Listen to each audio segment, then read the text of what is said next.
Chapter 356. Sahara held grudges. Usually, Sahara seemed to be easy to get along with and played with many children in the courtyard. However, once it remembered someone, it would probably remember that person for a long time. This was the experience that Jing Tan had in the 5 years that he had known Sahara. Based on the current situation, those people had somehow provoked Sahara. Many animals had a deep impression of people, not only from their appearance but also from their voice and smell. No matter what, Sahara remembered those 3 people. Jing Tan was not Sahara, and she did not understand dog language. She could only roughly decipher what they were trying to express based on her understanding of Sahara and the other dogs in the compound over the past few years. However, she did not know the cause of the matter. If she wanted to understand, she had to find out by herself. Thinking that there was nothing to do recently, and Xiaoguo's New Year's Day task had been completed, Jing Tan had time to walk around the school. After digging in the Sahara for a while, it began to feel bored. In winter, there were no insects like grasshoppers to relieve its boredom, so it could only dig in the soil. Now that it was hungry, it planned to go home. It did not realize that it had caused trouble at all. It also did not know that it might bring trouble to its master and some people related to its master. When it was hungry, it had to eat. When it wanted to eat, it had to go home. When it went home, it began to bark to urge it to eat. This was the survival principle of every domestic pet in the city. After watching Sahara walk back to the courtyard, Jing Tan did not follow it back. Instead, he returned to the place where Sahara had pushed the car. Now that there was no one around, the people walking around had no idea that a dog had just pushed a person over there. Jing Tan looked around and did not see the 2 men and the woman. Seeing that it was almost time, he went back. If he went back late, he would be scolded. The next day, Jing Tan turned on the computer when no one was at home and looked at the school forum of Tsinghua University. One only needed to look at the school forum to know whether the matter had blown up or not. Nowadays, the internet was becoming more and more advanced. Students would discuss anything on the forum. They would discuss buying a car, buying headphones, and even discussing what kind of medicine smelly feet should use. Even though it was the final exam period, the forum was still bustling with activity. It was even more lively than usual. There were people selling cheating devices, part-time scalpers selling train tickets, and groups trying to get people to go home together. Jing Tan went online and browsed the school forum when he didn't know what to do. Turning to the relevant discussion area, Jing Tan saw a hot post as soon as he opened it. After clicking on it, a photo of Sahara the funny dog was placed there. It was taken by a student when Sahara was pushing someone yesterday. The photo was not good, but people who were familiar with it could easily recognize Sahara. After all, in the school there was only one dog with 3 bloodlines that looked like this. Other huskies and Labradors were purer. The student who posted the post was one of the passers-by yesterday. He usually liked to hang out on the school forum. He said that when he and his classmates were preparing to go shopping yesterday, they saw a dog push a girl riding a bicycle. The person who took the photo was his classmate.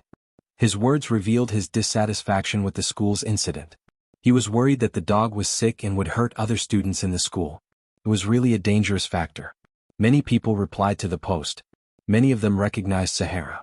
They even dug out information about Sahara's owner, Ruan Ying, and Ruan Ying's grandfather, Academician Ruan. Naturally, there were some people who mocked and ridiculed. Should we go to the security office to report this matter? What's there to report? Can't you see that his grandfather is an academician? Who is Academician Ruan?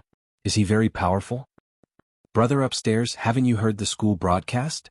You don't know about the famous Academician Ruan, but this person appears quite frequently. He has given lectures and made a lot of achievements. He's a celebrity. Even my supervisor has to act like a child in front of him. There's a saying called a dog relying on its master's power. Next time, give a bad review on the internet. Maybe there's a misunderstanding. Misunderstanding my ass. I heard that the dog is usually quite crazy. Sai Ruaning is still teaching us. He's quite a good person. But I don't know about Academician Ruan. I've only heard of his name, but I've never seen him. Like dog, like master. My impression of Academician Ruan has dropped to negative values. A bunch of losers. If you have the guts, say it in front of him. If you have the time, why don't you go find a teacher to ask questions? Are you planning to go to class with your juniors next year if you fail? I don't know which bastard canceled the makeup exam policy. *CK. The big hot at the end of the post showed that many people were following it. From the first page to the last page, Jing Tan realized that Sahara had probably gotten into trouble this time. Many of the students did not even know the cause of the incident and were just making a ruckus. It was probably because it was during the final exams, so some people who were under pressure decided to find entertainment here. Although it was just a dog, sometimes a small fuse was all that was needed to explode.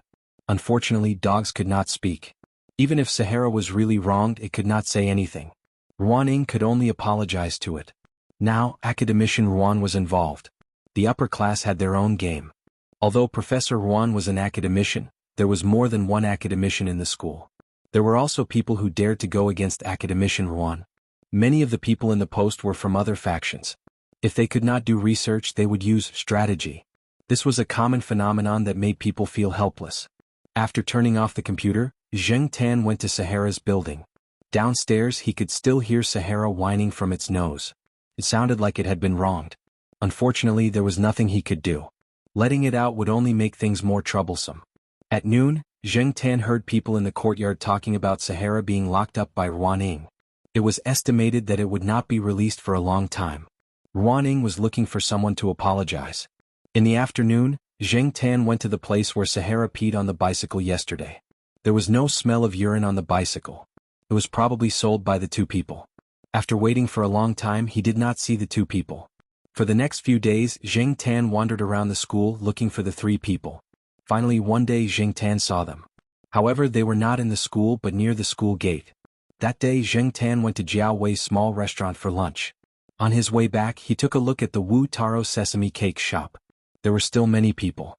Although it was past lunchtime and the line was not very long, there were still 7 or 8 people in the line. A female student carrying a backpack rode her bike to the biscuit shop and stopped by a tree.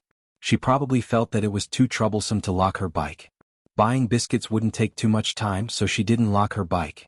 She parked her bike there and walked towards the biscuit shop. When it was her turn to line up at the biscuit shop, Zheng Tan saw a person walk to the spot where the female student had parked her bike. He calmly pushed the bike away and rode away. Zheng Tan was stunned. However, when others saw this scene, they would not have any other thoughts. It was too natural. However, when the female student came back with the sesame cake and did not see her bicycle and shouted, "Where's my bicycle?" Zheng Tan knew that there was something wrong with her. The person who rode away was the female student who had pushed the bicycle with Sahara that day. Nearby, Zheng Tan also saw another face. It was the owner of the bicycle that Sahara had peed on that day. Zheng Tan did not have time to think too much. Zheng Tan could no longer see the female student riding the bicycle. The pedestrians and cars blocked his view. However, Zheng Tan could still follow the other person. The man was riding an old bicycle that looked a little shabby. He was not fast, so Zheng Tan could follow him easily. The man did not ride into the school. Instead, he rode in the direction away from the school. Zheng Tan hesitated for a moment. After all, he did not know where the two people were going. However, Zheng Tan did not think too much about it and continued to follow. Riding a bicycle would not take them far.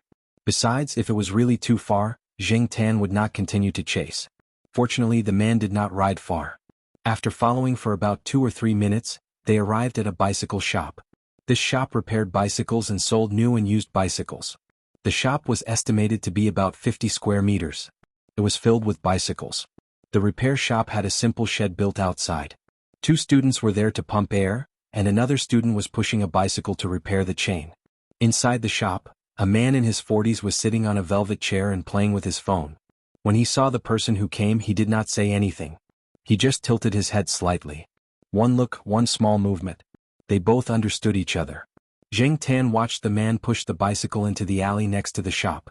Zheng Tan followed him. Without a cat tag, no one would suspect that it was a cat. People who saw it would just think that it was someone's pet. Zheng Tan did not come out when the trouble in the Sahara Desert happened that day, so they did not see him.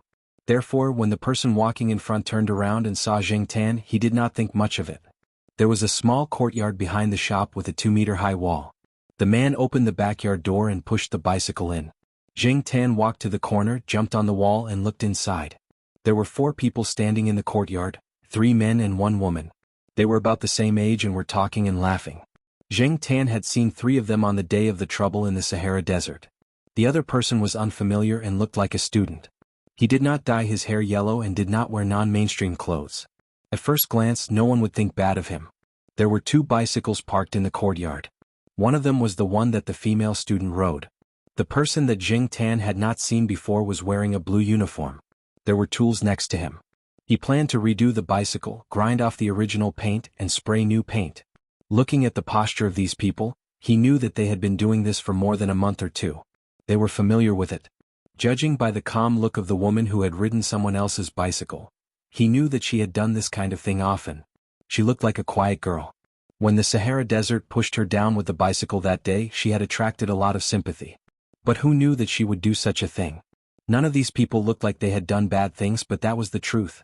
These people had stolen a bicycle and probably provoked the Sahara Desert. The Sahara Desert was watching them, but the method was wrong. It could not speak, could not explain, and no one helped it. It was useless to just know that these people had stolen a bicycle. The other party had more people and more mouths, so they could defend themselves. In contrast, the Sahara Desert could be beaten to a pulp in an instant. It could only be locked at home and whimper. Jiang Tan actually wanted to pull out all the valves in the shop to piss them off, but now was not the right time. It would be easy to alert the enemy. After squatting on the wall and watching for a while, Jiang Tan quietly left. If he wanted to clear the Sahara Desert's name, he could only use evidence. As Jiang Tan ran to school, he thought, I'm not the one who caused trouble this time. I'm just helping the Sahara Desert. At the same time, Jiang Tan had to admit that he was a little excited every time he did something like this. Chapter 357.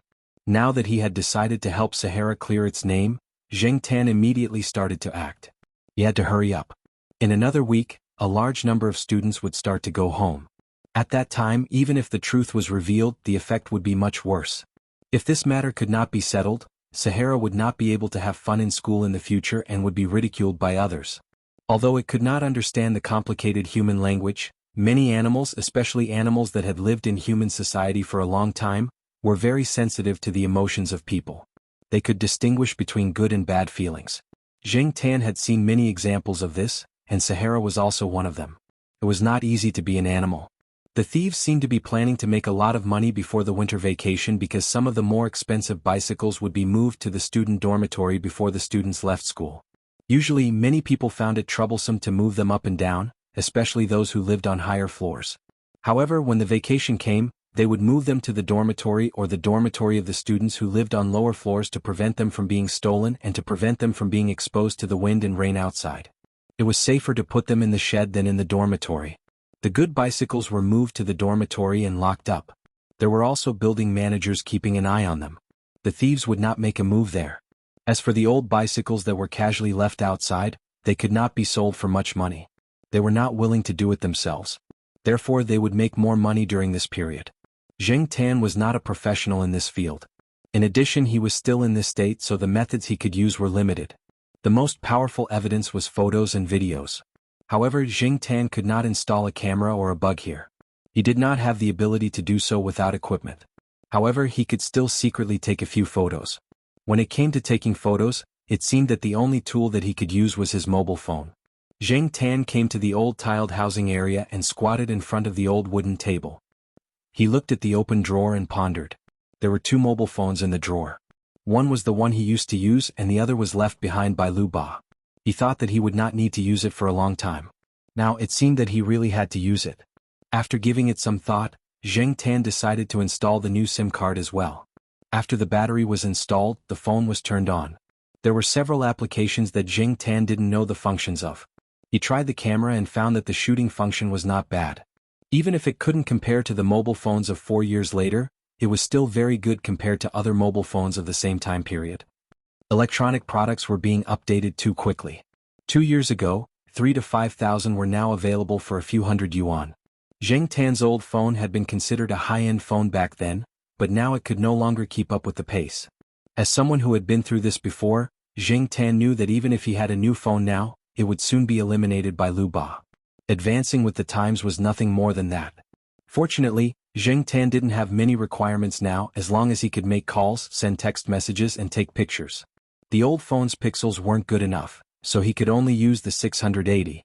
During the day, Jiang Tan did not dare to come openly, so he could only wait until nighttime. Jiang Tan didn't know the names of the 4 people.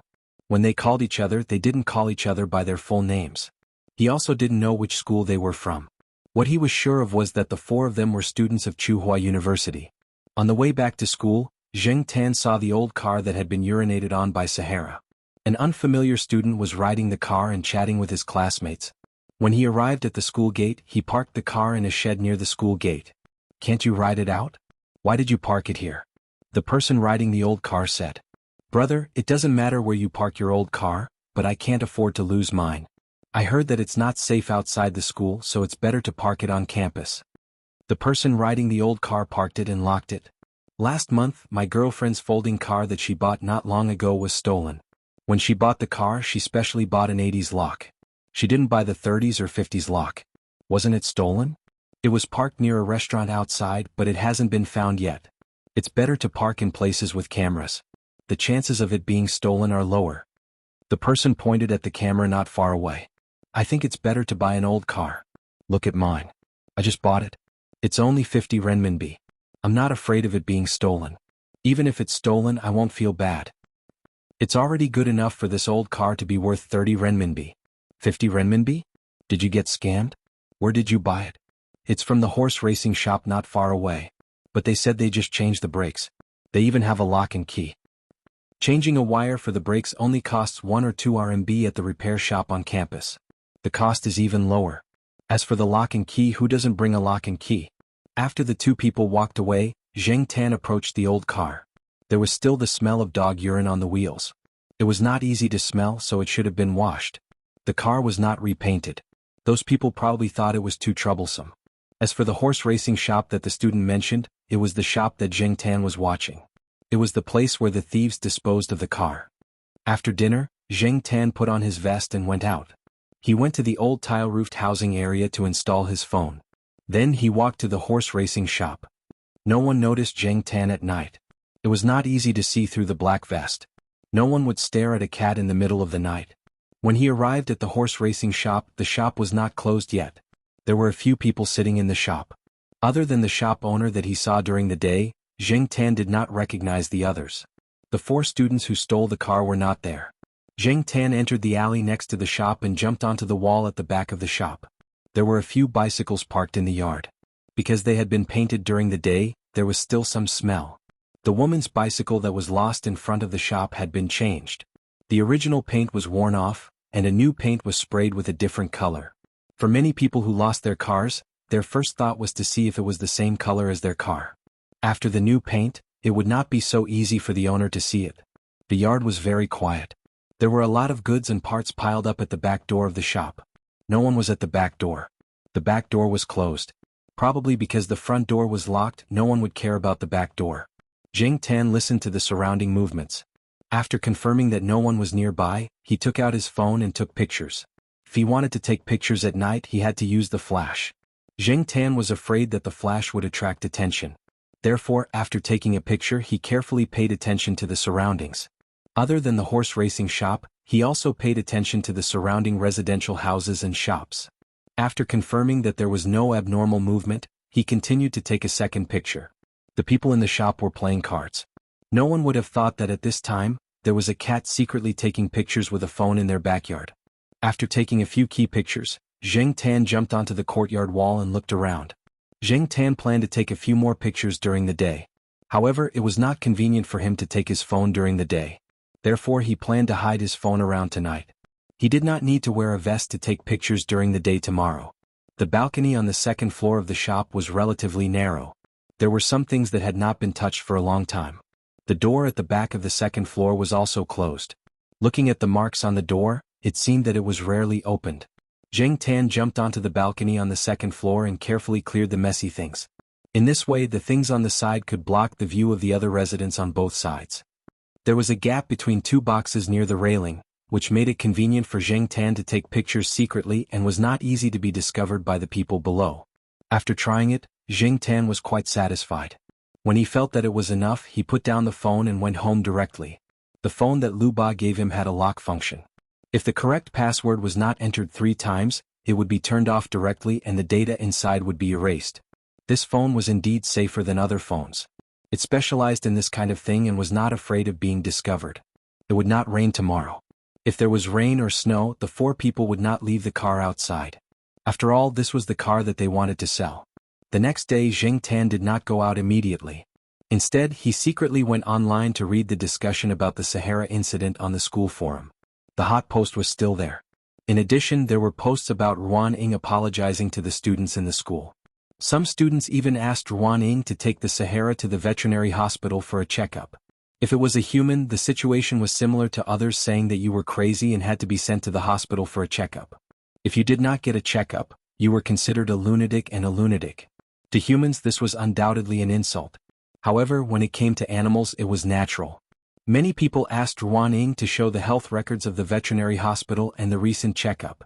It was as if they were unyielding. There was no way Jing Tan would believe that no one was purposely trying to mess things up. Students would not casually force a teacher or an academician.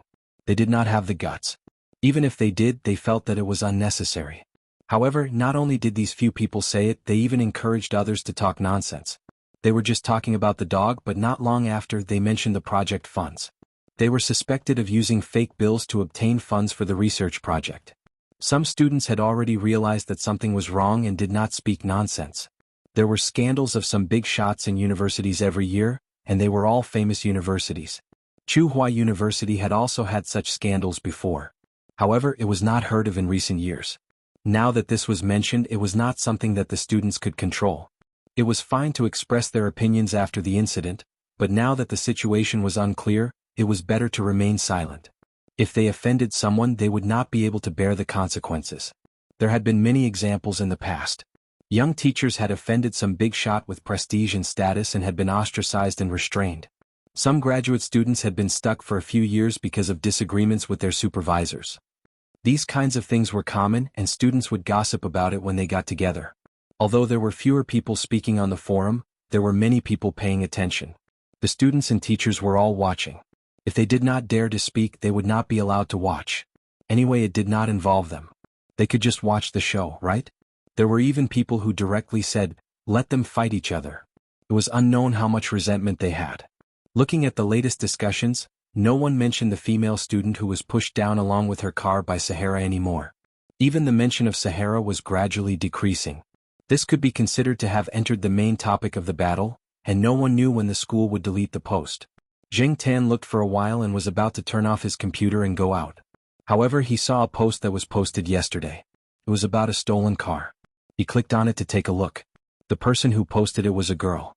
She said roughly when she lost her car and where she lost it. She also posted a picture of the car and asked the students who saw it to inform her. The picture proved that it was the car that Jing Tan saw.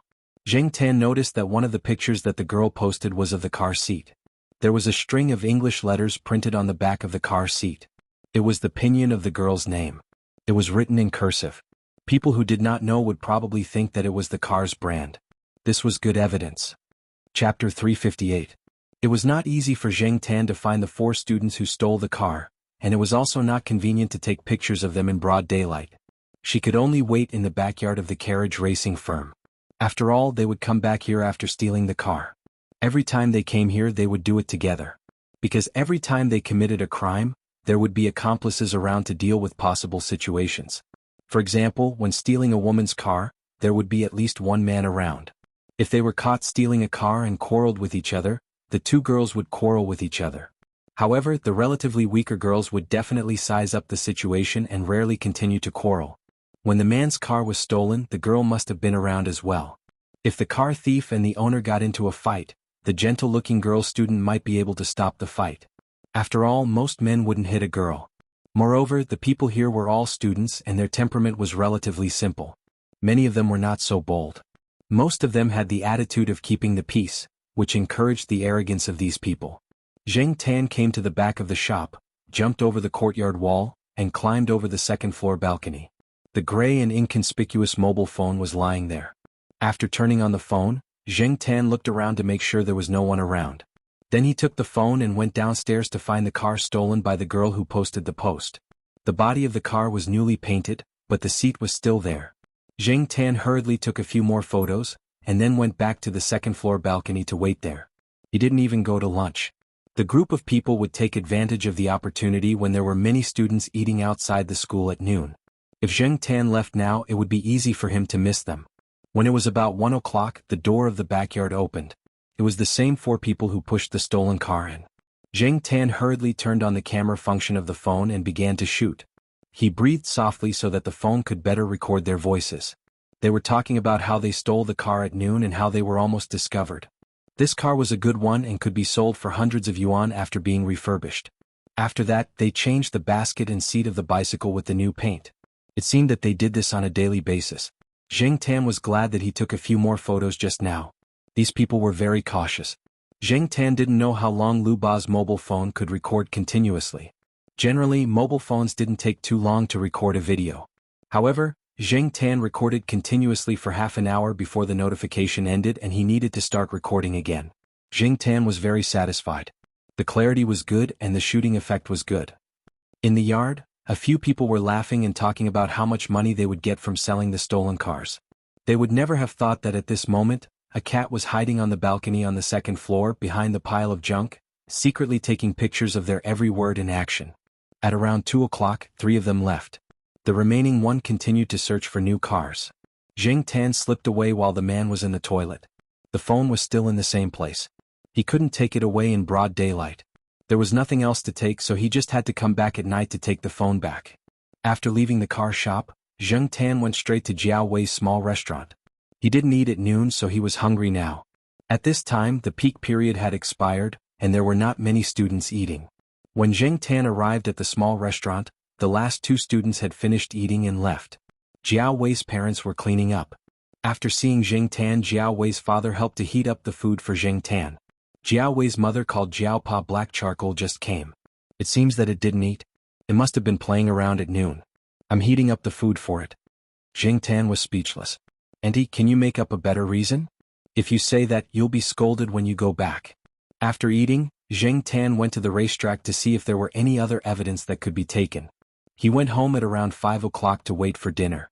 At 7:30 in the evening, he put on his vest and went to the racetrack to get his phone back. He put his phone in his vest and returned to the old tiled housing area on campus. Zheng Tan lowered the volume and looked at the videos and recordings on the phone. He felt a sense of accomplishment. With these videos and an analysis of Sahara's behavior that day, he should be able to tell the truth. But soon Zheng Tan's happy mood slowly cooled down. Then his beard trembled. He suddenly thought of a very important problem. There was no data cable on this phone. Lu Ba didn't give him a data cable. Where was the memory card? If there was a memory card, Jiao Pa seemed to have a card reader. Zheng Tan looked through the phone. After studying for a long time, he only found the place to put the calling card. He didn't see the memory card. Looking at the data interface, he knew that it wasn't an ordinary data cable. If he couldn't find the card or the data cable, how could he release the evidence he had? There was a Bluetooth function on the phone, but the Jiao family's desktop didn't have it. Zheng Tan was vexed. However, after thinking about it carefully, using the Jiao family's desktop to release these things was a little too eye-catching. After all, it was the campus's intranet. If they wanted to find out who posted these things, they could easily find out. Zheng Tan wasn't a computer expert, so he couldn't deal with those professionals. It wouldn't be good if these things caused trouble for the Jiao family. Although the Jiao Pa was doing well now, he was still a far cry from people like Academician Ruan. Now, the higher-ups were fighting silently. If the Jiao Pa was targeted, it wouldn't take much effort. During the selection or other small issues, the Jiao Pa would be very busy. It would be good if Academician Ruan was behind the scenes. Unfortunately, some trouble was inevitable. The Jiao Pa had his own plans and pace. Zheng Tan couldn't interfere with the Jiao Pa's plans. This matter was handled by Zheng Tan himself. It had nothing to do with the Jiao Pa. What should he do? Zheng Tan stared at the mobile phone that was playing the video in a low voice. He thought about it and decided to let Lu Ba handle this kind of thing. Did Lu Ba expect today's problem when she left the mobile phone to him? It was too tiring to deal with people with high IQ and flexible minds like them. Zheng Tan sighed in his heart. No matter what, since he had been busy for so long, there was no reason to give up now. Zheng Tan sent a text message to Lu Ba. Lu Ba replied very quickly. He was not in the city and was busy with an order. However, he asked Zheng Tan to send the video directly to him using a software installed on his mobile phone. Lu Ba, who was out of the province, could download the video sent by Zheng Tan and post it on Tsinghua University's campus forum according to Zheng Tan's expectations. Zheng Tan had never seen that software before. Even before he turned into a cat, he had never seen or heard of it. However, since Lu Ba said that it was okay and that it was safe, Zheng Tan had no other choice but to send it directly. While sending the video, Zheng Tan was thinking about how much it would cost based on the amount of data. However, he could continue to send messages after sending the video. He did not receive any notification that he owed money. Jing Tan did not care much about it. If something happened, Lu Ba would take care of it. After uploading the video, Jing Tan also edited some relevant information for Lu Ba. Lu Ba said that it would be done tonight. However, Jing Tan could not go online tonight. He could only wait until tomorrow morning to see how things went. As for the data cable, Lu Ba could not do anything now. It only told Jing Tan where the memory card was. This was not an all-in-one phone. It was installed with a memory card. However, it was hidden, so Jing Tan did not find it. According to Lu Ba's instructions, Jing Tan spent some effort to find it. His claws were not flexible, so it was not convenient for him to play with the phone. Fortunately, he found the place in the end. Lu Ba told Jing Tan not to use it casually. If he needed help, he could ask for it directly. Jing Tan thought about it and agreed. With his rubbish technology, he should not waste his time. After arranging everything, Jing Tan turned off the phone and went back. He broke the battery of the new phone and brought it back. He would use Jiao Ma's all-purpose charger at home tomorrow. Fortunately, the battery could be used in this way. Otherwise, it would be useless if there was only a phone without a data cable or a charger. On the other side, after sending the message and downloading the video, Lu Ba suddenly realized that it did not seem to treat the other party as a cat. It felt like it was chatting with a familiar friend.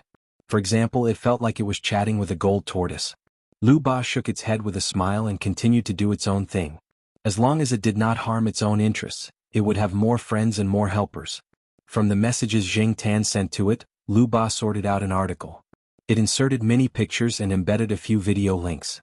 Even if someone deleted the post, they could go to the video website to watch it. The videos posted on the video website could not be deleted easily. In addition, Lu Ba asked the gold tortoise to investigate the carriage racing company. Soon there was relevant information and Lu Ba put it in the article. After clicking on the post, Lu Ba thought that Tsinghua University would be lively again. Unfortunately, no one would think of a cat. Lu Ba was excited. It looked through the recent posts on Tsinghua University's forum and grinned. Seemed to be fun. It was waiting to watch the show.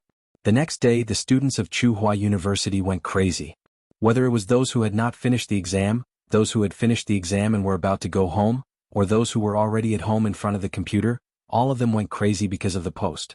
Most of the people who were angry were the students who had lost their cars, especially those who had just lost their cars. Whether it was the 4 people who did it or not, it was all on them. As for the others, they felt that the 4 people had embarrassed Tsinghua University and made them lose face. Now, many people in the university were laughing at them. This person with the ID of HT posted a detailed description of the campus car theft gang and the horse racing company. The 4 people who had stolen the cars were also found out. The female student who had lost her car in front of the pancake shop went directly to the female student who had stolen the car and made a scene in the dormitory. It was said that the scene was very lively, and there were pictures on the forum to prove it. Many of the people who had lost their cars were boys. Boys could not be calculative with girls. Even if they were angry, they could not directly vent their anger on girls, right? Therefore, a group of people went to block the other 3 people. Perhaps for many people it was just a car. Was there a need to make such a scene? But for students, buying a car that was worth 200 to 300 yuan took a long time to negotiate the price. Not long after they bought it, it was stolen. Others could not understand this feeling. When the resentment accumulated to a certain extent, once there was a vent, it would be difficult to control it. It had to be said that these 4 people had not restrained themselves during this period of time. According to the post, these 4 people had stolen nearly 300 cars. A good car could be stolen and sold for 200 to 300 yuan or even more. There was once when they sold a car that was more than 1,000 yuan. A substandard car, even if it was only a few dozen yuan, was still a lot of money. Especially for these students who had not entered society and did not have much income, it was even more unacceptable. You want to use my car to fill your pockets? I'll beat you up no matter what. Students should understand each other. Understand your sister. Acting pitiful? Bah. You know you're wrong? I'll spit again. Take the initiative to admit your mistakes and resolutely not do it again. Who are you trying to fool? On the new post there was a Photoshop picture and a caption. Chapter 359. The exposure of the school car theft gang gave a group of students who were waiting to go home after their exams something to pass the time. In a certain male dormitory, a person sat in front of a computer, eating a piece of fried chicken delivered by takeout. There was a bottle of beer next to him. His legs were on the table and his fingers were typing on the keyboard. His roommate behind him walked over and stared at the screen. Your words are sharp. Who are you talking about? From the pure hearts of kindergarten children to the great harmony of social development? Someone stole cars from our school. There are more than 300 cars. Why are you so agitated? It's not like they stole your car. Watch your words, young man. A gentleman does not speak ill of a friend. Have you heard of that? Brother, have your sneakers been taken by someone before? Have your clothes been taken by someone while you were drying them? Have your quilt been stolen or your water bottle taken? It's the same experience. No, it's worse than stealing your quilt. *CK. This experience is too deep. Reprimand. Reprimand. *CK off, you're too slow. Let me do it. Gentlemen cut ties? *CK. There were many similar situations. Many students were talking about it when they visited their classmates' dormitories. It was the end of the year and there was nothing else to do except for this big incident. Maslow's theory divided the needs of life into 5 levels. From low to high they were physiological needs, safety needs, belonging and love needs, respect needs, and self-actualization needs. College students were at the 2nd and 3rd levels of life needs, and were gradually moving towards the 4th and 5th levels. They were also a group of people who were easily affected by emotions. Many times the first thing they thought of was not how to cover up the scandal but how to look at the big picture. Their parents had let go and they were semi-exposed to society. Their edges had not been smoothed out, and they boldly expressed their opinions based on their likes and dislikes to vent their emotions. Just like now, many people were thinking about how to reduce the bad influence of the school, but more people would directly express their thoughts. They would scold when they needed to and had no intention of hiding it at all. The racing car store was splashed with smelly water, thrown things, and written with paint many unsuitable words for children. Don't think that the students of famous schools were a bunch of obedient children. There were many who could cause trouble. Some people said that the people of the racing car store were from the underworld, but so what? Not everyone was afraid of them. After that, the police got involved in the investigation. The school took this matter very seriously. They had no choice but to take it seriously.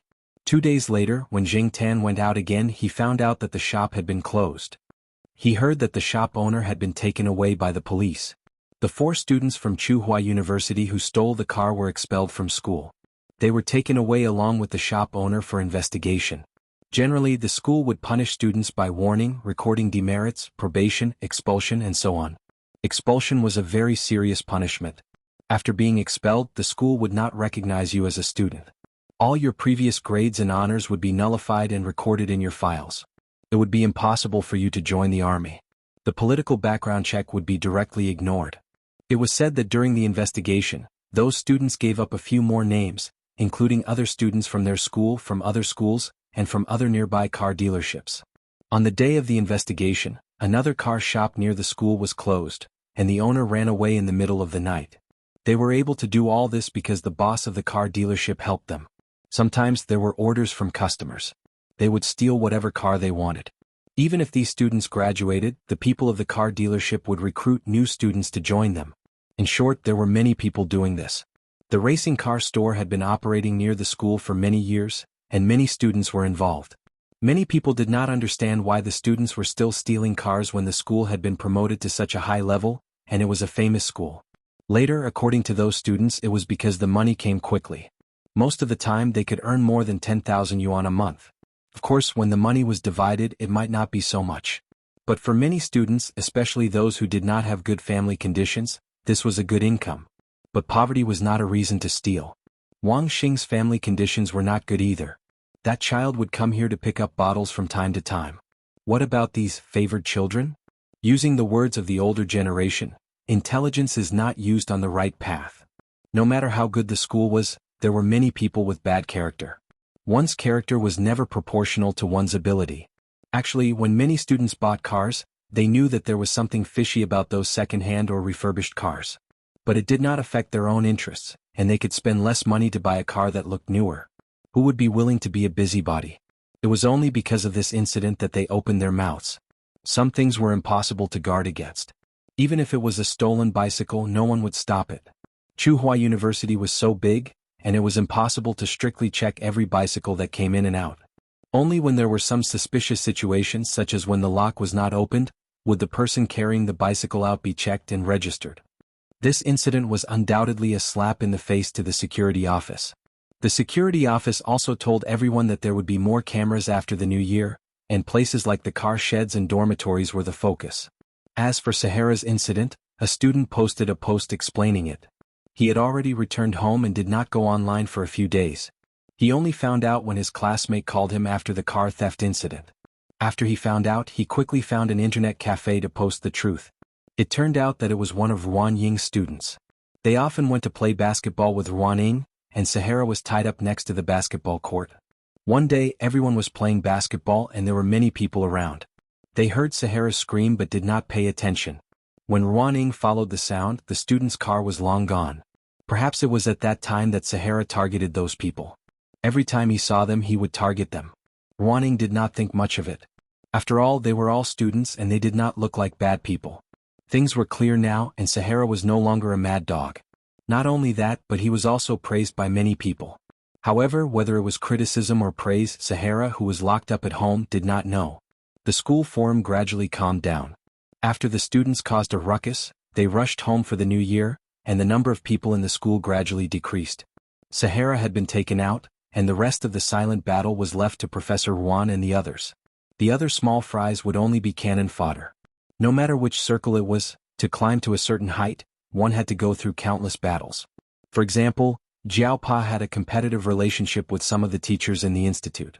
When dealing with legitimate competition, one had to guard against unfair competition. Although it was good to be kind to others, it was always good to be careful. Just like what Jiao Pa said to his graduate students, when you are a student, you can still focus on scientific research, but when you become a teacher, you may not have the time and mentality to do so. One day a week later, Zheng Tan returned to the courtyard after taking a walk outside. He bumped into Ruan Ying, who was carrying bags of various sizes.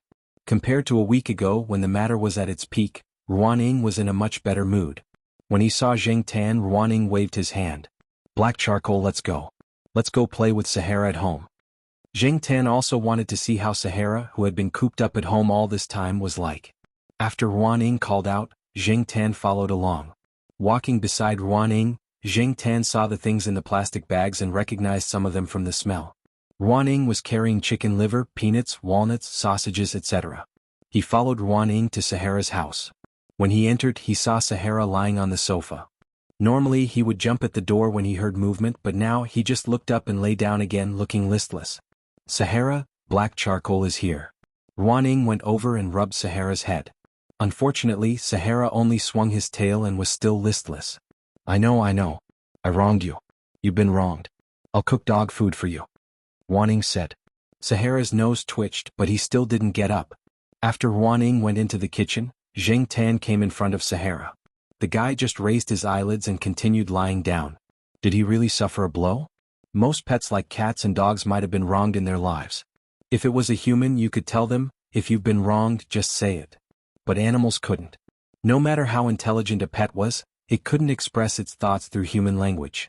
Of course, it was a different story for creatures like the general, who were naturally gifted in languages and had high intelligence. If you wronged it, it would immediately start a war of words with you. It would spout a bunch of nonsense that it had heard from somewhere, and it would even have a local accent. It was said that once, General's owner, Professor Tan's child, went to a milk tea shop to buy milk tea. The shop would give customers a cardboard card the size of a bank card. There were 30 slots on the back of the card. Each time he bought it, he would stamp it with a small stamp. When all 30 stamps were filled, he would get a free drink. When General followed Professor Tan's child, he grabbed the card and flew to the cashier. He said to the cashier, "Here, stamp it." The cashier listened a few times but didn't understand what the bird was saying. She thought that General didn't speak properly. In the end, when Professor Tan's child went over to explain, she realized that the bird was speaking in a local dialect. "Did you say that it was unintentional? Or was it showing off? Or was it showing off? Or was it playing cheap?" Zheng Tan was more convinced that the bird was playing cheap. From the very beginning, Zheng Tan did not like the general because he could speak human language. Zheng Tan, who used to be a real human, now possessed the inner qualities of a human. Not only could she not speak human language, she could not even meow like a cat. Among Zheng Tan's cats and dogs, only the sheriff had good language talent and could meow at the dogs. The others couldn't. Cats meowed, dogs barked. Zheng Tan didn't know how to meow at all. This was a rather depressing fact. Since she had not been driven crazy, Zheng Tan felt that her mental endurance was still quite strong. He looked at Sahara, who was lying on the ground without roaring or rebelling. At first glance he thought that it had been wronged. If he looked closely he would find that this fellow's eyes kept drifting to the kitchen. Its ears were also moving to pay attention to the movements in the kitchen. Jing Tan raised his hand and touched Sahara's ear. It was hot. Suddenly thinking of something, Jing Tan touched his ear again. It was cold. As he pondered the question of why a dog's ear was hot while a cat's ear was cold, Jing Tan noticed that Ruaning had come out with a bowl of rice. Sahara, who had been listless just now, stood up and wagged its tail happily. Its mouth was moving. Not feeling wronged anymore? Ruaning asked. Woof. Sahara jumped up and barked. Ruaning placed the bowl in front of Sahara. Sahara didn't care about anything else and started eating. From the way its tail wagged, it was obvious that this fellow was in a good mood. A bowl of food, 2 sentences, a few pats and a few strokes of its fur. It was immediately revived. Perhaps this was why many people like dogs. Feeling wronged. Chapter 360. Just like the past few years, they went back to Jiaopa's hometown for Chinese New Year. Compared to last year, Jing Tan finally gave out the highest red packet this year. Jiao Yuan still felt awkward when he received the red packet. Little Pomelo didn't say anything, but when Jing Tan returned home, he saw little Pomelo putting the red packet with the money into her piggy bank. There was still the red packet from last year in there. Only Jiao Yuan, little Pomelo, and Jiaopa knew about Jing Tan's red packet. Jiaoma didn't know about it, or she would scold her for a long time. After the Chinese New Year, everyone got busy. Some went to work while others went to school. Jing Tan was also busy because someone came to him. Yang Yi was the middleman. The one who really came to Jing Tan was Li Wei. Li Wei wanted to take a set of photos with animals. It seemed like it was to promote animal protection. Before coming to Jing Tan, Li Wei had also taken photos with other animals. Although there were several animals, there was only one choice in the end. She chose a photo that was likely to be on the cover of a fashion magazine. This made Xiaoguo very excited. Although it had nothing to do with him, Jing Tan had signed a contract with his studio. He also had some responsibility, so he paid a lot of attention to this matter. There was a special photography team following Li Wei. They would follow Li Wei to different places to take photos because it was inconvenient for animals like Jing Tan to go out. Jing Tan was sent by Xiaoguo to Li Wei's studio in Chuhua City. There were several foreigners in the photography team, and they had to go through a few days of training before taking photos. Jing Tan didn't know if the animals that he had taken photos with Li Wei had also gone through this training.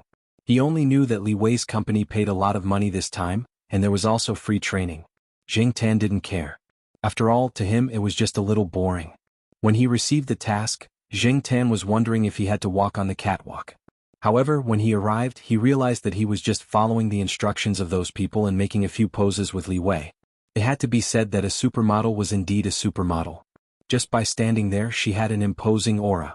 In order not to be outdone by Li Wei, Jing Tan restrained her indifference. Since she had accepted this assignment, she had to take it seriously. After all, this was related to the prize money. After the photo shoot, Li Wei gave Jing Tan a red envelope. The money in the red envelope was enough to make up for the red envelopes that Jing Tan had given out during the New Year. This made Jing Tan very happy. Li Wei and her company staff didn't stay in Chuhua City for long. They were in a hurry as Li Wei had a show in the near future. Xiaoguo said that if Jing Tan and Li Wei's photos were selected, Jing Tan would be rich. There would be other unimaginable opportunities. Jing Tan didn't really care. As for the opportunities that Xiaoguo mentioned, if it was to shoot a movie again, Jing Tan didn't want to go again. This kind of experience was enough. He didn't want to specialize in this field. Unlike Cheetah, Li Wei's appearance didn't make much difference to Jing Tan's life. Jing Tan was still Jing Tan, a cat in the courtyard that looked like an ordinary house cat. In the warm spring season, the campus was always more lively, whether it was people or animals. Jing Tan went out for a walk and came back. He walked downstairs to De Pang's balcony and took out his access card and key. He was about to enter the building when he heard a voice from the 4th floor. "There's a monk picking water to drink, he picking water to drink." A bald head came out from the balcony on the 3rd floor and shouted at the 4th floor, "If you sing this song again, I'll go up and pluck your feathers." The B*TSH bird on the 4th floor looked out from the cage and said, "Bald donkey." Jing Tan and Air Mao were speechless. Air Mao wanted to curse, but considering that his daughter was at home, he swallowed the F***CK that jumped out and said to the 4th floor, "Just you wait. F***CK, why hasn't my hair grown out yet?" Air Mao thought angrily. Air Mao brought his wife and child to live in the courtyard when the weather turned warm in March. It was still the 3-floor apartment that he rented before. The original owner of the apartment had already taken away many things and cleared out a room. The study was changed into a baby's room. The nanny hired for the second bedroom, Black Rice, was also brought over. Because it had lived here before, it was familiar with the smell. Black Rice adapted quickly and didn't cry out anxiously because of the change of place. With the nanny helping to clean up, the house wasn't as messy as before. After all, Air Mao was a married man with a child. Compared to his unruly self in the past, the current Air Mao was much more mature. Of course, if it wasn't for the bald head, some people would still believe that Air Mao had matured. But with the bald head, the smell changed. Speaking of Air Mao's bald head, it was his daughter's birthday this year. Air Mao was so happy that when he blew out the candles for his daughter, he got too close and the candles burned a tuft of hair in front of his head. Fortunately, it wasn't burned and nothing happened. Air Mao simply shaved his head bald. The 1-year-old Air Yuan would slap her father's bald head twice and slap it loudly. Air Mao didn't get angry and just let her slap it. Did his daughter think that his long hair was too prickly? Shave it again. Just like how the third master Fang doted on his daughter, he let them pull his hair and slap his face. As long as his daughter was happy, nothing was a problem. His wife and daughter didn't mind Air Mao's bald head, but this bald head often gave people a bad first impression. For example, a few days ago, Air Mao brought his daughter to see a flower show. When they came out, they were stopped by the guards there. Even the police who happened to be patrolling the area came over to ask about the situation. They asked Air Mao to show his identification and looked at him suspiciously. With a shaved head and sunglasses, he didn't look like a decent man. He was also carrying a clean and beautiful girl in his arms. No matter how you looked at it, it was suspicious. In addition, there were a few cases of child trafficking before the new year, so Air Mao was stopped directly. This incident was often laughed at by Qin Tao and the others. They said that Air Mao wasn't suitable for shaving his head. Therefore, Air Mao decided that unless his hair fell out naturally, he shouldn't learn to shave his head. Because his wife and her friend went abroad to attend a cat show, Air Mao directly brought his daughter to live in the courtyard of Tsinghua University. Compared to the environment and atmosphere in his home, he preferred this place. There were more children here and the people around were good. Air Mao didn't expect his daughter to be knowledgeable and versatile in the future. As long as she was healthy, it would be fine. This place was just a supporting role. Air Mao's parents were quite supportive of this. Nowadays, the relationships between neighbors in many communities were very indifferent, and people didn't know each other well. In addition, Air Mao's parents didn't believe in Air Mao's character. If they could grow up in a good environment, at least their granddaughter wouldn't be as ugly as her father, right? But Air Mao didn't expect that the bird on the 4th floor would mock him as soon as he moved in. Why did it have to sing monk of all things? Wasn't it obvious that it was being sarcastic? Now even Bald Donkey came out. This was too much. Except for the problem with this B*TCH bird, Air Mao felt that life here was quite harmonious. With a nanny, he didn't have to worry about food and drink. He just needed to take care of his daughter every day. Although Air Mao didn't seem to be working every day, his wallet was always full of money. Once in a while he checked the money in his bank card. Oh, there were hundreds of thousands more. Even Air Mao's parents didn't know how much investment Air Mao had made. In the past, the old couple urged Air Mao to do something serious to save money to marry a wife. Now Air Mao's wife was married and had a child. Their wallet was full, so the old couple didn't care about Air Mao anymore. Instead of getting a headache every time they talked about Air Mao, it was better to talk about their granddaughter. Every afternoon, Air Mao would bring his daughter downstairs to exchange experiences with other people in the courtyard who brought their children out for walks. The old people in the courtyard were very enthusiastic about these children. Air Mao even put Air Yuan on the back of Little Blossom a few times. Many children in the courtyard liked Little Blossom very much. Compared to the bull-headed terrier Zhuang, who was small in size, deformed, and fierce in many people's eyes, Little Blossom was a gentle big fellow and was very popular among the children. Of course, not many parents would let their children interact with bull-headed terriers. Everyone knew that this kind of dog wasn't easy to get along with. Moreover, bull-headed terriers did bite people more than once. This morning, Jing Tan planned to go out for a walk. When he went downstairs, he saw Air Mao moving a four-wheeled children's princess car downstairs. After moving it, Air Mao went upstairs to pick up his daughter. Was he going to walk the child again? Jing Tan had tried to lift the car before. It was about 30 kilograms. Because it didn't look conspicuous, he thought it would be the same as the plastic cars the children in the courtyard used. He didn't expect that it would be heavier. Air Mao didn't find it troublesome to move it up and down several times a day. If one looked closely, they would find that there was something special in the baby car. Many protective measures were well done. It was definitely sturdier and safer than it looked. After Air Mao carried Air Yuan downstairs, he let Air Yuan open the door and climb into the car. Air Yuan was a little over a year old, not even a year and a half. She could walk, but she couldn't run. It was a little strenuous for her to get into the car. However, probably because she had done this before, she was familiar with the series of movements. Air Mao helped her when she couldn't climb in. After Air Yuan got into the car and sat down, Air Mao asked her to fasten her seatbelt. Jing Tan looked. There was indeed a seatbelt. The equipment was quite complete. Air Mao was wearing a set of sportswear today. After everything was ready, he took out a small remote control and started walking. At the same time, the princess car that Air Yuan was sitting in started moving. Using a car to walk children seemed to be more common now. It wasn't as rare as when little kittens were used to be. This method was also liked by many young parents. When Air Mao ran faster than the car, he would slow down and change from running to walking. When the car came over, he would start jogging again. No matter what, Air Mao wouldn't let the children's car get away from him. Air Yuan seemed very excited. She wasn't afraid at all and kept smiling. Sometimes she would even pat the steering wheel that didn't really work. Jing Tan looked at the two of them. Taking a child for a walk so early in the morning, they were really in the mood. Chapter 361. In April, all the smiling flowers in the school had bloomed. One could smell their fragrance on the streets. Air Mao steered his daughter's car and drove on a path with few people. On the main road of the school, cars and pedestrians came and went in a hurry. It was not safe and there was also car exhaust. The path was different. It was safe and quiet. There were many flowers and trees and the air was better. Air Mao taught his daughter how to recognize things as they walked. Trees, birds, flowers, clouds. Air Mao taught a word and Air Mao would say it. If it was not right the first time, he would teach it a second time and a third time until it was right. Jing Tan used to think that Air Mao was unreliable. He did not expect him to be so patient with his daughter. When he was raising black rice, he seemed to be quite patient too. He taught her as they walked and even took a few photos with his camera. Air Mao had taken many photos of Black Rice's daily life when he was raising Black Rice. Now his pleasure was to take photos of Air Mao and Black Rice. To Air Mao, repeating the same thing every day was a pleasure. As they walked, Air Mao paused. He stopped Air Mao's car and looked ahead with a frown. Jing Tan's ears twitched. He also heard something unusual in front of him. Ouch! A person rolled down the slope at the fork in front. His face was bruised and his body was in a mess. It was obvious that he had just been beaten up. Jing Tan could smell alcohol and some other unpleasant smells from the wind blowing over.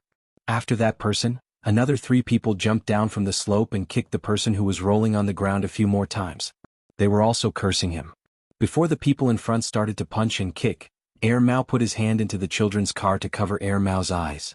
He tried to talk to Air Mao to distract him. At the same time, he used his other hand to control the children's car and was about to leave. He did not care about this kind of thing. Unexpectedly, the person in front saw Air Mao and walked over. He looked angry. His long sleeves were rolled up, revealing the tattoo on his arm. Air Mao frowned even harder. He turned the children's car so that Air Mao could not see the person who was walking over. Hey you! The person pointed at Air Mao. To be exact, he pointed at the digital camera hanging around Air Mao's neck. You took a picture, didn't you? What the man meant was that Air Mao had taken a picture of what they had done and wanted to check it. However, from what Jing Tan saw, he didn't just want to check if there were any photos taken of them. From the look in his eyes, it was obvious that he wanted to take the camera for himself. After all, this was an SLR camera and it was a famous brand. It was worth a lot of money. Jing Tan looked around. Although last year's car theft incident had caused the school to install surveillance cameras in some of the car sheds and dormitories, there were no cameras installed in remote and quiet places like the small paths. The students probably didn't think much of it. After all, there were many people doing things that were not suitable for children in these remote places. There were no cameras. Other than when the security guards were patrolling, no one would pay attention to this side. If they accidentally bumped into a young couple, they would be scolded by the students for being nosy and not doing their job properly. At this time, there were not many people here and there was no one else on this road. If it was just Air Mao alone, Jing Tan was not worried. Air Mao could definitely deal with them easily, but now Air Mao had his daughter with him. Air Mao saw the person approaching, and the other 2 people who were kicking people over there also looked over. Air Mao looked around and smiled. He seemed to be trying to curry favor with the person. He looked very nervous as he said to the person, "Big brother, can we find a place to talk? This is not a good place." Mao pointed at the road. There were cars passing by at the intersection they had just passed. The person probably thought about it and didn't want to make things known, so he nodded. In their view, this was just a young teacher in the school. Generally speaking, students and young teachers were more timid and easy to bully. After Mao finished speaking, he took out his phone to check the time and put it back in his pocket. This made the person's eyes brighten. The phone was also a good phone. Maybe he even had money on him. It seemed that he had a lot of money. Because Mao was misunderstood because he shaved his head, he always wore a hat when he came out in school. Today he didn't wear sunglasses. Since he was young, it was understandable that he was mistaken for a teacher in the school. The man pointed to a spot on the slope. There were also some stone tables and benches. Usually, there would be some students sitting there for their morning reading. But today, probably because of these few people, there was not a single student there. "Black charcoal, help me look after Yuan." Mao pushed the children's stroller to the side near the lawn.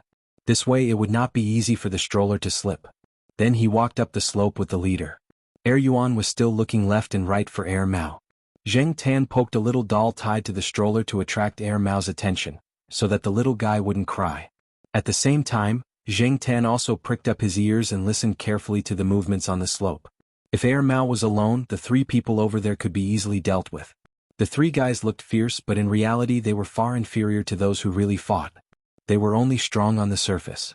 It was okay to bluff those naive students, but to pretend in front of an expert, it could only be said that they had a death wish. The truth was just as Zheng Tan thought. Mao knew very well how strong the three of them were. He was confident that he could deal with them. In addition, he was worried that Yuan would cause trouble if he left for too long, so he quickly went up the slope. He wasn't afraid of being found out. He just didn't want Yuan to see such a violent scene. Looking at the three guys who were curled up like shrimps on the ground, Mao picked up a business card on the ground. It had fallen from the leader, and there were the words, XX Guarantee Investment Company on it. "I thought it was a loan shark," Mao said disdainfully. "No, we are just helping debt collectors," the man said with some difficulty. He wanted to defend himself, but Mao quickly interrupted him. "It's none of my business if you're a loan shark or a debt collector." Mao raised his hand and patted the man's face. "You don't even know what to do. You're blind. When I came out, you were still in some corner. You're not even older than me." The leader cursed in his heart, but he didn't dare to show it on his face. Otherwise he would be greeted with more than just 2 punches. He thought that this person was a young teacher who was easy to deal with. Now that he took off his hat and revealed his short hair, which looked like he had just been released from prison, coupled with his bandit aura, the leader was about to vomit blood in his heart. *CK, he shouldn't have come out today. Why did he come here so early in the morning to collect debts? Mao didn't want to bother with these 3 small fries anymore. He quickly put on his hat and punched again. If it was before he got married, he wouldn't have punched so lightly. At least there would be blood. Now, he didn't want his hands to be stained with blood. He still had to push his daughter's stroller. He flicked the leaves and invisible dust off his body and walked quickly to the children's stroller. As for the person lying in the middle of the path, Mao didn't even look at him. There were too many temptations in this society. Many people found it hard to resist and gradually became addicted to it, especially those students who had weak resistance to temptation but wanted to enter the world of sensual pleasures. It was acceptable for people who borrowed money because of their family's financial situation. However, Mao wouldn't even look at people who loitered around sensual places and borrowed money because of some bad habits. In order to avoid the sensitive words usury, many private usury companies would put up signboards such as investment company or guarantee company. However, private usury companies had developed to this point, and it was difficult to find loopholes in them. Whether it was the IOU or the mortgage procedures, they were very complete. Moreover, these companies avoided all risks when dealing with loan sharks. It was difficult to win a lawsuit. Private loan sharks were not under the supervision of the Banking Regulatory Bureau. Loan companies under the supervision of the Provincial Finance Office needed to obtain a business license, and the examination and approval were very strict.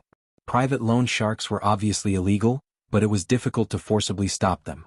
As for these people who helped to collect debts, guarantee companies worked with debt collection companies the most. If they helped to collect debts, if something happened, the loan shark company would be able to get rid of the trouble easily. It was a win-win situation. These 3 people were just small fries in the debt collection company. They couldn't cause any waves and didn't dare to take revenge.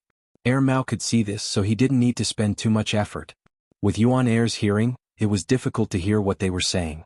However, Zheng Tan heard the conversation between Air Mao and that person clearly. However, he didn't think too much about it. After Air Mao came over, he left. In the next few days, Zheng Tan didn't see the three people when he walked around the school, so he threw this matter to the back of his mind. At the end of May, Zheng Tan heard from little Pomelo that little Pomelo was on leave recently. He was a little worried and planned to go there. If he couldn't find her at school, he would go to the blind old man to take a look. Unexpectedly, near little Pomelo's school, Zheng Tan saw the three people who helped to collect debts that Air Mao had taught a lesson to. In the middle of the three people, there was a bearded man in ragged clothes. Zheng Tan had never seen him before, so he didn't have a good impression of him. The four of them were nestled next to a shop near the school. They looked impatient as they looked at the school gate. The ragged man was trembling with fear. He was very afraid of the three people. The four of them seemed to be waiting for someone. Zheng Tan carefully approached them and eavesdropped on their conversation. "Who is it? Did you see her? Are you King lying to us?" The leader said in a bad tone. "No, definitely not. Her sister said she saw her going to school here." The man in ragged clothes cowered. "Then why don't I see her? Go in and ask her to come out." "I don't know which class she's in. I only know that she's called Huangjio now." Zheng Tan was shocked. Huangjio wasn't that little Jiao? That person. After eavesdropping on their conversation, Zheng Tan found out that the bearded man was little Jiao's biological father. He was also the one who sold little Jiao. He drank too much, gambled too much, and now it seemed that he owed loan sharks. He sold his daughter and now he wanted his daughter to help him pay off his debt? Little Jiao's relationship with her family was very weak before she was sold. After she was sold, little Jiao had probably given up on her family. Little Jiao was clearly living well now, so why did this person still come looking for her? Was this the reason why little Jiao took leave these few days? "Hey, that. One of the three people who helped collect debts pointed at a girl standing not far away. Chapter 362. She was standing outside during school hours, not even carrying her school bag. She was only holding a file and looking over coldly. This was very different from the little Nine that Zheng Tan usually saw. Little Nine, this child, if she was good to others, she would be very considerate of others. Conversely, when she did not like anyone, even if it was her biological father, not to mention that this biological father had sold her. If it was not for Zheng Tan helping her at that time, perhaps little Nine would have been long gone. She repaid kindness with kindness and revenge with hatred. She was decisive and ruthless. Perhaps this was the reason why blind Lord Kuan allowed little Nine to stay. With little Nine's current background, there was no need to be afraid of these people. Therefore, Zheng Tan was not worried that little Nine would be bullied by them. He was only worried that with little Nine's age, it would be hard for her to make a decision. When these people saw little Nine, they were very excited. Little Nine's father wanted to shout and scold a few habitual words, but little Nine just waved her hand, indicating for them to change places to talk. "Hey, you made me look for you. Little Nine's father wanted to make a move after going over, but when he met little Nine's eyes, he stopped abruptly. He was afraid. Without taking another look at this blood-related father, little Nine brought the four of them to a restaurant that wasn't too big. There was a closed for business sign hanging at the door. Little Nine ignored it and pushed the door open and went in. The boss and employees were doing their own things as usual. They were not curious about the five people who came in as if they already knew. They did not look and were doing their own things. The five of them sat around a table. The waiter handed them a cup of water. Yes, only one cup of water, and it was only placed in front of little Nine. As for the other four, they were treated as air. "Hey, what's going on here? Don't you know that the customer is God? If you don't even know this, how can you do business?" The leader shouted. As soon as he said that, the three waiters and the boss in the restaurant rolled up their sleeves and looked over, their eyes extremely unfriendly. "Why don't I send you to meet God?" the boss said with a faint smile. The leader choked and turned back resentfully, not wanting to argue anymore. He just wanted to collect his debt and go back. Little Nine drank some water, put down the cup and was about to say something when he saw a black cat standing outside the window. A smile flashed across his originally complicated eyes, and he quickly got up to open the door. "Black charcoal." The leader's face twitched. "Black cat again?" Previously, when they were beaten up in Chuhua University, a black cat was also present. As expected, nothing good ever came out of running into a black cat. However, why did this cat's name sound like the black cat from that day? Could it be the same one? However, this place wasn't very close to Tsinghua University. After Zheng Tan entered the room, he squatted down on a chair at the side, watching the development of the situation and helping Little Nine. One of the employees in the shop pointed at the boss with his mouth. "Boss, there's a cat."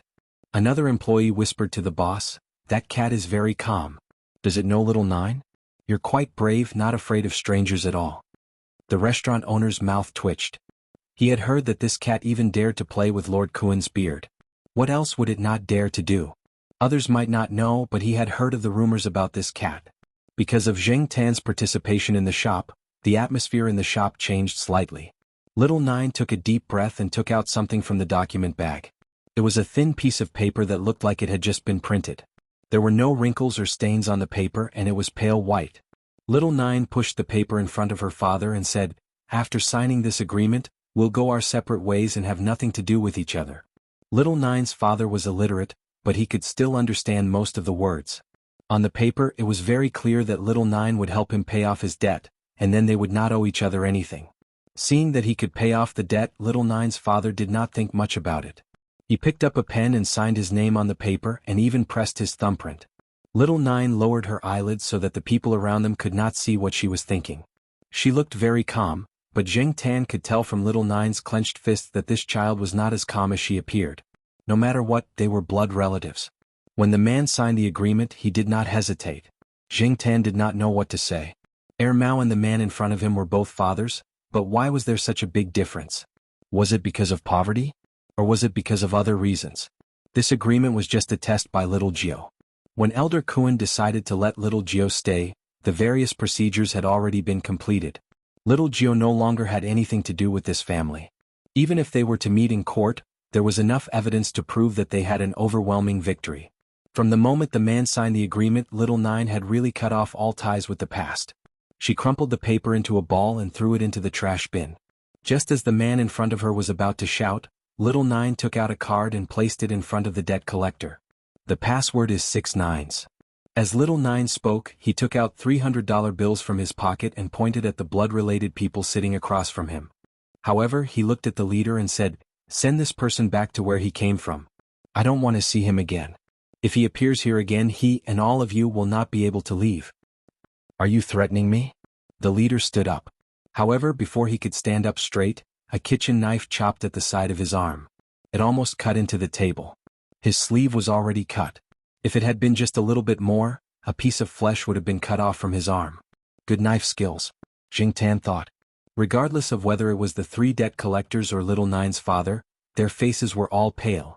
The leader's face twitched a few times as he looked in the direction where the knife came from. On the other side, the restaurant owner was sitting at the cashier counter. His fingers were rhythmically tapping on the table. He had the same smile on his face as usual, as if he had just done something very normal. "Oh, sorry, my hand slipped. I was going to chop the fly." A waiter sitting at the door looked at the people on the table and laughed. On his finger, a table knife spun quickly. It was as natural as spinning a pen. His finger was unharmed. F***CK, I definitely can't come to this restaurant to eat in the future. I won't come even if I starve to death. This was the thought shared by the 3 debt collectors. If they still didn't understand the situation now, they would be retarded. Fortunately, the 3 debt collectors weren't that retarded. They knew how to judge the situation. Since they couldn't be strong here and they had already gotten the money, it was right to leave as soon as possible. Forcing themselves to be calm, the leader put away the card and the 300 yuan. He grabbed the bearded man and hurried out. After walking a distance, the 3 debt collectors let out a long breath. After the shock, they were furious. The leader raised his hand and slapped Little Nine's father. "It's all because of you. **CK. The bearded man didn't dare to defend himself. He continued to cower. "What do we do now?" Another person asked. "What else can we do? Of course, we have to find an ATM and see if there's money in the card. If there's no money, should we go back and ask for more?" The 3 of them fell silent. The atmosphere in the restaurant suddenly became harmonious. The waiter and boss comforted Little Nine. They knew Little Nine and Little Nine often came here to eat. Sometimes Little Nine even took an afternoon nap here. The boss put down a plate of rice in front of Little Nine. "Eat. After eating, hurry back to class." Little Nine took a spoon and ate spoonful by spoonful. She didn't eat breakfast in the morning. Because of this incident, she didn't have much of an appetite. Her head was very low. As she ate, tears fell. Her face was expressionless. After all, she was still a child. The people in the restaurant didn't say anything. The boss patted her head gently and put a bowl of warm red bean paste beside her. After eating and drinking the red bean paste, Little Nine turned back into the lively Little Nine. Jing Tan sent Little Nine to school. He was worried that Little Nine would be scolded for being late for 2 classes. Who knew that when she entered the school, Little Nine would take out a sick leave slip and a hospital certificate from her bag. Seeing Little Nine's red eyes, the person in charge at the school gate didn't say anything and let her in. Jing Tan, after seeing Little Nine enter class, Jing Tan went back. Whether it was Little Nine or Little Pomelo, their classes went up along with their grades. Jing Tan couldn't go up. In the restaurant that Little Nine had stayed in, the closed for business sign had been removed. "Hey boss, who are those 3 cowards from just now? Why are they so arrogant?" the staff asked. The boss waved his hand casually. "They aren't anything presentable. Just throw them out of the underworld another day." The 3 people who were labeled as not presentable looked at the numbers on the ATM and were immersed in the world of how much money they could get. They didn't know that they were being targeted. Just as someone once said, if you didn't have the foresight, you wouldn't last long in any industry. Jing Tan went back to school with a heavy heart because of Little Nine. He thought about how Air Mao treated Air Yuan and how Little Nine's father treated Little Nine. The difference was huge. However, Jing Tan thought about the time before he became a cat. That irresponsible father that he only saw a few times a year. Then he thought about the current Jiaopa. TSK. Familial love was actually quite complicated. That wasn't right. Was it familial love or the human heart that was complicated? When he passed by the kindergarten, Jing Tan stopped in his tracks. Zhua Kitten's last class in the morning seemed to be an outdoor activity class. Thus, Jing Tan jumped to the fence and squatted down, waiting for their outdoor activity class to arrive. Recently, Zhua Kitten's mood wasn't good. What? Zhua Kitten wanted to go to primary school, but the teacher objected. 6 years old was the legal age to enroll in school. In some places it was still 7 years old. If one was too young, there might be all kinds of inconveniences. For many children, enrolling in school early wasn't a good thing. The school was also in a difficult position. Some time ago, when Jing Tan came here, he heard Zhua Kitten complain that their teacher wanted him to go to preschool for a year. However, that little brat had told Jing Tan in private that even if he went to Lord Buddha to roll around, he would still go to primary school this year. Because if Zhua Kitten went to primary school according to little Zhua's promise, she should come back. When the outdoor class started, the children in Zhua Kitten's class all ran out, fighting for their favorite ladders and castles. Only Zhua Kitten looked at the fence first. Then she smiled and ran over. As she ran, she shouted, brother, hey, let me tell you." Chapter 363. Compared with some time ago, Zhua Kitten's mood today seems to be quite good. And the words, "I'll tell you," indicate that there will be a long conversation. Although every time Jing Tan comes over, Zhua Kitten is talking, but today this guy looks like he will say more.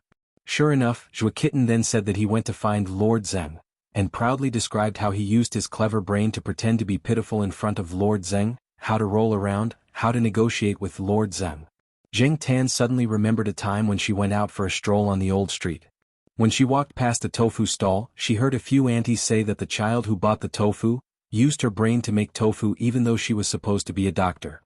But now Jing Tan saw that Zhua Kitten's IQ was used to make a scene, and she even succeeded in doing so. After a lot of preamble and foreshadowing, Zhua Kitten stared at Jing Tan with bright eyes, and his mouth couldn't help but open. "Brother Hey, Grandma Yi agreed that I should go to primary school this year." The Grandma Yi in Zhua Kitten's mouth is Lord Zeng. Lord Zeng's real name is Yi He. Usually Zhua Kitten directly calls Lord Zeng Grandma Yi. In addition to Grandma Yi, there are Grandma Li, Grandpa Zhang, Grandma Lu, and a lot of other grandparents. With the help of these elders who have a lot of power, it is not a problem for Zhua Kitten to go to primary school in advance. Moreover, Zhua Kitten has been tested by the affiliated primary school. There is no problem in the first grade at all. There is no need to go through another back door.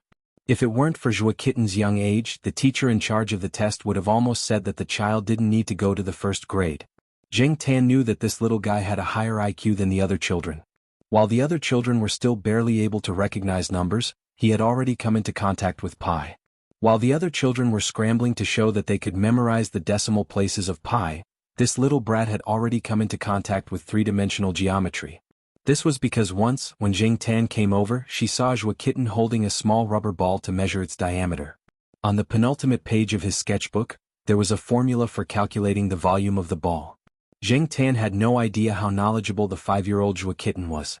Usually she only heard the kindergarten teachers say that Zhua Kitten was a smart child, but they rarely mentioned the word genius. It was enough to show that Zhua Kitten was still quite low-key and restrained. At most, she would deliberately tease the teachers and classmates. Brother hey, do you think my mother will come back after I go to primary school? Zhua Xiaomao looked at Zheng Tan expectantly. How would I know? Zheng Tan cursed in his heart. Perhaps only Lord Zheng and the woman who usually took care of little kitten Zhua knew about it. By the way, I asked Mom on Mother's Day. Mom said that she would come back when I was in elementary school, Zhua Kitten said softly as she kicked the wall lightly. Mother's Day had just passed. According to Zhua Kitten, although little Zhua had not returned, he would have video calls with Zhua Kitten every once in a while. Mother's Day was also the time for video calls. Since little Zhua had said so, could he really come back this year? If that was the case, that would be great. Although Zhua Kitten usually lived a good life, she did not have her parents by her side for as long as she could remember. Compared to other children, she would always be lacking. Even if her intelligence was higher than other children, she was still a child after all. Zhua Kitten had already determined that her mother would come back this year. Therefore, other than being more talkative than usual, she was also exceptionally happy.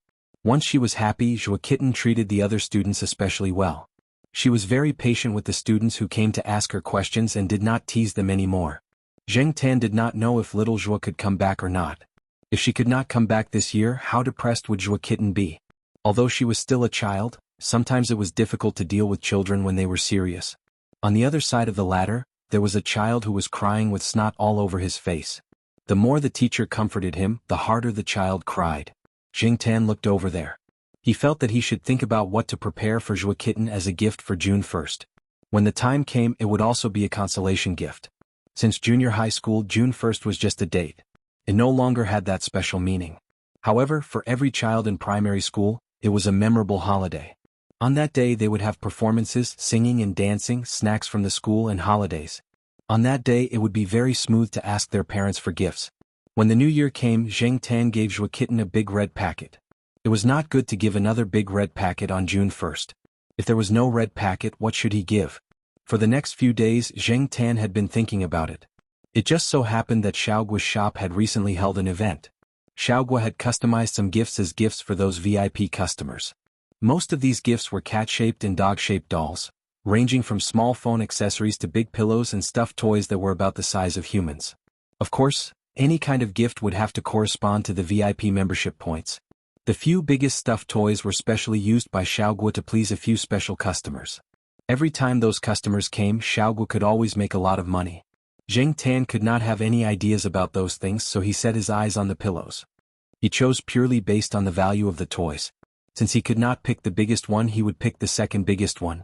One day, after going to the pet center for a routine shoot, Zheng Tan did not ask for the overtime pay that Xiaoguo gave him.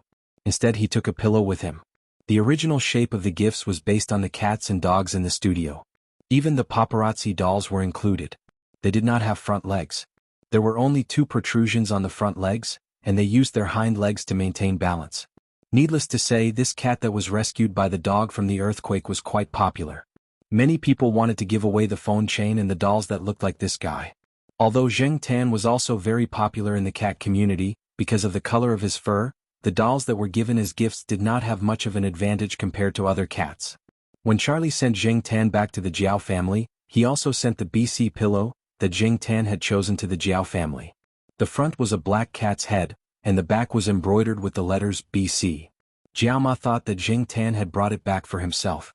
She did not expect that Zheng Tan had not opened the package.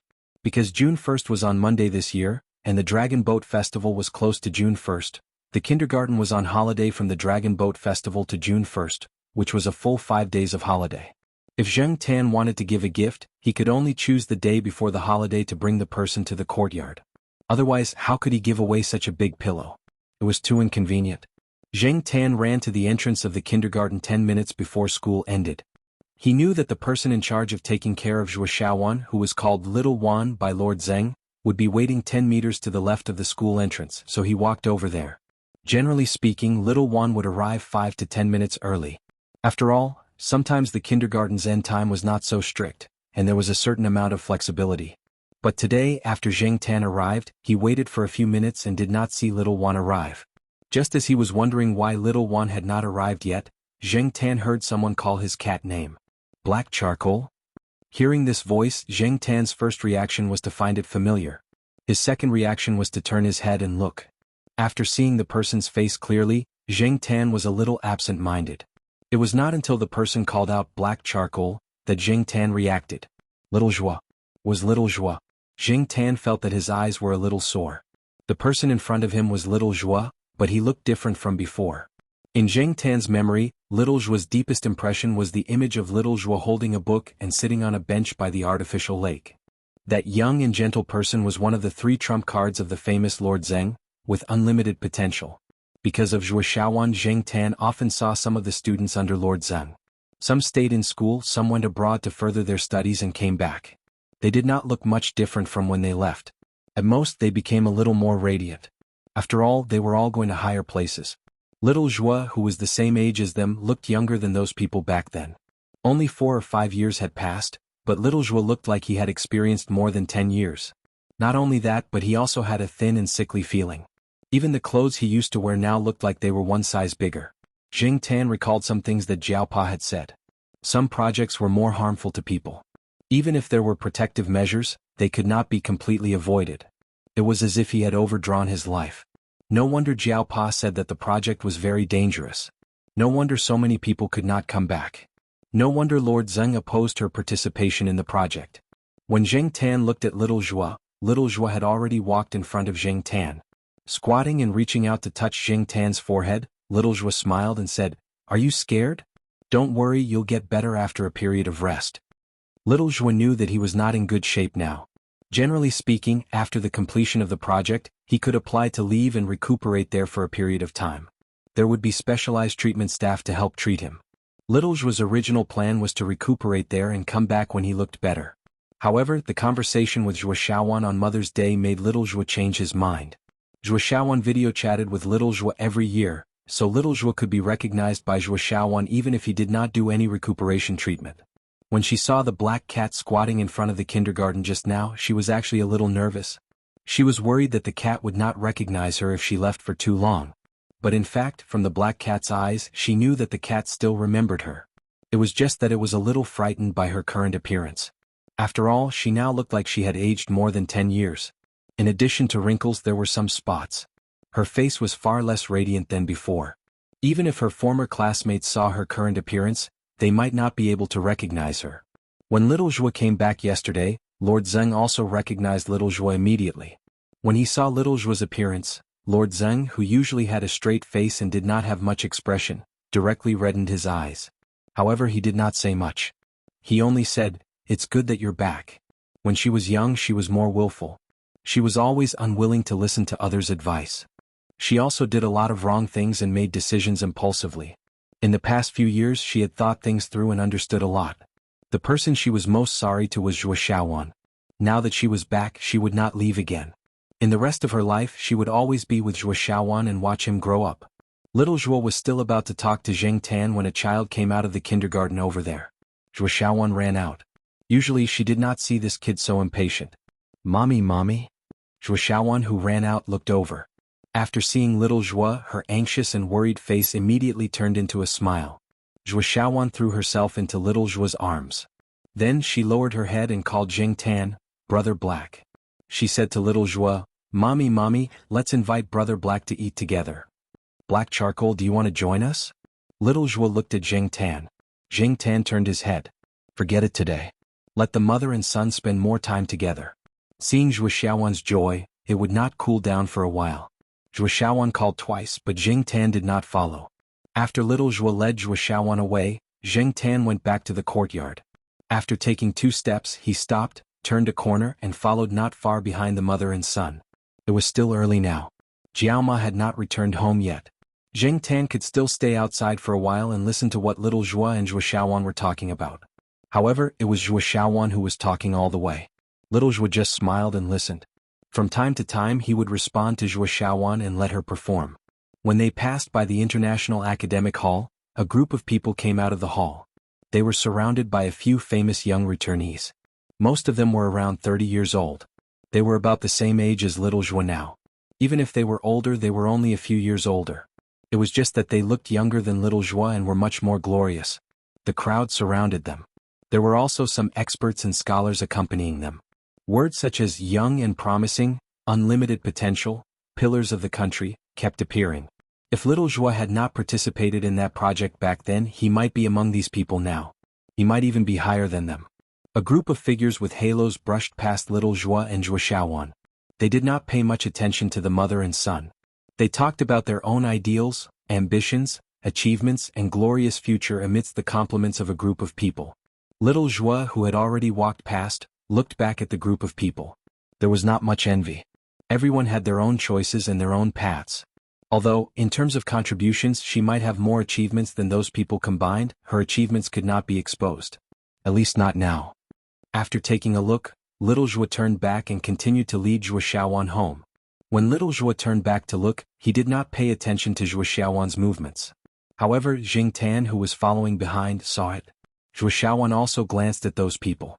When little Zhua turned back, Zhua Xiaowan also turned back. There were other parents who had picked up their children from kindergarten. A child was sitting behind his mother's scooter. He was showing off a poem he had learned today. Luo Binwang's Singing the Goose. He had memorized a few words wrongly. However, it was not easy for a child at this age to memorize a poem. Even if they could not understand the meaning of the poem, the parents were still very happy. Zhua Xiaowan glanced at the child. Then she shook little Zhua's hand and said to little Zhua, Mommy, let's memorize a poem too." "Okay, what poem does Xiaowan want to memorize?" Little Zhua asked. "Let's compare poems." "Okay, compare poems. Xiaowan first." Zhua Xiaowan thought for a moment and raised her chin. Hydrogen, helium, lithium, beryllium, boron. Little Zhua was stunned. Then he could not help but laugh. Carbon, nitrogen, oxygen, fluorine, neon. Sodium, magnesium, aluminum, silicon, phosphorus. Sulfur, chloroargon, potassium, calcium. Jing Tan, who was behind them and heard everything clearly, was speechless. This was a poem? This was clearly the periodic table of the elements. Chapter 364. Because of little Zhua's return, Jing Tan had originally planned to stop little Zhua, bring him to the courtyard, and then give him a present for the 6th of July. But now it seemed that there was no need. There was no gift that could make him happier than little Zhua's return. The so-called consolation gift was also unnecessary. He couldn't give the present today and he wasn't in a hurry to give it. He would wait for the opportunity. Unexpectedly, before Jing Tan could choose the opportunity, little Zhua came directly to his door. After visiting the Jiaopa Jiaoma, little Zhua talked to the Jiaopa and Jiaoma for a while. Of course, she didn't talk about the projects she had participated in.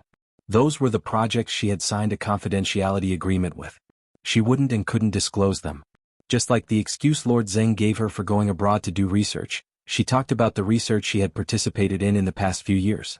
She didn't say much. After all, it wasn't true and little Zhua couldn't lie too much. The Jiaopa understood and didn't ask much.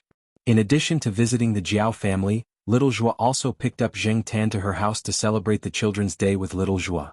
On the Children's Day, the 4 members of the Jiao family didn't have a holiday at all.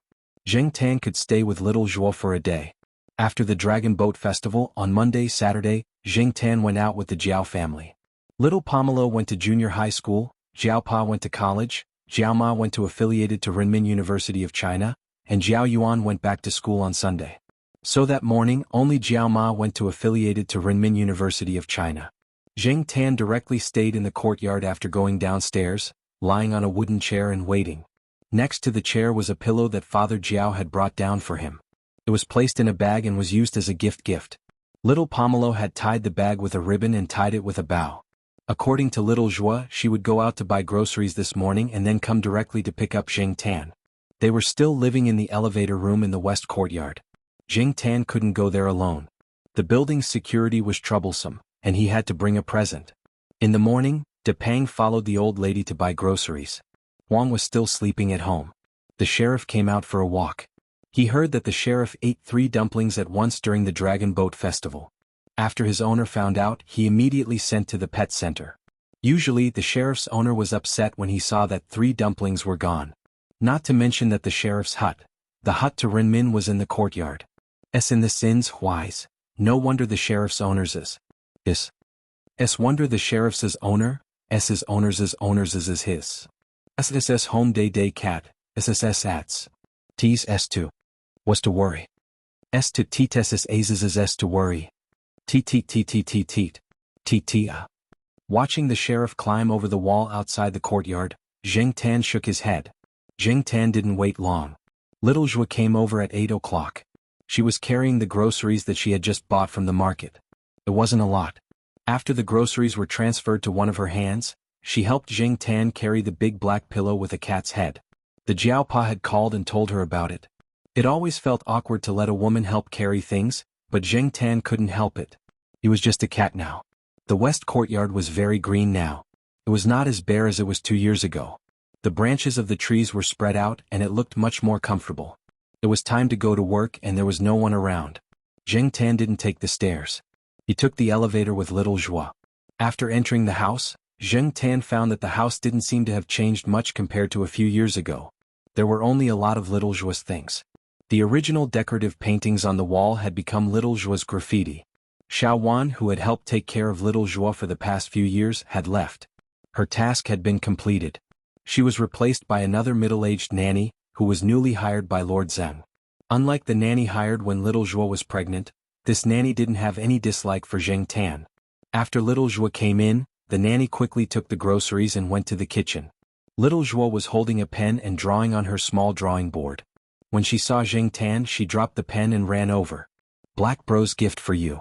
Little Zhua handed the pillow to little Zhua. Thank you, Black Bro.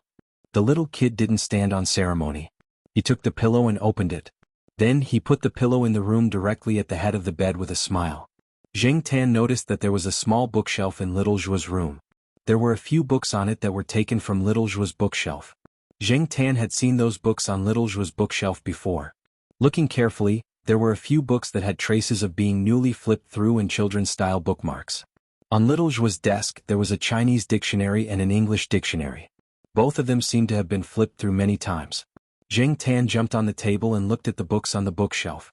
There were a few children's science books. The books had also been flipped through, but now they were placed at the corner of the bookshelf. From the corner of the bookshelf he looked at the books from the easy to difficult. They covered a wide range of subjects. Some of them had been flipped through many times, and some of them had been flipped through very little. The ones that had been flipped through very little might not be because little Zhua didn't like to read them. It was just that he couldn't understand them now. However, Zheng Tan wasn't sure when that little kid would be able to understand them. Little Zhua hadn't been around for the past few years, so it definitely wasn't little Zhua who taught him. That little one should have taught him, but most of it was little Zhua's own choice.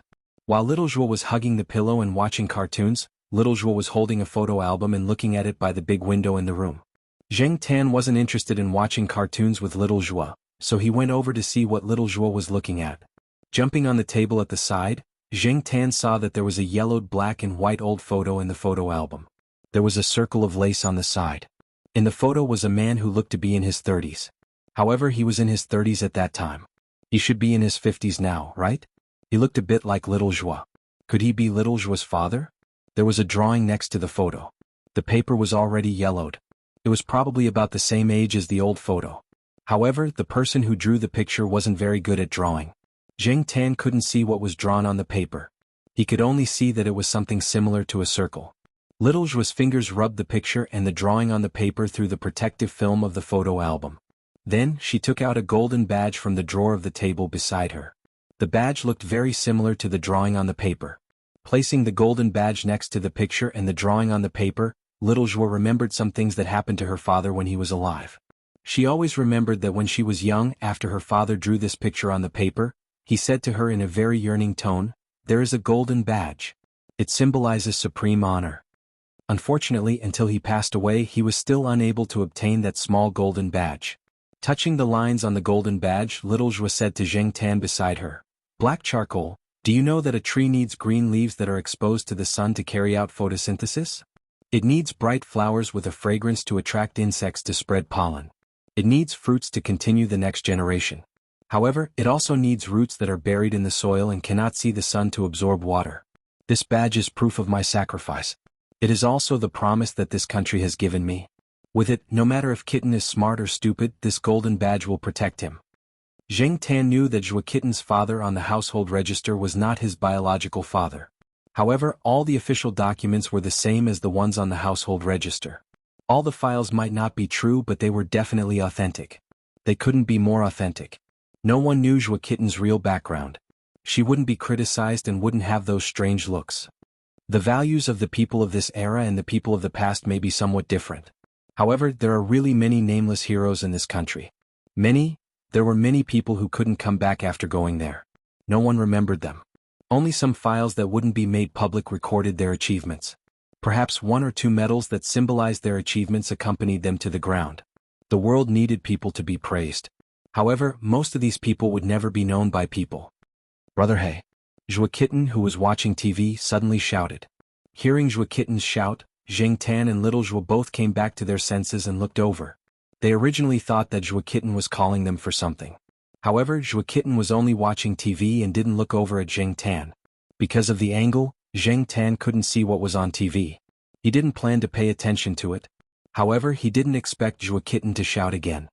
Brother He. Mommy, Brother He is on TV. Zhua Kitten said to little Zhua. Little Zhua quickly wiped her tears and took a few deep breaths to adjust her mood. Then she smiled and walked over. Zheng Tan was also curious. When did he go on TV? He went over to take a look. Zhua Kitten was watching an entertainment program. There were several movie previews. Among them there was the movie that Zheng Tan acted in last year. It was a very short clip. When Zheng Tan came over to watch, he only saw one scene in the ending just this summer. Then the trailer ended. Little Zhua didn't notice. She only saw a few short scenes in a hurry. She saw the black cat in the movie, but she didn't connect the black cat in the movie with Zheng Tan. However, Zhua Kitten said it with certainty and little Zhua didn't refute. Zheng Tan observed little Zhua's expression and found that she didn't recognize him. He was secretly relieved. As long as it wasn't easy to recognize him, he was still free to go out for a walk. The movie wasn't so similar to reality. When Zheng Tan was shooting, he also chose a lot of angles that were beneficial to him. He let the camera take pictures of him to make him look more handsome. In addition to the post-production and some small special effects, no one should be able to directly match the cat in the movie with a cheap cat like him who was wandering around all day. However, how did Zhua Kitten recognize him? Looking at the child, she was quite sure.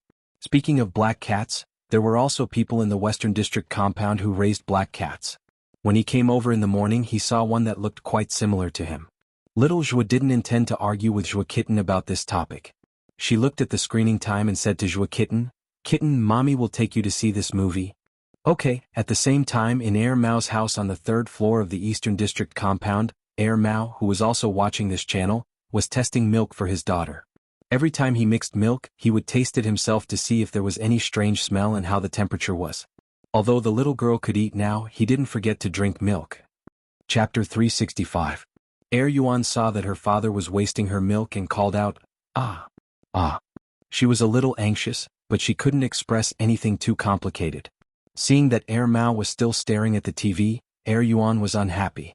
She patted the chair and used her voice to express her dissatisfaction. Dad! Dad! Hearing Air Yuan's call, Air Mao finally turned around and passed the milk to Air Yuan. Daughter, that black coal actually acted in a movie. Brother Black? Air Yuan didn't understand what a movie was, but she knew that the black coal her father was talking about was Brother Black. Like Zhua Xiaomao, she and Wei Xiaopeng also called Jing Tan Brother Black. Yes. Must be that guy. I knew it with one look. Other than the black coal, no other cat can act like that. That look in its eyes is so naughty, Air Mao said. Air Yuan held the cup and drank the milk. She thought about what her father meant by naughty, naughty, naughty. She thought for a long time but couldn't understand. Forget it, she didn't want to think about it. Drinking milk was more important. When she saw Brother Black, she would learn from her father and say, naughty, naughty, naughty. Air Mao didn't know what his daughter was thinking. He was still shocked by the movie trailer just now. He was busy taking care of his wife and child last year and didn't pay much attention to the black coal. He didn't expect that it had already acted in a movie. What a simple life. After thinking for a while, Air Mao still couldn't calm down the curiosity and surprise in its heart, but it couldn't just go upstairs and ask. At this time, the cat must be hanging around outside, and it might even be flirting with a female cat. If Zheng Tan knew what Air Mao was thinking, he would definitely rush over and beat him up. Seeing the phone on the table, Air Mao picked it up and saw that Air Yuan was drinking milk seriously. He told her to put the cup aside and play by herself for a while. If she needed anything she could call him. He would go next door to make a call. The nanny was hanging the clothes. Mao went to the next room after informing her. He closed the door, flipped through the address book and called Celestine. Celestine was at the company checking a few shipping orders and stamping them. He was a little tired from looking at the orders, so he went outside to get some fresh air. When he heard Mao's call, Celestine wondered why Mao was calling him at this time. As soon as the call connected, Celestine heard Mao's exclamation. "Senior, did you know? Black Coal actually acted in a movie. It's not a pet commercial, it's a real movie. It's a big movie with a few small celebrities and it's on the big screen." Wei Ling choked on the word create. It took him a while to realize what he was talking about. "Speak properly," Celestine said. Mao, ever since his daughter Yuan could speak, he often talked to her. Although he influenced Yuan and let her learn a lot of words, Mao also learned some vague pronunciations and some habits when speaking to children. For example, he said eat as eat, and sleep as sleep. If he only said this to children, it would be fine. Many parents did this, but Mao also said this when everyone gathered together. He even mixed in some baby language which gave everyone goosebumps. A group of grown-ups talking like this when they were together. Celestine wanted to punch him. However, Black Charcoal acted in a movie? He seemed to have heard similar news last year. He thought it was just like the advertisement at the pet center, so he didn't take it seriously. Now that he looked at it, it was true. What's the name? Celestine walked into the office and sat beside the computer. He searched for the movie Black Cat, according to the name Mao mentioned. There was no cat's name on the cast list, only a few actors and the director's introduction. However, from the publicity, the director told the media that the black cat in the movie was borrowed from a friend. It was a trained black cat. Everyone called it Z, and its breed was unknown. Seeing this, Celestine laughed. Z? Breed unknown? It was obviously Black Charcoal. It even had a fake name. One stage name wasn't enough, so it came up with a second one. While he was looking, Mao called again. "Did you see it? It's that Black Charcoal, right?" Although it was a question, it showed a very certain meaning. Mao didn't doubt its eyesight at all. Yes. Celestine was on the phone while browsing the web. He had just finished watching the trailer posted on the internet. Anyway, he had nothing else to do. Since he happened to come across this matter, his interest was piqued and he read more. "Hey senior, it's not long before the release date. Why don't we go watch the movie together? Let's give Black Charcoal more box office?" Mao said expectantly. He didn't go to the cinema often. In fact, there weren't many movies that attracted him. When he wanted to watch a movie, he would search online. Copyright and whatnot, it was just a term. "Okay, let's go together then." Celestine was also looking forward to it. As one of the early people who knew the Black Cat, Celestine knew what kind of character the Black Cat was. "Oh right, senior, can children be brought into the cinema? It's been too long since I went to the cinema." "I don't know the rules," Mao said. "It seems that there are no restrictions. You want to bring Yuan to the cinema? Yuan is too young. He's only 1.5 years old. Moreover, the sound in the cinema is loud, the air is bad and the screen is flickering. I'm afraid it will affect the child's hearing and eyes." Celestine recalled what his wife had said before and told Mao. "I see. I'll ask when the time comes." Mao actually wanted to bring his daughter to the cinema. If the child's mother hadn't come back by then, would he go alone? Even if he went with his senior and the others, Mao still hoped that he could bring his daughter. Moreover, this was Black Charcoal's movie. How could Yuan's brother not go to the cinema to support him? However, the environment in the cinema was indeed not very good. Therefore, for the rest of the time, Mao was thinking of ways to reduce the impact of the cinema on the child. The Jiao family also knew that the movie was about to be released. They downloaded the trailer and watched it several times. Unfortunately, the trailer was too short. They could only hope that the release date would come soon. Before the release, all parties were busy promoting it. The actors weren't very famous and there were also many newcomers. In terms of actors, other than the few idols who didn't bring much effect, there was nothing else. Director? He wasn't very famous. Compared to the few well-known directors, Kong Han was still a stranger. However, this time there was a new element in it. It attracted a lot of people. The plot wasn't new, but they could watch the cat. Ever since the trailer was released, many people analyzed how the movie would do at the box office. Some people mocked the few scenes in the trailer, saying that the movie must have spent a lot of money to achieve such effects. It was common knowledge that the special effects of movies in the country were mostly unbearable. Why were the production costs of foreign blockbusters in the tens of millions or hundreds of millions of US dollars, but the domestic production costs were much lower? The computer special effects of the former started at 10,000 US dollars per second, while the special effects in the country were only a few hundred to a few thousand RMB per second. The difference in cost was obvious. It was true that you got what you paid for. There were many professionals in movie-related forums analyzing the special effects. The production costs of such special effects should be at least tens of millions, right? Back then, Cat and Dog War, Pig Baby, and other animal movies cost tens of millions of US dollars. You want to use tens of millions of US dollars to make an animal movie in the country? Are you looking for trouble? Isn't it a waste of money? Although animal movies are very popular, the production costs are too high. Basically, no one in the country is willing to do it.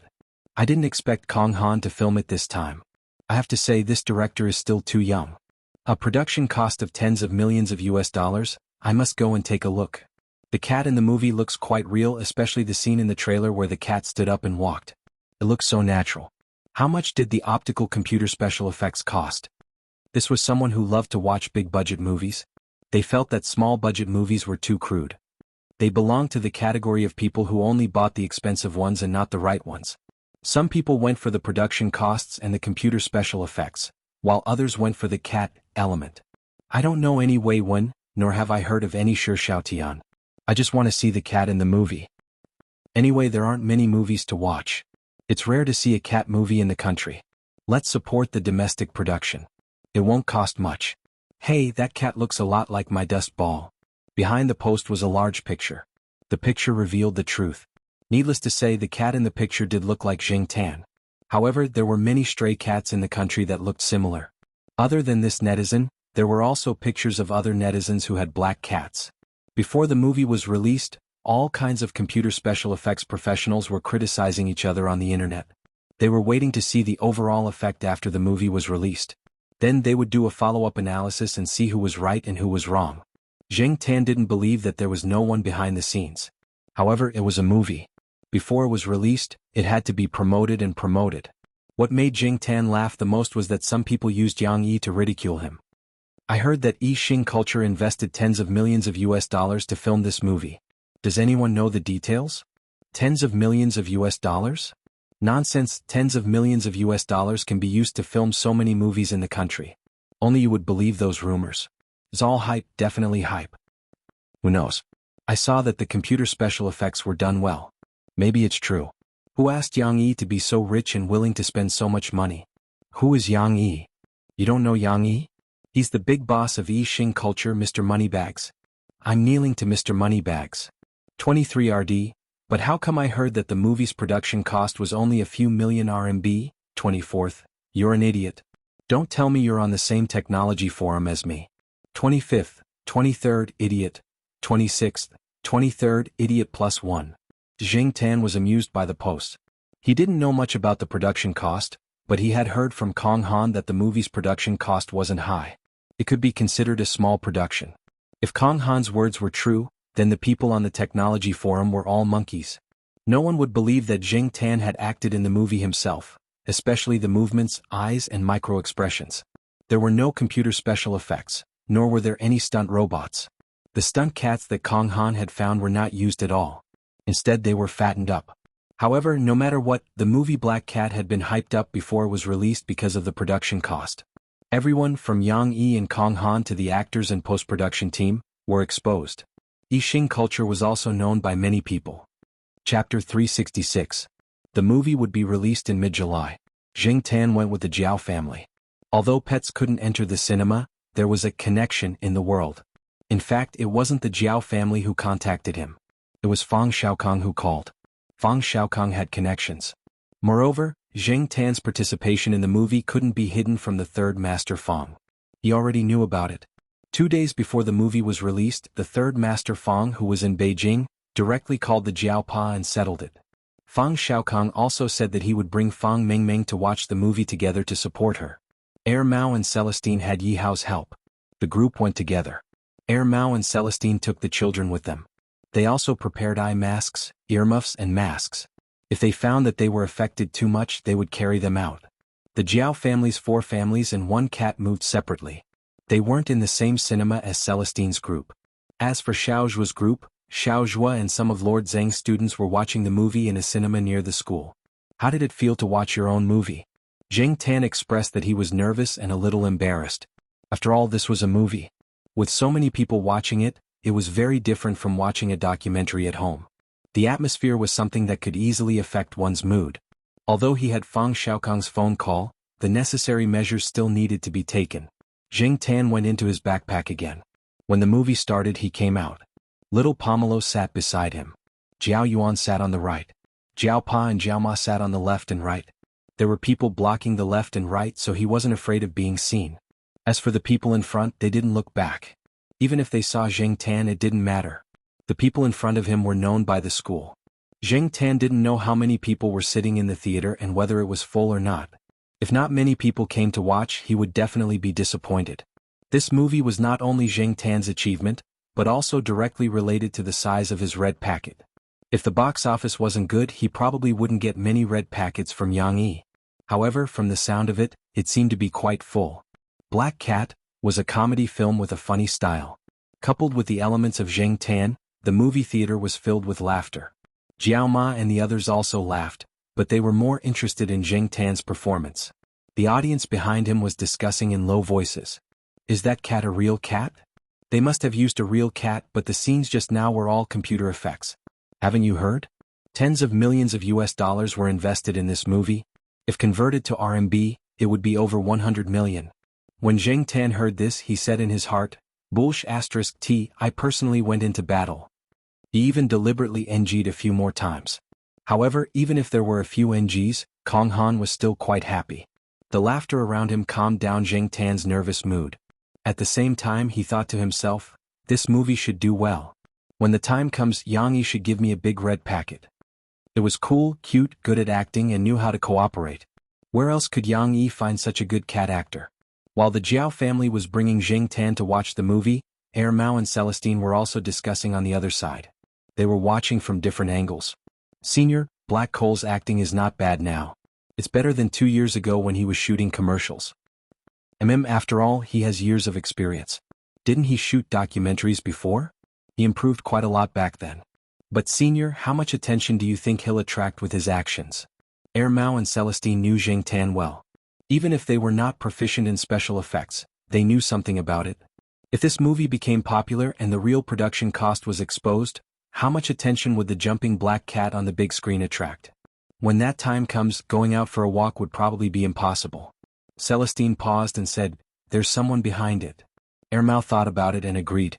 Although they did not know how many people were behind it, it could be seen from the online debate before the movie was released that there were very few people who had their eyes on Z. There must be someone who was deliberately guiding them. At the same time, they also restrained the insiders and limited the exposure of the media. Just like Air Mao and Celestine when they were arguing about the production cost, only the insiders knew the real situation of the movie. However, no one dared to say it. Yang Yi had already warned them. However, even if they signed a confidentiality agreement, there were still people who could not resist the temptation of the outside world and leaked the news. There were indeed people who leaked the news. However, that person did not appear in the company the next day. The circle did not see that person again. It was said that he resigned and went back to his hometown. No matter what the truth was, everyone only knew that it would be fine as long as they kept their mouths shut and listened to the instructions. As for Little Zhua and the rest, everyone was happy because of the jokes in the movie. When Ronald was drinking the paw-washing water, Little Zhua laughed out loud and kept laughing. Mommy, he drank Brother Hay's paw-washing water. Ah. Little Zhua's laughter was filled with schadenfreude. Little Zhua did not refute and only laughed in response. Little Zhua and the rest did not think that the paw-washing water Ronald drank was real. Who would let a celebrity drink cat paw water? They must have changed it during the filming. Little Zhua always believed that Ronald drank Zheng Tan's paw-washing water and kept laughing. Little Zhua's juniors thought that children were indeed children. They took everything seriously. In fact, everyone who knew the inside story would be happy for a long time when they saw this scene. Little Zhua did not know the inside story, but she believed that this scene was real. After Black Cat was released, all kinds of comments and reviews appeared on the internet. There were good comments and bad comments. Some people said that the movie was good. It was worthy of being made with tens of millions of USD. The computer made the cat look like a real cat. It was not as if there were no animal special effects movies of this level in the country. They liked it. Of course, there were also people who said that the plot did not have much meaning. The newcomers' acting skills were too bad, such as a certain Luo. When it came to meaning, there were not many commercial blockbusters that had any. Some people despised fast food culture, but it was reasonable that it existed. After a hard day of work, looking for something relaxing to watch was also a kind of adjustment. We are not cultured people. We watch movies for fun. If it was a literary blockbuster, I might not even go. The children at home are happy watching it. As long as they are happy, everything else is secondary. Some netizens said. Yixing Culture also took the opportunity to continue promoting the movie. They made full use of the internet and attracted a lot of viewers. Zheng Tan did not pay much attention to those. There were people at home these days, so it was not convenient for him to go online. However, according to Jiao Yuan and the others, the movie's box office was good after a week of release.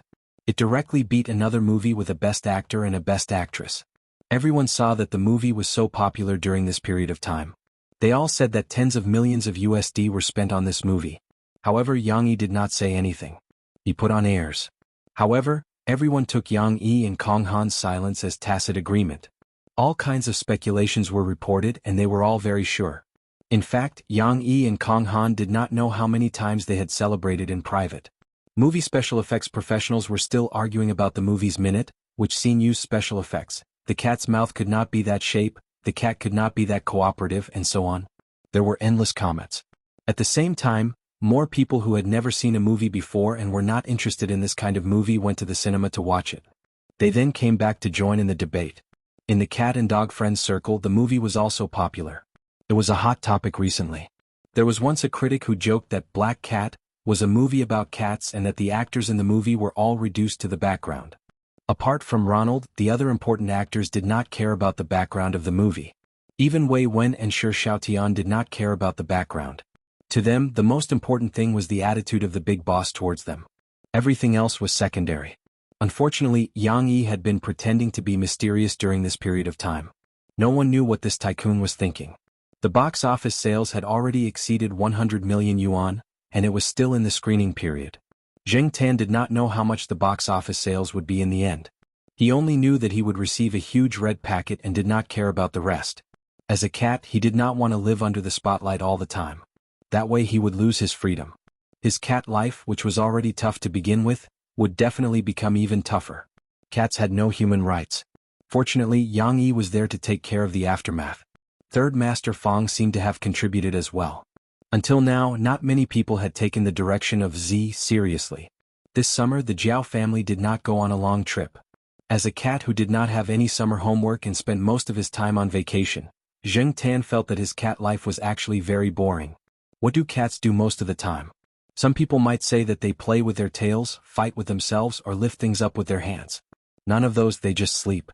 Take Depang for example. Sometimes, Zheng Tan really wanted to tell this fat cat to go out and exercise.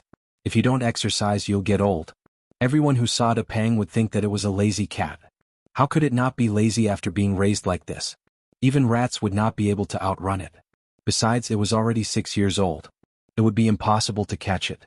However, Zheng Tan knew that was not the case. Yesterday, the sheriff was fighting with a cat in the west compound. Depang even went over to help. The sheriff was already on the losing end, but Depang went over and killed it instantly. Zheng Tan looked at the cat that screamed and ran away. In his heart, he lit a candle for it. For a long time in the future, that cat would probably run away from Depang whenever it saw him. Seeing Old Manly take Flowery out for a walk, Zheng Tan thought for a while and ran over to jump on Flowery's back. They took the dog cart for a walk. Usually, Old Manly would sneak over to the west compound to chat with a few old friends before coming back. Zheng Tan happened to go over to the west compound to take a look at Kitty Joie. Flowery had a good temper. It was often bullied by the sheriff and the others, but it was not angry. After Zheng Tan jumped on, it did not refuse. This weight was nothing to Flowery, who was 100 kilograms. However, very soon Huang jumped on as well. Old Manly found it funny. His Flowery had a good temper. It was kind to children and other animals. It was so big, but it was always bullied by these few kittens. The sheriff came out with a smirk. He looked and jumped on as well. Old Manly wanted to say something, but when he looked up, he saw a certain fatty running over. Then he jumped on as well. Flowery looked at Old Manly with a wronged expression. Woo, Old Man Li, actually the 4 cats combined were not that heavy. Little Flower had played with the children in the courtyard before. Zheng Tan and the other cats combined were about the same weight as the children. After Little Flower expressed his grievances, he continued to carry the 4 cats steadily. People who walked past saw this and could not help but say, "This dog and cat have such a good relationship." Chapter 367. Little Flower didn't feel wronged for long. Not long after they walked out of the courtyard, Huang jumped down from the dog's back and ran back to the courtyard. It didn't leave the courtyard much and didn't run around. It jumped on the dog's back because it saw Zheng Tan's behavior and followed suit. The sheriff didn't stay for long. He saw a little Pekingese and ran after it. Zheng Tan always thought that the sheriff was born in the wrong body. He should be a dog. As for De Pang, it jumped down at the intersection of the walkway to the courtyard and the main campus road. Then it found a tree and squatted there, waiting for its old lady to come back. Therefore, when Old Man Li walked slowly with Little Flower to the west courtyard, only Zheng Tan was left on the dog's back. There were also many pet dogs in the west courtyard. When they saw Little Flower, they started barking. They were all small dogs like Chihuahuas and Pekingese. Although they were barking fiercely now, they wouldn't dare to run up once the leash was released. Dogs bullied people because of their master's power. This was the philosophy of dogs. 1 or 2 cats squatted on the tree, letting the dogs bark around them. They lazily looked in the direction of Little Flower and Zheng Tan. Those who knew Zheng Tan wouldn't come over to provoke him. Those who didn't know him didn't dare to go over. After all, there was such a big dog next to them. They were too lazy to get down from the tree. Zhua Kitten was reading at home. When she heard the noise, she ran to the balcony with binoculars. Then she said to Xiao Zhua, "Mommy, Brother Hay and Little Flower are here. I'll go down and play." Because Old Man Li often brought the dog here, some people in the west courtyard had a deep impression of Little Flower, whose size didn't match its name at all. However, everyone knew that this dog had a good personality. It didn't fight with other dogs and was good to children. Zhua Kitten even rode it. Therefore, sometimes when she saw Little Flower come over, Zhua Kitten would go over to play. Now that Zheng Tan was here, Zhua Kitten wanted to go down even more. Xiao Zhua was worried about him going down alone. After informing the nanny, she followed him downstairs. The children in the courtyard loved to play with Little Blossom because Little Blossom would not bite their balls. Someone in the courtyard even had a German Shepherd. That dog also loved to play with balls. However, the children in the courtyard did not play with it because many of the children in the west courtyard knew that if they threw their balls at the dog, their balls would not return. It was not that the blackback wanted to monopolize the ball, but it often used its teeth to bite the ball. With one bite, the ball would go through. Once, Zheng Tan saw a middle school student who was playing basketball in the Western District courtyard throw the ball over. Then the basketball was deflated by the blackback teeth. Little Blossom stood under the shade of the tree. Some children came out to play with Little Blossom. Some children even climbed onto Little Blossom's body and treated him like a large plush toy. After Zhua Kitten came down, she didn't go with them. She went to sit beside Zheng Tan and talked about the movie they watched a few days ago. When the little brat talked about Ronald drinking Zheng Tan's paw washing water, she couldn't help but laugh. Xiao Zhua stood under a tree not far away. He smiled and looked over. He didn't interrupt Zhua Kitten. No matter what other people thought, Zhua Kitten was certain that the actor in the movie was Zheng Tan. However, other people only took it as a child's words and didn't take it seriously. After Zhua Kitten finished talking about Zheng Tan's movie, she talked about Little Blossom. "Brother Hay, what's in the wine barrel that Little Blossom is wearing around his neck? Mom said that it's wine, but I don't believe it." Zhua Kitten moved closer to Zheng Tan's ear and whispered, "I touched it once, but Little Blossom pushed it away before I could open it. But there's definitely no wine in it. According to the weight, it's not empty and there's no liquid in it." Many people knew that in some pictures, Saint Bernard dogs always had an oval-shaped wooden barrel hanging around their necks. This was also their classic image. Some people said that the barrel was filled with wine. It was used to warm up the bodies of people who were in danger in the snow. It was said that Saint Bernard dogs used to rescue travelers in the snow. The wine in the barrel could warm up people trapped by avalanches and inspire their courage to survive. Of course, there were also people who said that the barrel was just a special decoration. Old Man Li had made a small barrel for Little Blossom to wear on a whim. Usually, other than some people that Old Man Li and Little Blossom were very close to, Little Blossom didn't like other people to touch the barrel. The barrel contained some of Old Man Li's medicine. Old people always had this kind of problem. Sometimes they would forget to bring medicine with them or some emergency items. Old Man Li would then use this small wine barrel. Such a big dog didn't feel tired carrying a small barrel filled with medicine. After wearing it for a few years, Little Blossom had already gotten used to it. The children who liked to play with Little Blossom were all told not to touch the barrel. If they touched it, Little Blossom would get angry. Although it wouldn't bite, it would push people away with its mouth. Because of this, when Old Man Li bragged with others in the East Courtyard, he was very proud when he talked about his dog. Seeing that Zhua Kitten was very curious about the barrel that Little Blossom wore, Jing Tan wanted to open the barrel on Little Blossom's neck one day and show it to Zhua Kitten. While Zhua Kitten and Jing Tan were chatting about Little Blossom had already been taken away by Old Man Li. There were two other old men following them. They were heading towards the entrance of the courtyard. They were probably going to do something outside the school. Some children hadn't had enough fun yet. When they were pulled back by their parents, they even negotiated with their parents, saying that they wanted to raise Little Blossom. There was a place to walk in the school. If they could apply for a permit and the dog was obedient, the people in the neighborhood wouldn't say anything. Saint Bernard wasn't considered a dog breed that liked to bark. However, the problem was that Little Blossom was so big.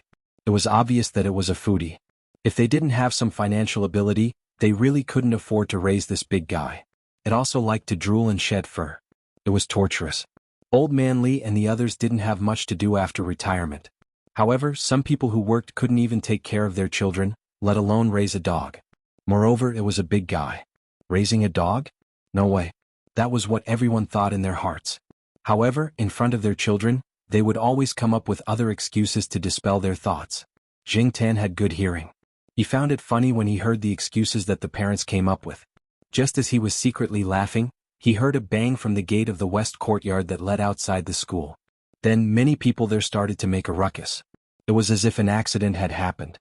Some parents saw that the situation wasn't right. They hurriedly brought their children home and locked them up.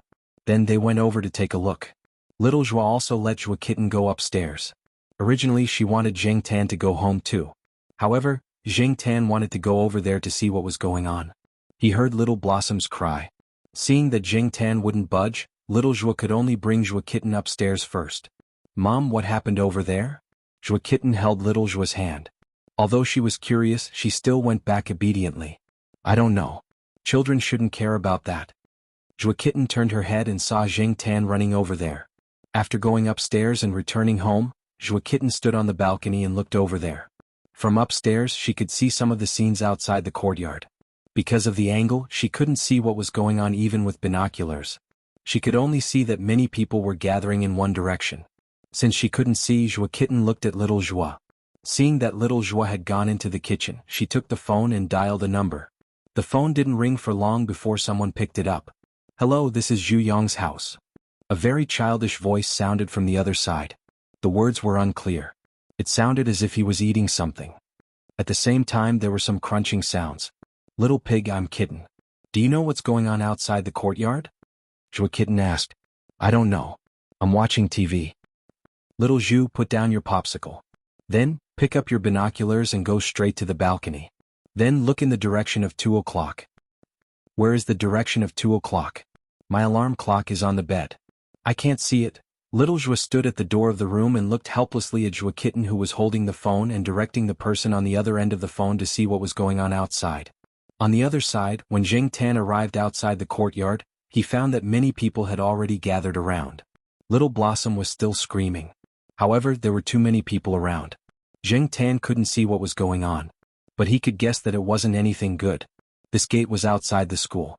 The gate was on a wide road. The western courtyard's cars often came in and out of this gate, so there were more guards here. The inspection was stricter. Now, when Jing Tan came over, there was no one in the guard room. The security guards in charge of this side didn't see him either. They all ran to the scene of the incident.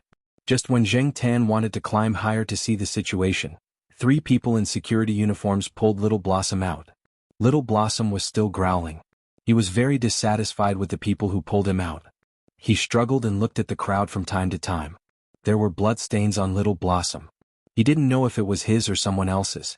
The 3 security guards tied Little Blossom's dog leash to an iron hook on the wall next to the guard room.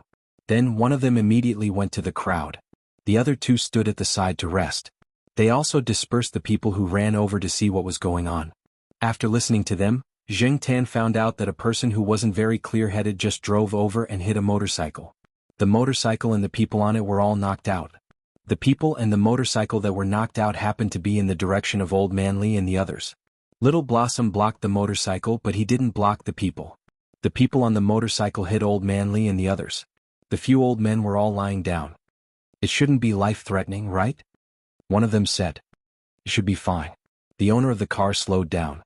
The force of hitting the motorcycle wasn't very strong. The motorcycle owner shouldn't be in life-threatening danger.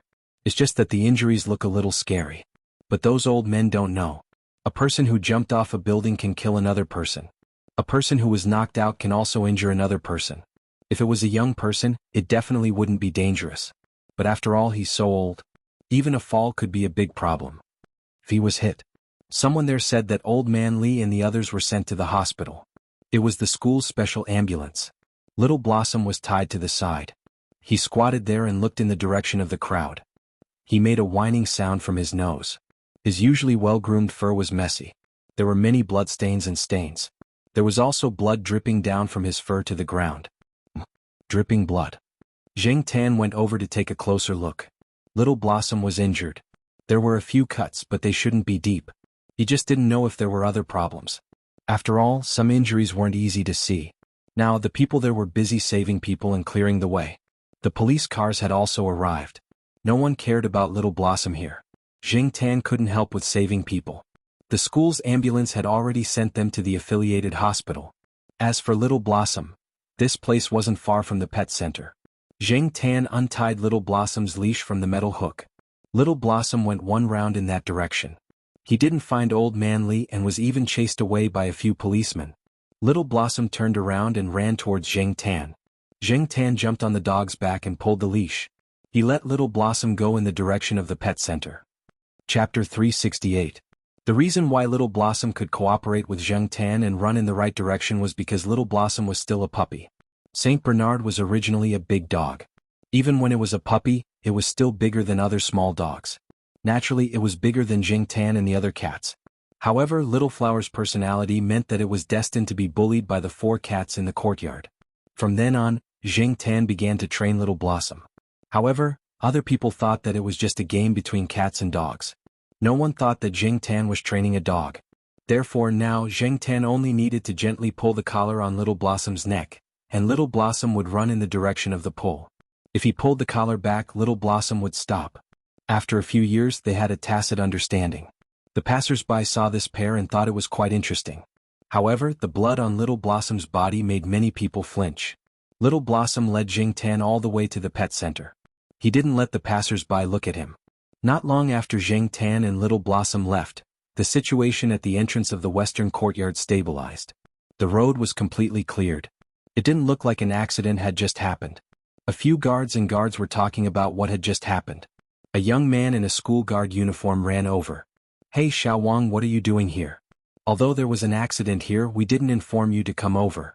You can't leave your post without permission," one of the guards said with a frown when he saw the young guard. "No, Brother Lu, I received a call from Brother Zhang. He said that he sent Professor Li and the others to the affiliated hospital. Professor Li woke up in the car and asked us to take care of Little Blossom. He said that Little Blossom was also injured." "Brother Lu, who is Little Blossom?"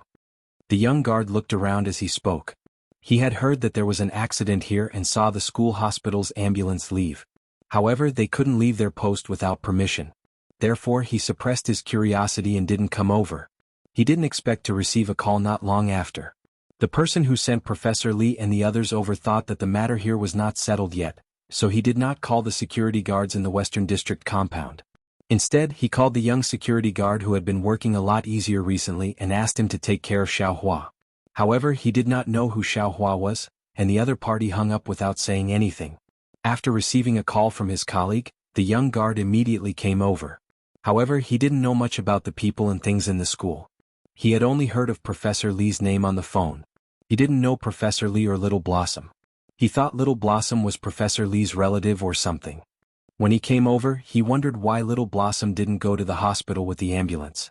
When he came over, he looked around and didn't see any injured people. Little Blossom?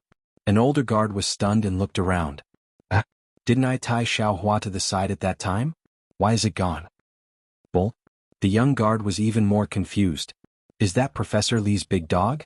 Someone said they saw it just now, someone said. They asked around and realized that the dog had disappeared when they weren't paying attention. I've asked the guards in the East District. They said they haven't seen him return. A guard put down the phone and said, "Hurry up and look at the surveillance cameras." Even if it was a dog, they had to be responsible if they lost it. Moreover, this dog had saved people. Professor Lee was still talking about it while lying in the ambulance. It seemed that the dog was very important to Professor Lee. They gathered in the surveillance room and pulled up the footage captured by the cameras at the entrance. That one. I told you I tied it to the side. The older guard pointed at the footage and said. The footage showed the three of them pulling the dog out of the crowd and tying it to the side. Then they stared intently at the dog on the screen. Then, from the footage captured by the camera, they saw a black cat, which was not much bigger than the dog, untie the dog's leash. The dog ran back and forth, and then the black cat jumped on the dog's back and rode the dog away. The guards, they were speechless. On the other side, Zheng Tan brought Little Flower to the pet center. Although Old Man Lee brought Little Flower there once or twice a month, Old Man Lee would bring Little Flower there either by bike or by car. Little Flower didn't remember the way.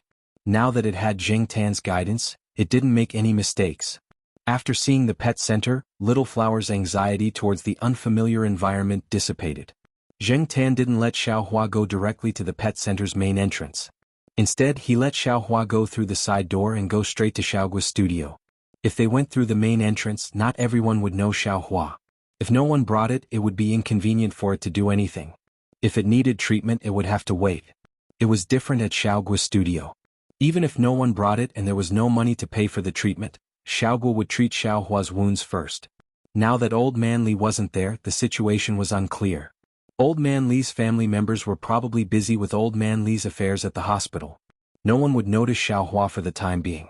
Leaving Xiaohua with Xiaoguo was the best solution at the moment. The people in Xiaoguo's studio didn't have much work to do today. They were all free to move around and think about how to shoot the next promotional video. As the number of views of the video on the website increased, more and more advertisers came to the studio. However, they still had to grasp the quality of the video. They couldn't fool people. They were watching TV and chatting in the room with the air conditioner. Suddenly they heard a knock on the door. The sun is so bright at this time. Who's here? Who cares who it is? Hurry up and open the door. It might be a big client, an employee joked. The person closest to the door shook his head. He got up and walked over to open the door. When he opened the door, he saw a dog's head. A big dog covered in blood was looking at him. If he didn't see Zheng Tan on the back of the dog, the employee who opened the door would have been scared and closed the door first. They were in charge of filming, not veterinarians. They weren't familiar with the customers in the pet center. They only remembered a few people who were in contact with them often. They were unfamiliar with Little Flower. Moreover, Little Flower had a lot of blood stains on its body. It was tired from running over. It opened its mouth and panted heavily. It looked a little scary.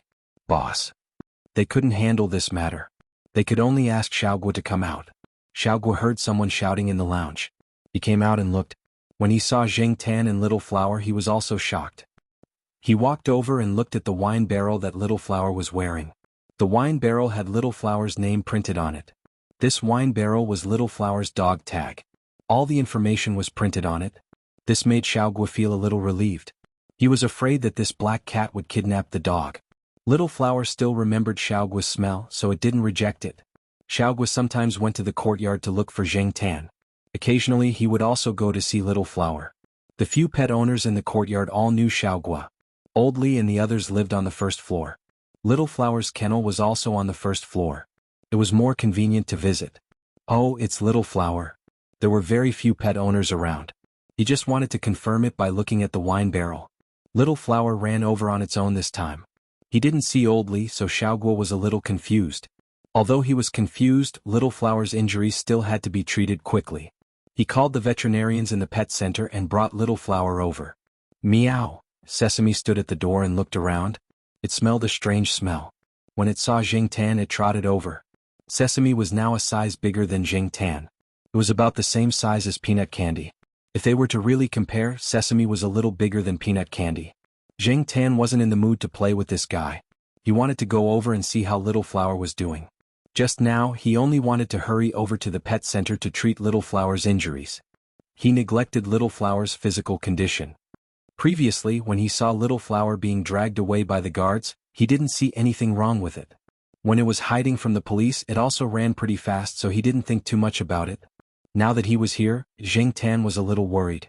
If it already had internal injuries, would it be more serious if it ran over here? Although it hadn't been long since it came here from school, no one could be sure about its injuries. Little Flower was already more than 5 years old. It was said that the average lifespan of a large dog was shorter than that of a small dog. If it had some hidden injuries, would it shorten Little Flower's lifespan? In the past, Zheng Tan didn't have any feelings for cats and dogs. But in the past few years he watched the cats and dogs in the courtyard grow up. They also played together on a daily basis. In the eyes of many people, they were childhood friends who grew up together. Although many cats were considered adults when they were 1 year old, from a human's point of view, whether it was 1 year old or 5 years old, they were all categorized as children. Just as he was about to follow Xiaoguo to check on Little Flower's condition, he heard movement behind him.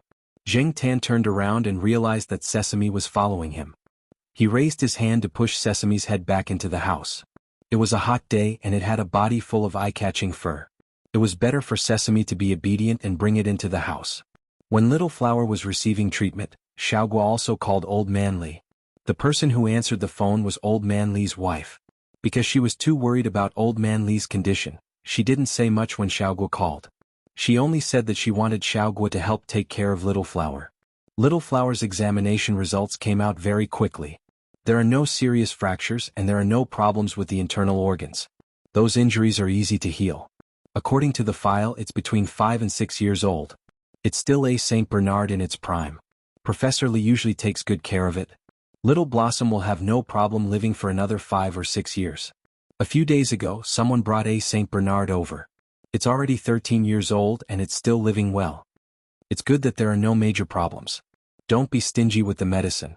Professor Li is still thinking about the dog even when he's lying in the hospital. This dog saved someone just now, Xiaoguo said. Okay, I got it, the veterinarian replied. Xiaoguo's words were to tell him that first, this dog was a good dog and was worth saving. Second, he didn't have to worry about the medical fees. The owner would pay for it eventually. Hearing the veterinarian talking to Xiaoguo about Little Flower's condition, Zheng Tan was relieved. It was good that there weren't any major problems. Actually, now that he thought about what he heard at the entrance of the courtyard, Zheng Tan felt that with Little Flower's reaction speed, it could easily dodge the motorcycle that was sliding over. However, Little Flower probably didn't want Old Man Li behind it to get hurt, so it blocked the motorcycle. If the car hit the motorcycle with more force, Little Flower might not have survived. However, Old Man Li really cared about Little Flower. The old man himself hadn't settled down yet, and he was still thinking about the dog. Chapter 369. Xiaohua was picked up after staying in the pet center for 3 days. Because the injury was not serious, the medicine used was good. Plus, according to the vet, Xiaohua was still a young man with good recovery ability. After the wound was treated and the fur was cleaned, it looked almost the same as usual. Every few days he would come back for a checkup to see if there was any infection or other unnoticed injuries. Old Man Li's life was not in danger. Because of his age, he had many old problems, so he was asked to stay in the hospital for observation for a few more days. Not only Old Man Li, but the other old men who were hit were also asked to stay in the hospital for observation. Anyway, Old Man Li had company, so he was not lonely. However, Old Man Li still missed Xiaohua every day. How good was it to have Xiaohua? It could be used as a towel to wipe the water, as a backrest, and to warm the feet in winter. It was much more useful than the woolen thermal slippers that his children bought. The dog was big and majestic. It looked good when he took it out. It was not afraid of being robbed at night and would protect its owner when it was in danger. It was such a good dog. He missed it after not seeing it for a day. They were an old couple and did not live together with their children and grandchildren. Usually Xiaohua was the one who accompanied Old Man Li the most. Even his wife had to stay behind. The old lady had her own things to do, but the dog did not. The man and the dog did not separate from each other even when they were eating and sleeping. At night the dog lay beside their bed. He always felt safe with such a big dog by his side, especially when he heard that there were thieves. Old Man Li touched Xiaohua's head and sighed. It was better to have a dog. Old Man Li lay on the bed and looked outside the window. He sighed. Unfortunately, the hospital did not allow dogs. Teacher Jiao's family had secretly brought a cat in before. Don't think that he did not know. But with Xiaohua's size, anyone who was not blind could see it. It was impossible to bring it in secretly. Every day, besides resting and chatting with his old friends, Old Man Li lay on the bed and groaned as if he had a toothache. Old Man Li's wife found it funny. He just missed the dog. I'll bring Xiaohua here tomorrow, Old Man Li's wife said. Old Man Li's grumbling toothache disappeared immediately. Oh. The hospital doesn't allow it. It's okay. I'll leave it with the hospital's guard. I know a guard. Just say hello. Okay. I'll go down and walk around. Even if I can't leave the hospital, I should be able to walk around, right? Also, you'll be safe with Little Blossom. Thieves won't dare to look for you. On this day, when Jing Tan went out for a walk, he saw Old Man Li's wife carrying a lunchbox in one hand and holding Xiaohua's hand in the other as they walked towards the affiliated hospital. Sometimes, when she felt tired carrying the lunchbox, she would put it on the dog's back for a while. Was he going to visit Old Man Li? Other than Old Man Li's wife, Jing Tan also met Xiaozhua, who was riding a bicycle. Now that Xiaozhua was back, she was not in a hurry to go to work. With Lord Zeng around, it was not a problem whether she wanted to stay in school or do other things. The most important thing for Xiaozhua now was to recuperate. She did not receive the late-stage recuperation treatment in the project team. After she came back, she could not fall behind in the treatment. For little kitten Zhua, she also had to have a good rest. Jing Tan went out for a walk in the morning and sometimes saw little Zhua. Little Zhua was receiving treatment at the affiliated hospital. He didn't have to go there every day. He just had to go there once every few days. Little Zhua was also obedient. There was a nanny at home, so she didn't have to worry. Because little Zhua was familiar with Xiaohua, Xiaozhua also had some understanding of Old Man Li and the old lady. After greeting Jing Tan, Xiaozhua got off the bicycle and pushed it with the old lady. She also put the lunchbox in the old lady's hand on the basket of the bicycle to save the old lady the trouble of carrying it. After they walked into the hospital gate, Jing Tan squatted behind the flower bed and looked around. It was not good to squat on the wall. He still remembered the situation when he came to the hospital and was scolded by people. The old lady talked to the guard for a while, then tied Xiaohua to a small open space behind the guard room. She asked Xiaohua to stay there obediently, and then walked in with Xiaozhua. The guard was told to help look after the dog. This was okay. Moreover, it was not easy to see people coming in and out behind the guard room. It would not scare the patient. He also used a disposable paper cup to get some water for Xiaohua to drink. Xiaohua licked it casually and stopped drinking. It lay in the shade and panted with its tongue out. Its eyes stared at the direction the old lady left. The guard sat in the guard room and looked at the dog that stayed quietly behind. When he heard the old lady say the name Xiaohua yesterday, he thought it was a butterfly dog or a toy dog like a Pomeranian. In the end, when he heard the old lady say it was a Saint Bernard, he knelt down. It was an adult dog that weighed almost 100 kilograms. No wonder the old lady was in a difficult position. Not long after, Old Man Li came over. He walked quickly and did not even let the old lady help him. It looked like Old Man Li really did not have any major problems. He would probably be able to go back after a few days of observation. Old Man Li could not help but cry when he saw Xiaohua. The injured parts of Xiaohua's body were shaved and looked very obvious. After seeing Old Man Li, Xiaohua was also happy. It whimpered and wanted to rush over. Unfortunately, it was tied up, so when it was pulled by the rope, it looked like it was standing. It was big to begin with. When it stood up, it was taller than a person. It was obvious that it was a heavy fellow. If it were to fall on Old Man Li, it would be terrifying. Even if it were to put two paws on Old Man Li would have to lie down for a while. The guard wiped the sweat on his forehead a few times. The old lady also knew that if Xiaohua pounced on her, it would be terrible. She quickly stopped Xiaohua's excitement. Xiaohua, sit down, sit down. The old lady quickly comforted Xiaohua. Hearing the order, Xiaohua sat down. However, it still whimpered at Old Man Li and wagged its tail vigorously. Old Man Li walked over quickly. He raised his hand and patted Xiaohua's head. Xiaohua, my Xiaohua. You've suffered. The guard in the guard room trembled. He felt a layer of goosebumps on his arms. When he looked over again, he saw Xiaohua licking Old Man Li's face until it was covered in saliva. Disgusting. This kind of big dog, especially with its mouth shape, was the most disgusting. After thinking about it, the guard decided not to look over there. Old Man Li cuddled with Xiaohua for a while. He thought of something and went to look for the guard. He remembered seeing a weight scale in the guard room before. Because there was something wrong with the height measurement on the scale, no one fixed it. It was left in the corner of the guard room. Sometimes, a few guards would weigh it to see if it had fattened up. He went over to take a look. As expected, the scale was still there. Although it's not convenient to measure the height, the weight is quite accurate, said the guard. Old Man Li stood on the scale and weighed it. Not bad. It was similar to the checkup in the hospital. He untied the rope and called Xiaohua over. It was so big that it was a little squeezy to stand on it. However, since it was not its first time standing on a scale like this, Xiaohua did not need Old Manly to say much. It stood properly. 95 kilograms. Your dog is really... The guard wanted to praise it. This dog was almost 10 kilograms heavier than a Saint Bernard owned by a friend of his. His friend often bragged about how big and strong his Saint Bernard was. Therefore, when he saw the scale, the young guard really wanted to praise it. In the end, before he could finish, Old Man Li's face was full of frustration. It's lost so much weight. As he said that, Old Man Li even went over to pat the dog's head. He said with heartache, "Xiaohua, my poor Xiaohua. You've suffered." Jing Tan and the guard. This time it was not just the guard. Even Jing Tan trembled a few times. Before the guard could say the word, "Okay," he swallowed it back. Old Manly could not stay outside all the time. There was a routine checkup later and he had to take medicine. Now that they had the dog, the old lady had to give Old Manly a simple cleaning when they went back. He did not want to go into the ward with dog fur all over his body. If the other people in the ward were allergic to dog fur, it would not be good if there were any negative effects. Old Manly reluctantly spoke to Xiaohua for a while before leaving. Before he left, he even held the young guard's hand and said seriously, "Young comrade, I'll leave my Xiaohua to you." The guard's smile was a little forced. Why did those words sound so awkward?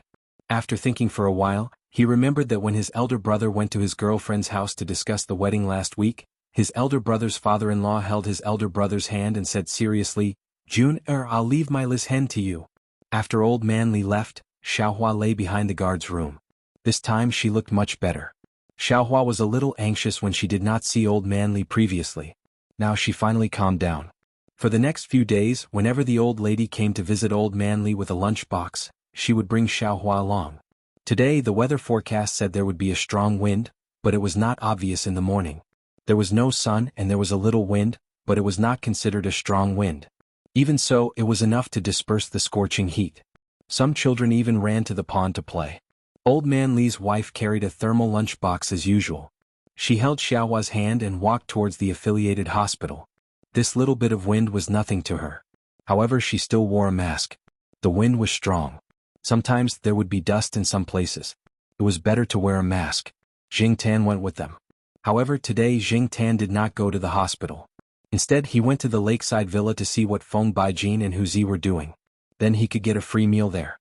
Recently, there were more cats in the lakeside villa area. Every time Jing Tan went there, he could see cats chasing each other and playing around. Usually in the afternoon, 3 to 5 cats could be seen lying under the willow tree. Occasionally, when fish jumped out of the water, they would move their ears and open their eyes to look in that direction.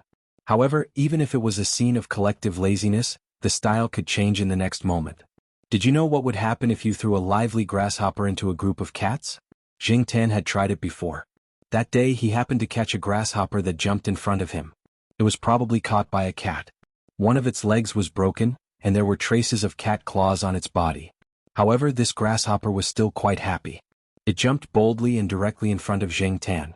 It even planned to jump over Jing Tan and jump into the bushes.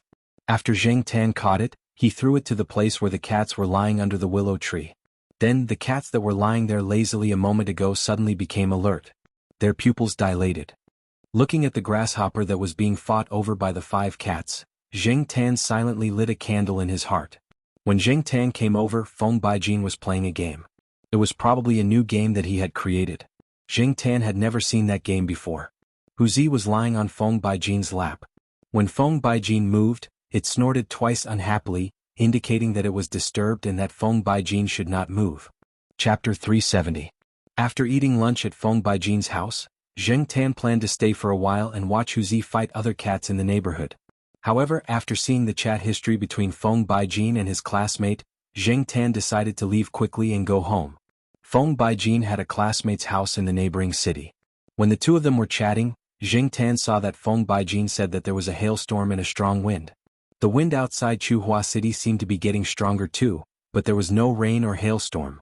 Jing Tan had been in Chuhua City for a few years, but he had never seen hailstorms here. He had heard of hailstorms in the suburbs, but he had never seen hailstorms in the city. It usually only rained in the city. Looking at the sky, Jing Tan decided to leave quickly. The weather was getting worse. After leaving the lakeside villa area, Jing Tan ran back. A strong wind blew, and some bicycles that were parked on the side fell in a row. The trees on both sides of the road were bent by the wind, and the leaves rustled. Something was blown up by the wind and hit some of the parked electric cars and cars, making a sharp alarm sound. Jing Tan didn't look at it for long. He just wanted to go back quickly so that he wouldn't be afraid of the wind or rain outside. When he passed by the affiliated hospital, Jing Tan thought of Xiaohua, who was tied up there. He jumped on the wall and looked inside. Xiaohua was still lying there. Its eyes were squinted because of the wind, and its fur was messy.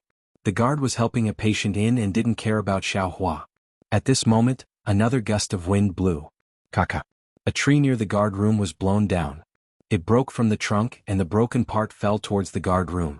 Xiaohua saw it and stood up to avoid it, but because it was tied up, it couldn't break free. Luckily, Jing Tan saw that the tree fell slightly to the side, so it wouldn't crush Xiaohua. However, Little Blossom didn't know that. It only saw the tree falling towards it. After it failed to break free, it tried to break free a few more times. Coupled with the stimulation from the falling tree, it struggled even harder. It was as if it was trying its best to break free. This time he was serious. He was not fooling around with Old Manly like he usually did. Such a big dog really had a lot of strength when it got serious. Little Blossom's dog leash was tied to a steel pillar. The pillar was fixed in place and Little Blossom could not pull it. The broken part was the hook between the dog leash and the collar. The hook was detached from the dog leash. Jing Tan wanted to help Little Flower untie, but Little Flower had already broken the rope. After breaking free, Xiaohua's first reaction was to run in the direction where Old Man Li and the old lady had left. However, there were many people there and they were also on guard against Xiaohua the big dog. After being chased away, Xiaohua ran out of the hospital. Since it could not enter the hospital, it would go home. Seeing Jing Tan at the entrance of the hospital, Xiaohua immediately sped up and ran towards Jing Tan. Jing Tan jumped onto Little Blossom's back. He hooked the collar around the dog's neck to stabilize it. Then he moved the collar, indicating that Little Blossom could go back. With Jing Tan around, Little Blossom did not run around like before. Moreover, it had been brought here by the old lady for the past few days. Remembered the way. While running, Jing Tan realized that it had started to rain. This was not a good sign. If it was raining, Jing Tan would not mind. However, Little Blossom was still injured and had not fully recovered. It would not be good if it got wet. Now it was windy. It seemed that the storm was about to start. There was a traffic jam at the T-junction in front. There were many cars and people. The road ahead was so blocked that Little Blossom could not squeeze through. An old lady even chased Little Blossom away with an umbrella when she saw it. Could not go on like this. Summer rain would not give you much time to react. It might rain down in the next moment. He thought about the distance between here and the courtyard. Although it was not far, with Little Blossom's running speed, it would still take 5 minutes. He did not know if it could last for 5 minutes in this weather. If it started to rain immediately, even if it stayed outside for 2 seconds, it would be drenched. "Hey, over there!" Someone shouted in his direction. Jing Tan did not think that it was him at first. The voice shouted a few more times. Then it added a "me" at the end of the sentence. This was how people called cats in this area. Jing Tan looked over. Not far away, at the entrance of a small grocery store, a middle-aged man stood there and looked in Jing Tan's direction. When he saw Jing Tan looking over, he waved his hand. Jing Tan hesitated for 2 seconds. In the end, he decided to go over and take shelter from the rain. The rain was about to get heavier. He could not delay any longer. He had to be decisive. He pulled on the collar and signaled Little Blossom to go over. Little Blossom was a little confused. It looked at the grocery store and then turned to look at Jing Tan. It still followed Jing Tan's instructions and walked over. However, it was still vigilant. When it was 2 meters away from the grocery store, it stopped and looked at the person standing beside the cashier. "Come in." The person waved his hand again. Little Blossom did not move. Jing Tan jumped down from the dog's back and walked into the store first. It sniffed and looked in a direction. On a tall shelf, a very clean white cat was squatting on it. It looked down at Jing Tan, who was walking in. Its pupils contracted, and its eyes looked a little sharp. Jing Tan ran out and pushed Little Blossom into the store. Little Blossom followed Jing Tan's push and slowly moved into the store. However, it was still vigilant. After it went in, it sniffed the surroundings. Then it squatted near the door and did not go inside. As long as it was not drenched in the rain, Little Blossom's wound would not be a problem for the time being. If it got infected, even if it was not a serious injury, it would worsen. After Little Blossom entered the store, Zheng Tan looked at the person leaning against the cashier. The shop owner looked to be in his 40s. His skin was a little dark. It was not clear if it was natural or because of the sun. He had a very mean-looking face. With a cigarette in his mouth, he looked in the direction of Zheng Tan and Little Blossom. Generally speaking, aunties and old ladies would tell their little grandsons to stay away from such people when they saw such people. It couldn't be helped. A person's face could leave a first impression on others. People who looked amiable would also feel close to them at first glance. However, people who looked fierce or harsh like this person in front of them were treated differently. However, for animals, a person's face had nothing to do with an impression. If you were kind to them, many animals would feel close to you. When Zheng Tan saw the cat on the shelf, he felt that this person was not a bad person. He and Little Blossom were only here temporarily to avoid the rain. They did not want to interfere with this person's interests, so it should be fine. Moving his ears, Zheng Tan heard a sound and looked toward the back of the store. A young man came out with a box of umbrellas. "Boss, these are all the umbrellas. I tore up all the previous prices. They were all 15 yuan per umbrella. *CK. The man was talking when he saw the big dog squatting at the door. He almost threw the box of umbrellas to the ground. Boss, where did the dog come from?" The young man looked very scared. He did not go closer. Holding the box of umbrellas, he looked at the person next to the cashier. "I called it in to avoid the rain. What are you afraid of?" "I'm afraid of dogs. I was bitten by a dog when I was young. Since then, I have felt that animals like dogs are really scary. I don't understand why so many people like dogs." "Okay, put the umbrellas there. You can take a nap in the back," the owner said with a cigarette in his mouth. His words were not very clear and there was an obvious dialect. If Zheng Tan was not familiar with dialects, he would not have understood. The young man understood. He was already used to this way of speaking. He quickly put down the box of umbrellas and slipped away. He did not forget to close the door to the back room, as if he was afraid that the big dog in front of the door would enter. The shop owner took out a pen and wrote something on a piece of white paper. Then he took the paper and moved the box of umbrellas to the entrance of the shop. The paper was hung on a shelf above. It was written in black and white, and it was written in bold font, "Umbrellas and raincoats for sale. Special price of 20 yuan per umbrella." If Zheng Tan was not hallucinating, the young man said that the umbrellas were sold for 15 yuan when he moved the box over. 20 yuan was a special price. It was indeed a special price. He was a profiteer. After Zheng Tan and Little Flower entered the house, the rain turned into a storm in less than 2 minutes. The raindrops splashed on the ground and Little Flower could not help but take a step back. The wind outside became stronger. Basically, as soon as they went out, they would get wet. The wind was too strong and the rain would still drift into the house. Therefore, the owner closed most of the door, leaving only the part where the umbrellas were placed. The box was covered with a layer of cloth. It was waterproof, so there was no need to worry about the rain falling into the box. Needless to say, there were many people who came to buy umbrellas and raincoats. Many of them hurriedly paid the money and left with the umbrella. Of course, there were also people who bargained, but in the end they were always rejected. They would not give a cent when buying other small things. In short, they did not bargain. The owner walked to the cashier and started to fiddle with an electric fan. The kind of desktop electric fans used by students. Usually, the students in the school would take the fans and fix them when they stopped working. Some would sell them at a low price. The fan in the shop owner's hand was probably bought from a student at a low price. After fixing it, he could sell it for some money. Clang. Zheng Tan looked in the direction of the sound. 2 young men with dyed hair and wearing short-sleeved t-shirts with skulls on them walked in. The sound came from them kicking the metal frame at the door. Both of them were soaked. They wiped their flip-flops on the dry paper box beside them and were cursing. After seeing Xiao Hua, they paused and restrained themselves. Most people were still afraid of this kind of big dog. The 2 of them took 2 umbrellas and some other things from the shop and came to the cashier. "The total is 72. 30 yuan, thank you," the shop owner said. "It's so expensive." "Make it cheaper," the young man said as he put the things into a bag. "No bargaining, 72. 30 yuan, thank you," the shop owner said again. The shop owner said again. He didn't say anything about the young man putting the things into the bag without paying. "Hey, you old thing, wasting time. I told you to make it cheaper, so make it cheaper. You don't understand nice words, right?" As he spoke, the young man took out a 50 yuan bill and slammed it on the counter, intending to take the things and leave. However, the shop owner reacted faster. Before the young man could take the bag, he was twisted and pressed against the counter. Ouch, ouch, ouch. The young man's face was distorted. He did not know why, but when he moved a little, it hurt so much. It was as if his face was going to be broken. "What are you doing?" the other young man said angrily. He looked to the side, intending to take the mop. It was easier to talk with a stick in hand. "Woof." Little Blossom realized something and called out.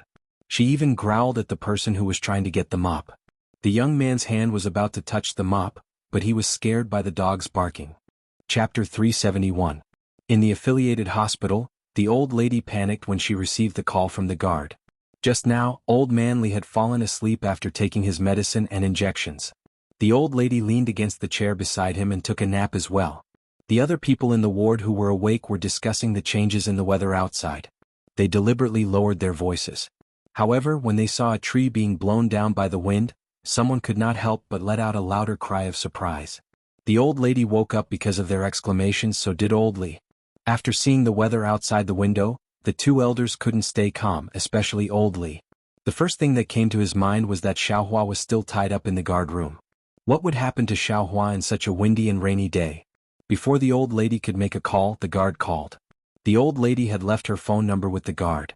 Therefore, when the guard saw Xiaohua run away, he immediately called the old lady to explain the situation. The two elders were worried that Xiaohua had run away. However, when they remembered that Xiaohua ran away with Professor Xiao Jiao's cat, they calmed down a little. A few days ago, when Little Blossom was injured, it was Professor Jiao's cat that brought Little Blossom to the pet center for treatment. Little Gua had told the two elders about this, and Old Manly had even called Professor Jiao to thank him. Old Lee even told the old lady in private, "Professor Xiao Jiao is a good person and a good cat." However, the weather outside wasn't good. Old Lee couldn't rest in peace. He asked the old lady to pass him the phone. He directly called the Jiaopa. The Jiaopa, who was arranging teaching materials in the office, saw the caller ID and immediately picked up the call. Old Lee was a retired professor from the Institute of Biological Sciences. Although Old Lee studied plants and didn't have much to do with the Jiaopa's research, the teachers in the institute still respected Old Lee. Therefore, the Jiaopa didn't think much and picked up the call. "Hello, Professor Xiao Jiao. Did your cat go back?" Old Lee briefly told the Jiaopa about what happened at the hospital. The Jiaopa thought about it and said, "I'm in the office now. I'll call and ask." "Sorry to trouble you, Professor Xiao Jiao. If you have any news, please call me back." After hanging up, the Jiaopa called home. Generally speaking, when Jing Tan was at home, he would press the answer button when he saw the familiar number on the landline. However, after ringing for a long time, the other side did not pick up. Jiaopa looked at the weather outside and frowned. Then he called Jiao Wei's parents and Feng Baijin. He asked them all, but Feng Baijin said that Jing Tan had already left. While Jiaopa and Old Manly were looking for Jing Tan and Little Flower, the two of them were still hiding from the rain in the grocery store. At this moment, the atmosphere in the grocery store was a little strange. The two arrogant young men were now listless. One of them was pinned to the counter by the wrist and didn't dare to move. Only his face was distorted from the pain. At first he was still talking tough, but now he didn't even dare to fart. He could only hope that this mean-looking shop owner would quickly let them go. Just like what the shop owner said, if they wanted to let them go, they could either pay for it or get lost. On the counter, there was still the 50 yuan that the man had taken out, but the shop owner didn't look at it again after a glance. He only paid attention to the two young men who were dressed differently. The man standing at the side swallowed his saliva. He felt that the wind outside was a little cold. The wind was wet, which made him feel even colder. "I'm warning you, don't go too far." The young man standing at the side raised his hand and pointed at the shop owner. However, it was obvious that his fingers were trembling. Little Flower sneezed from the rain that had splashed onto his nose. The man was so scared that he trembled again. He couldn't outsell the Samoyed when he was smiling, and he couldn't outsell Brother Ba when he pretended to be pitiful. There weren't many facial expressions on Flowery's face. For people who didn't know this type of dog, the most intimidating thing was its size. The two young men wondered if the big dog behind them was showing its impatience. When they thought about it, they became even more scared. The shop owner didn't say anything. He just looked at them with an expressionless face. Then, the young man standing at the side gritted his teeth, took out 22 yuan from his pocket and put it on the counter. "Is this okay? Let my brother go." The shop owner didn't say anything, nor did he let go. Instead, he twisted the man's wrist again, which made him scream in pain. $72.30. "Is your elementary school math taught by a physical education teacher?" The young man standing at the side froze. He didn't expect the shop owner to be so serious about 30 cents. I don't have 30 cents left. If you don't believe me, I'll show you. As he spoke, the man rummaged through his trouser pockets and took out everything in them. There was a 10-cent coin in his left trouser pocket and 2 old 10-cent coins in his right trouser pocket. The man standing at the side choked. He didn't expect there to be 30 cents left. He put all 3 coins on the counter and looked at the shop owner. Is this okay? The shop owner shook his head and looked at the man. Last chance. Ouch. F***CK, hurry up and give me the money. The man whose wrist was being held shouted at his partner. The person standing next to him put another 50 yuan note on the counter with a depressed expression, and then hurriedly left with his companions. The man wanted to take the 50 on the counter, but he found that a finger was pressing down on the corner of the 50. He looked at the 50 on the counter unwillingly and snorted. He was pulled away by his partner, who took the things and walked towards the door. When he left, he wanted to find something to fight back.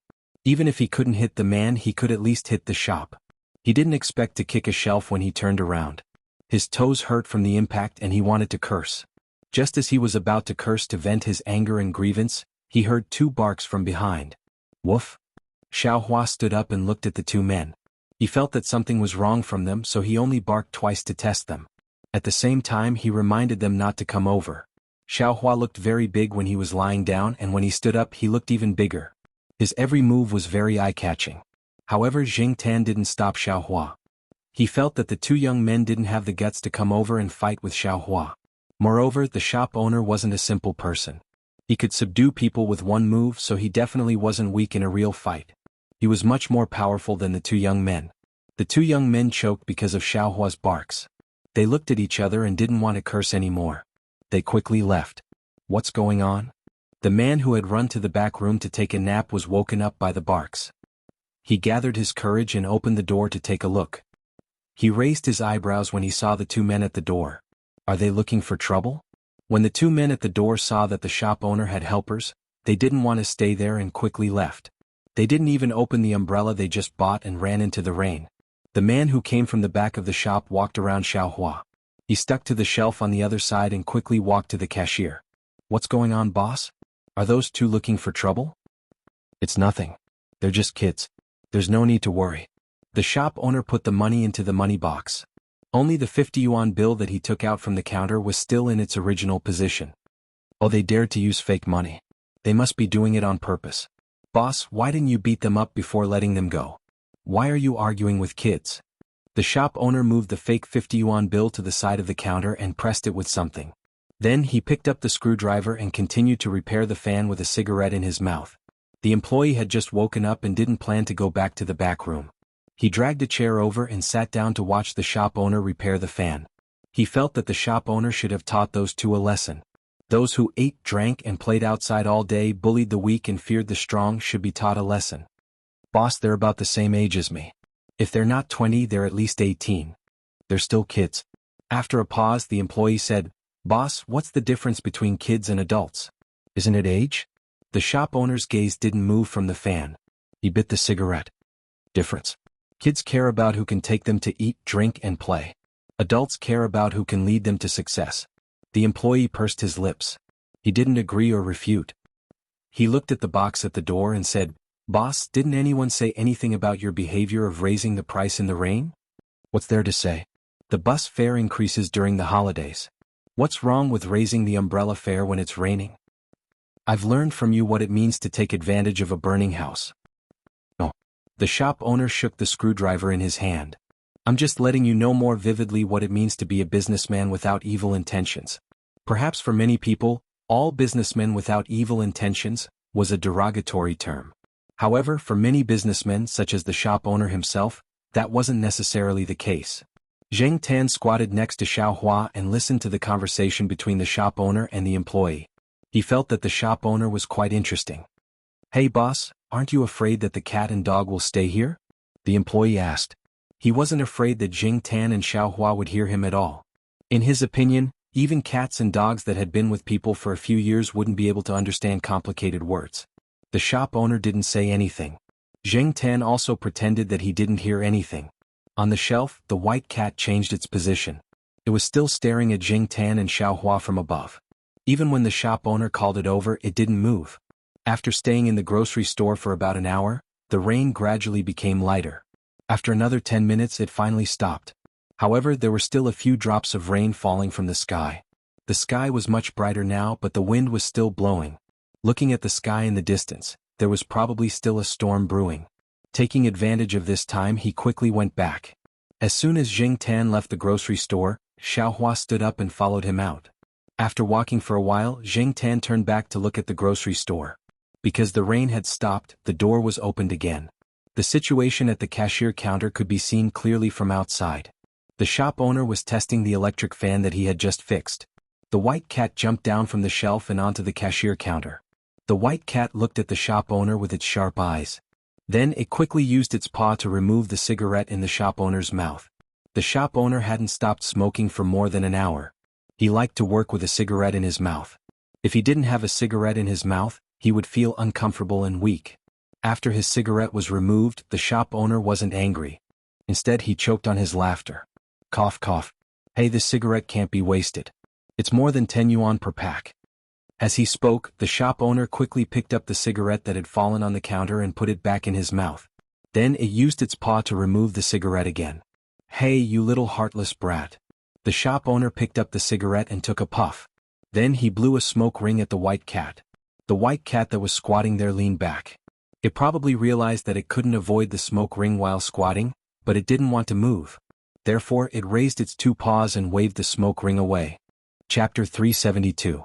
When Jing Tan and Little Flower returned to the courtyard, De Pang, who was squatting on the first floor, saw them and yelled loudly. Jing Tan was still wondering why De Pang was yelling. Soon, De Pang's old lady came out. Yo, you're back. Black charcoal, Little Flower, come in. De Pang's old lady opened the door and called Little Flower in. Little Flower was familiar with many people in the courtyard. When the old lady came over to pull on his collar, Little Flower did not resist. He followed the old lady's strength and walked in. Jing Tan followed. After bringing Little Flower into the house, the old lady took out her phone and called both the Jiaopa and Old Manly to tell them that they were safe. It turned out that when the Jiaopa knew that Jing Tan and Little Flower did not return to the courtyard and did not know where they went, and that the weather outside was bad, he asked De Pang's old lady who stayed at home to keep an eye on them. After receiving the news, the Jiaopa and Old Manly were instantly relieved.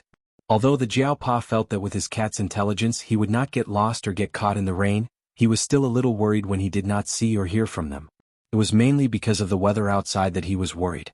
However, now that he knew that the cat and dog had returned home safely and that their fur was dry, he knew that they must have found a place to hide from the rain. If someone helped them, the Jiaopa planned to go over and thank them. After all, in that kind of weather, not everyone would take in a cat and a dog temporarily. Forget about the cat, but Little Flower's big dog was too big. Since he took it in and didn't have any bad intentions, he really should go and thank him. In the past, there were many cases of people cheating dogs and selling dog meat. A large dog like Bernard Shaw was actually a meat dog in many people's eyes. A meat dog was a dog that was raised to be eaten. The Jiaopa had seen in the newspaper that people raised or bought such large dogs at a low price. It was no wonder that Old Manly was so anxious in the hospital. Little Flower was too kind and easily taken advantage of. If he was really sold to be eaten, where would Old Manly go to cry? 2 days later, on a sunny weekend, Jing Tan took Jiaopa to the grocery store. When the shop owner saw Jing Tan, he was quite surprised. He didn't expect that the cat would bring its owner to his door just because he helped it. The Jiaopa bought some fruits and went over to express his gratitude. After chatting for a while, he left. Jiaopa received a call from a student. Something had happened in the laboratory, so Jiaopa could only bid farewell in a hurry.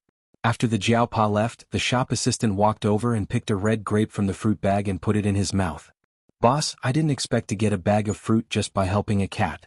These fruits aren't cheap. They're worth at least a few $dozen. This is a good deal. Sometimes, helping someone with all of one's heart might not be exchanged for sincerity. Sometimes it would just be a thank you. In this day and age, a thank you was worthless. He didn't expect that this time he had only let a cat and a dog in to take shelter from the rain, and they had come to thank him and even brought gifts. This family valued the cat quite a lot. The shop owner also tasted a few red grapes and said, "That's why I said that if you think you can help, then help. It doesn't matter if it's a human or a cat. Cast your net wide. As long as there's a big fish, you'll earn a lot." Just by listening to the first part of the sentence, the shop assistant thought that his boss's character had improved. He didn't expect the latter part of the sentence to reveal his true nature. However, the shop assistant still nodded. The boss's words didn't sound good, but it made sense. It was a different interpretation of the phrase, "Good people will be rewarded." It was a straightforward value. However, the shop assistant and the boss didn't expect that they would get more than this. After the Jiaopa came over to express his gratitude, he told Old Li what he knew. Obviously, Old Li had the same thought as the Jiaopa. He knew that the grocery store owner had helped them, so he bought gifts to thank him as soon as he was discharged from the hospital. In other people's eyes, it wasn't that big of a deal. Wasn't it just helping a dog? Did they have to go over to thank him? However, just like Jing Tan's position in the Jiao family, Xiaohua's position in Old Li's heart wasn't small either. At that time, Xiaohua was still injured. If he got drenched in the rain, he would be even more injured. Therefore, Old Li took the gifts and brought Xiaohua to the grocery store. He held the shop owner's hand and thanked him solemnly. "Comrade, thank you for taking care of my Xiaohua." The shop assistant stood at the side and trembled. He felt that this old man was even more exaggerated than the university professor who came last time. What was the gift next to him? Other than fruits, there was a box of American ginseng. It looked quite high-end.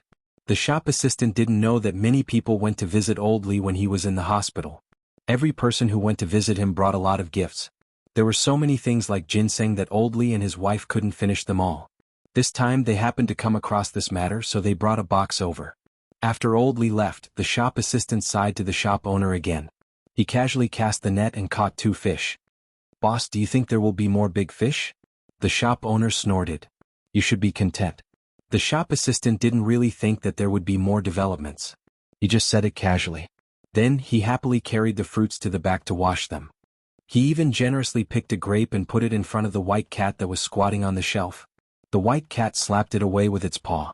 After another 2 days, the people from the grocery store came again. After Xiaoguo found out about this from the Jiaopa, he wanted to use this matter to film a short film and publicize it. If people saw cats and dogs in trouble in the future, they would be able to help out. After getting the shop owner's approval, Xiaoguo brought the people from the working group over. "Is my outfit okay? It's my first time being interviewed, so I'm a little nervous." The shop assistant specially wore clothes that showed off his good temperament and stood in front of the shop owner. "It's passable," the shop owner said. Compared to the shop assistant's nervousness and excitement, the shop owner looked no different from usual. This time, the shop owner didn't want to show too much of his face. The shop owner said that he wanted to show an honest and sincere feeling. The shop owner's face was really not convincing. He didn't want to show his face, so he let the shop assistant do it. However, there were some things that the shop owner had to explain. The shop owner briefly told Xiaoguo what happened that day. When Xiaoguo asked about the white cat on the shelf, the shop owner told him the truth. Of course, he didn't mention the increase in the price of umbrellas in the heavy rain and the 2 gangsters on the way. That white cat came by itself. I don't know whose it used to belong to. When it came, it was very thin. Now it's much stronger. But since it came, there are no more rats in the shop. The shop owner didn't tie it up. In the shop owner's words, it came by itself. When it wants to leave and feels that it's not good to stay here, it's up to it. Cats are all like this, little heartless. Xiaoguo felt that the story of the white cat could be used to create a good image for the shop owner. As for the little heartless comment in the second half of the sentence, it was filtered out. When the shooting was almost done, Xiaoguo felt that it was rare for him to come here. Even if the shop owner didn't want to shoot too much, he should at least shoot some scenes of the shop owner. So, Xiaoguo asked the shop owner who was sitting calmly next to him, "Boss Huang, do you have any thoughts about this incident?" Boss Huang looked at the camera lens and said seriously, "Cast the net wide and catch more fish." Xiaoguo was speechless. He should cut this part out when he went back. Xiaoguo had expected to hear something about being kind to others and caring for animals, but in the end, all he got was these 2 sentences. He wanted to establish a good image for others and spread positive energy, not to advertise as a profiteer. 2 weeks later, Mao was alone at home. His wife took the kids to play at a friend's house and didn't allow him to follow. Mao didn't want to go with a group of women, so he stayed at home alone and let the nanny take a leave. Mao rarely had the chance to stay at home alone and surf the internet. He drank beer and ate takeout. Of course, there was a lot of cat food for black rice. Since he had nothing to do, Mao clicked on the website of Xiaoguo's pet center and clicked on the section that he frequented. According to the time, the new video was released. Mao, like many customers of the pet center and many cat friends on the internet, was very interested in the videos shot by Xiaoguo's studio. Sometimes he would watch the commercials. The crude commercials made by cats and dogs could entertain him for a long time and always make him feel relaxed. In addition to the commercials, there were also some short films about life, which always made him smile. Especially when he saw those who had tough stuff at home, he couldn't help but gloat. In the last episode, it was about Xiaohua bravely saving his owner and honorably getting injured. What about this episode? Air Mao clicked on the latest video. It wasn't about commercials but about what happened during the storm a few days ago. The main character was still Xiaohua. Because it was a dog from the courtyard, Air Mao had paid attention to it and even visited Old Li in the hospital. In this episode it was Xiaohua again. What did this dog do this time? Recently this big dog had been appearing on the screen a lot. In the new video, after Air Mao saw a scene, he was stunned. He put down the beer, moved the progress bar forward a little, and then pressed pause on a certain scene. Staring at the somewhat mean face on the screen, Air Mao picked up the phone and called Xiao Guo. "Hello Mr. Guo, are you free now? I have something to ask you." Xiao Guo was originally distributing work with the people in the work group, but after receiving Air Mao's call, he put down what he was doing and walked into the lounge. "Yes, I'm free. What do you want to ask?" Since Xiao Guo knew about Air Mao's background, he decided to suck up to him. Other than the matter about black rice, Xiao Guo wouldn't refuse Air Mao's rare call. How could he let go of such a good opportunity to get closer to Air Mao? Air Mao asked Xiao Guo about the video they had just shot, as well as the owner of the grocery store. "The owner? His surname is Huang, but I don't know his full name. He didn't mention it either. He didn't want to show his face too much during the shoot, so it was basically shot by the staff." Although he didn't know why Air Mao wanted to ask about the store owner, Xiao Guo still told Air Mao what he knew. "His surname is Huang? Okay, I got it. I won't bother you anymore. Mr. Guo, you can continue with your work." After hanging up, Air Mao turned off the computer and went out. In the grocery store, the staff had been in a good mood because of the interview. After the video was released, he went to read the comments from the netizens. His performance that day was good, and the netizens commented that he was young and handsome. This made the staff proud for a few days, and he still hadn't completely let it go. As he was thinking, he saw a young man walk in. The staff went up to him and said enthusiastically, "What would you like to order?" "I'll introduce you." Because after the store owner said to cast the net wide and catch more fish, the staff thought that in the future, except for those who were obviously looking for trouble, he should treat the customers better. He wanted them to feel that even if it was a small grocery store, the staff was also professional. Air Mao walked into the grocery store and looked around. His eyes fell on the person who was sitting at the cashier and reading the newspaper. He said to the staff, "A weasel skin." Chapter 373. The shop assistant looked at his boss and then at the customer who seemed to be looking for trouble but did not look like one. After a few more glances, the shop assistant was sure that the customer knew his boss. Since they knew each other, the shop assistant had nothing to do with it. His boss would handle the rest. Therefore, the shop assistant picked up a rag and started wiping the shelves. His ears perked up as he was interested in his boss's gossip. After the initial shock, Boss Huang smiled helplessly. He put the newspaper down and took out 2 cigarettes. He put one in his mouth and tossed the other to Air Mao. Air Mao caught the cigarette but did not smoke. It waved its hand at Boss Huang's action of lifting the lighter, indicating that it was not going to smoke for the time being. "You've stopped smoking since you have a kid. You're still a heavy smoker," Air Mao said as he passed the cigarette back to Boss Huang. Boss Huang was a little surprised by Air Mao's words. He did not expect the naughty and mischievous person to have a kid so soon. In his impression, Air Mao would only settle down in his 30s, and before that, he would run around and play. "There's a chair over there. Drag it over and have a seat." "Don't be shy," Boss Huang said as he put the cigarette back carefully. Air Mao did not hold back. It dragged a chair over and sat with its legs crossed. It even took a peach from the fruit bowl on the other side of the counter to munch on it. "It's been a few years since we last met. I didn't expect you to become like this," Boss Huang said. "I didn't expect you, Boss Huang, who used to manage a big company with hundreds of people, to stay in a small shop like this. Are you down and out?" Air Mao chewed on the peach and his words were not very tactful. "We didn't survive the financial crisis." Boss Huang flicked the cigarette ash and let out a long breath. "I'm really not cut out for that." From what Boss Huang said, Air Mao knew that Boss Huang had opened the shop in the past 1 or 2 years.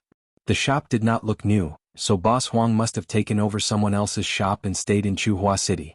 The shop assistant continued wiping the counter in the corner with his ears perked up. "No wonder I didn't see you when I first came here. I've been coming here for the past 2 years, but I didn't see you around. After getting married and having a kid, I didn't pay much attention to other things. If it wasn't for that show, I wouldn't have thought you would come to Chuhua City. I didn't expect you to watch that show too. Of course my family has cats too.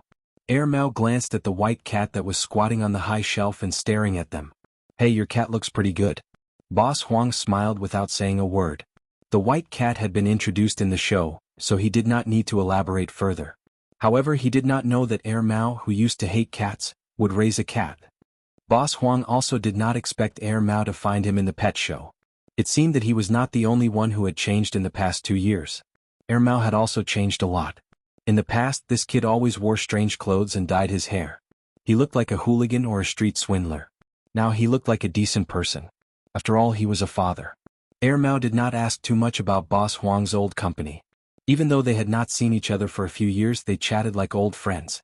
Air Mao asked why Boss Huang was kind enough to take in Xiaohua, and Boss Huang told him about it. This time he did not explain it in an official manner like he did with Xiaohua and the others. Instead he told him the truth. I heard that the online show has a lot of viewers and it costs a lot to advertise it. My little shop benefited a lot from the free advertisement. Many people who watched the show have been coming over recently. Air Mao nodded. I was wondering where Xiaohua got his courage from. So it's black coal. TSK, it wasn't in the video. Black coal? That black cat? Boss Huang recalled and smiled. Back then the cat was riding on the dog's back. If it wasn't for the cat, the big dog wouldn't have come in. Don't underestimate black coal. It's quite the troublemaker. Air Mao mentioned something about Jing Tan. The two of them chatted until dinner time. Air Mao then stood up and left. Boss Huang wanted Air Mao to stay for dinner, but Air Mao declined. I still need to prepare cat food when I get back. I'll buy some side dishes tomorrow. Let's have a drink. Sure. Boss Huang did not reject Air Mao's offer. After all, it was not like Air Mao lacked money. After Air Mao left, the shop assistant threw the rag away and ran to the cashier counter. Boss, who's that? An old friend. Boss Huang did not want to say much, but after a pause he smiled and said, I didn't expect to get so many things in one go. That's right. The shop assistant thought. The next day, when it was almost 5 p.m., Zheng Tan was walking back from the lakeside villa. Unexpectedly, he bumped into Air Mao, who was carrying a bag of roast duck and a bag of cooked food. Black coal, where are you going? Why don't you come with me to the grocery store where you took shelter from the rain? You can get to know someone while you're there. I'll call Professor Jiao later, said Air Mao. Zheng Tan thought about it and decided that it was a good idea. Since Air Mao would call him, he did not have to worry about being scolded. Besides, Air Mao mentioned the grocery store, which piqued Zheng Tan's interest, so he went with Air Mao. During the summer day, especially at noon, there were not many people shopping at the grocery store. Usually there would be more people at night when the sun went down. When Zheng Tan and Air Mao arrived, the sun was still up, so it was still warm. There were not many people in the grocery store. The shop assistant was sitting at the side, playing with his phone while Boss Huang was still reading the newspaper at the counter. As soon as the shop assistant saw Zheng Tan, his eyes lit up. Zheng Tan could not help but stop in his tracks. He did not know why the shop assistant looked at him as if he was some RMB. Boss Huang asked the shop assistant to bring out a folding table. He cooked 2 side dishes and brought a few bottles of beer. The 3 of them and the cat made do with the food. When he saw Zheng Tan eating the same food as them, Boss Huang was curious. Is it okay for the cat to eat like this? It's fine. Air Mao was not worried at all. After distributing the food to Zheng Tan, it added a few pieces of roast duck, a few slices of beef, and some side dishes to the counter. Zheng Tan's table was on the counter. Zheng Tan did not mind. He ate a lot for lunch and slept for the whole afternoon without moving much, so he was not hungry. He came over to see what kind of expert Boss Huang was. From what Zheng Tan knew, anyone who was close to Air Mao was not an ordinary person. When he thought about how Boss Huang subdued the gangster on the rainy day, he was even more curious. As he was thinking, he heard a soft sound. Zheng Tan looked up. The white cat jumped on the counter and stood half a meter away from Zheng Tan. It seemed to want to come over as if it was curious about the food in Zheng Tan's bowl. Zheng Tan pushed the disposable bowl that Air Mao had prepared for him closer to his chest and protected the bowl from the cat.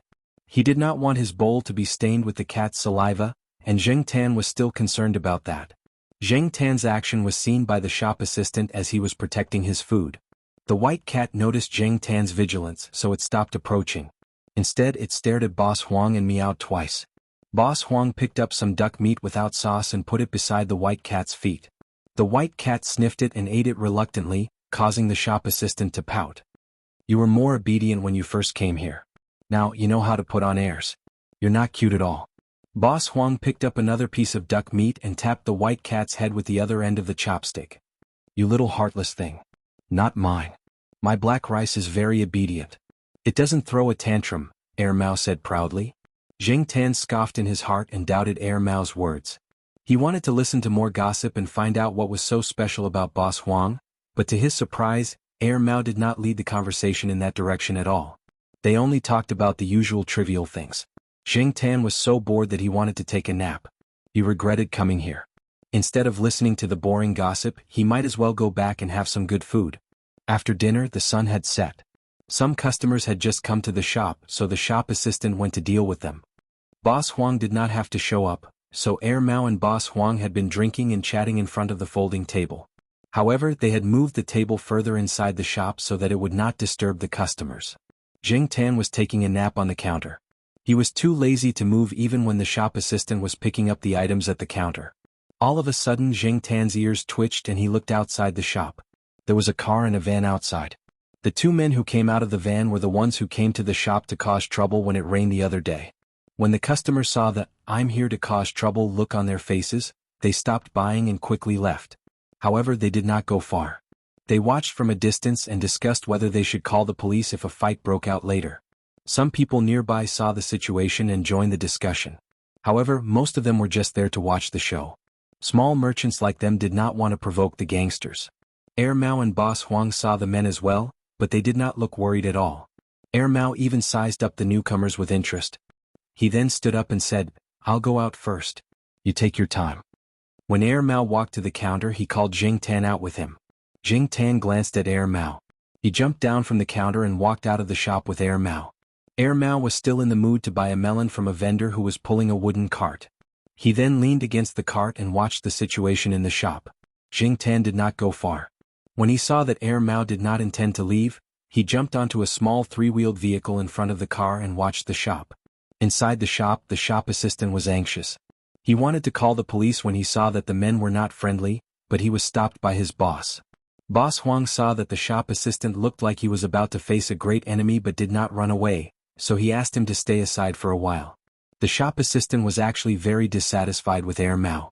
Air Mao and his boss were like brothers when they were eating just now, but now that there was trouble, Air Mao turned around and ran away. Among the 9 men who came, the leader was called Brother Yu. He had a dragon tattoo on his arm, and the word, Azure Dragon, was beside it as if he was afraid that people would not know that it was the Azure Dragon. Brother Yu walked up to Boss Huang with his underlings. He raised his chin and asked, "Him?" "Yes, Brother Yu. That's him," said the young man whose hand was twisted by Boss Huang. Boss Huang was not in a hurry. He took out a pack of cigarettes and tapped on the cigarette box with his finger. A cigarette popped up and was caught between 2 fingers. The cigarette twirled between his fingers before it stopped. Boss Huang handed the cigarette to Brother Yu and said, "Give it a try?" "Hey, who wants your lousy?" Before the lackey could finish his sentence, Brother Minyu had already taken the cigarette from Boss Huang's lighter. He even lit the cigarette and took a puff of it. "How is it? Not bad, right?" Boss Huang lit one for himself. "I heard that there's a KTV on the street. It's pretty good." "Yeah, the girls there are very hot." Brother Yu nodded and agreed. The lackey did not know what Brother Yu meant. He thought that Brother Yu had his own plans, so he did not say anything. Usually, when Brother Yu was talking, he would not let them interrupt. "This is the right time to go there," Boss Huang said. "Indeed," Brother Yu replied while smoking. The 2 lackeys who had been taken advantage of by Boss Huang before were a little anxious. The atmosphere was different from what they had imagined. The more they looked at them, the more they felt like they were old friends chatting. Didn't Brother Yu say that he did not know this person? Jing Tan also found it strange. Moreover, when Boss Huang took out the cigarette, Jing Tan had a very strange feeling. He could not tell what it was, but he just felt strange. Boss Huang chatted for a while more before he said, "All right, I won't keep you from having fun. Farewell. I won't see you out." Brother Yu turned around and left with the cigarette in his mouth. Brother Yu? The lackeys behind him did not understand what their boss meant. They could only follow him and leave. Seeing this, the people who had wanted to watch the show were disappointed. The onlookers also dispersed. All bark and no bite. There was nothing to see. Jing Tan was standing very close to the car. The rear window of the car was not closed after the brother Yu entered the car. Therefore, Jing Tan could clearly hear the conversation inside. "Brother Yu, what should we do now?" asked one of the men sitting in the driver's seat. "Of course we're going to the KTV on the street. Do you even need to ask?" Brother Yu said with a tone that said, "You are all idiots." Hearing such an answer, the man choked. This was not what they had planned. Didn't they say that they were going to teach the shop owner a lesson? Another person sitting in the front passenger seat also said, "Brother Yu, are we just going to let the owner of that shabby shop go?" "The owner of a shabby shop?" "Oh," Brother Yu asked. "That's..." The person in the front passenger seat also choked. What did Brother Yu mean? Was he pretending to be stupid or not to mention it? The person in the front passenger seat did not say anything. After all, he was not the one who wanted revenge this time. What was there to worry about? Brother Yu sat in the car, smoking and thinking about what kind of girl to accompany him at the KTV later. "Brother Yu, I think we should have taught that person a lesson just now." The person sitting next to Brother Yu could not help but say. He was familiar with Brother Yu, so he dared to say a lot of things. His brothers were already showing their arrogance. "You want us to pretend to be weak?" Just now. Brother Yu forcibly withdrew his thoughts from the girl accompanying him at the KTV and thought about the words of the person next to him. Just now. What happened just now? Something seemed to have happened just now. What was it? Brother Yu felt a headache. He raised his hand and knocked on his forehead.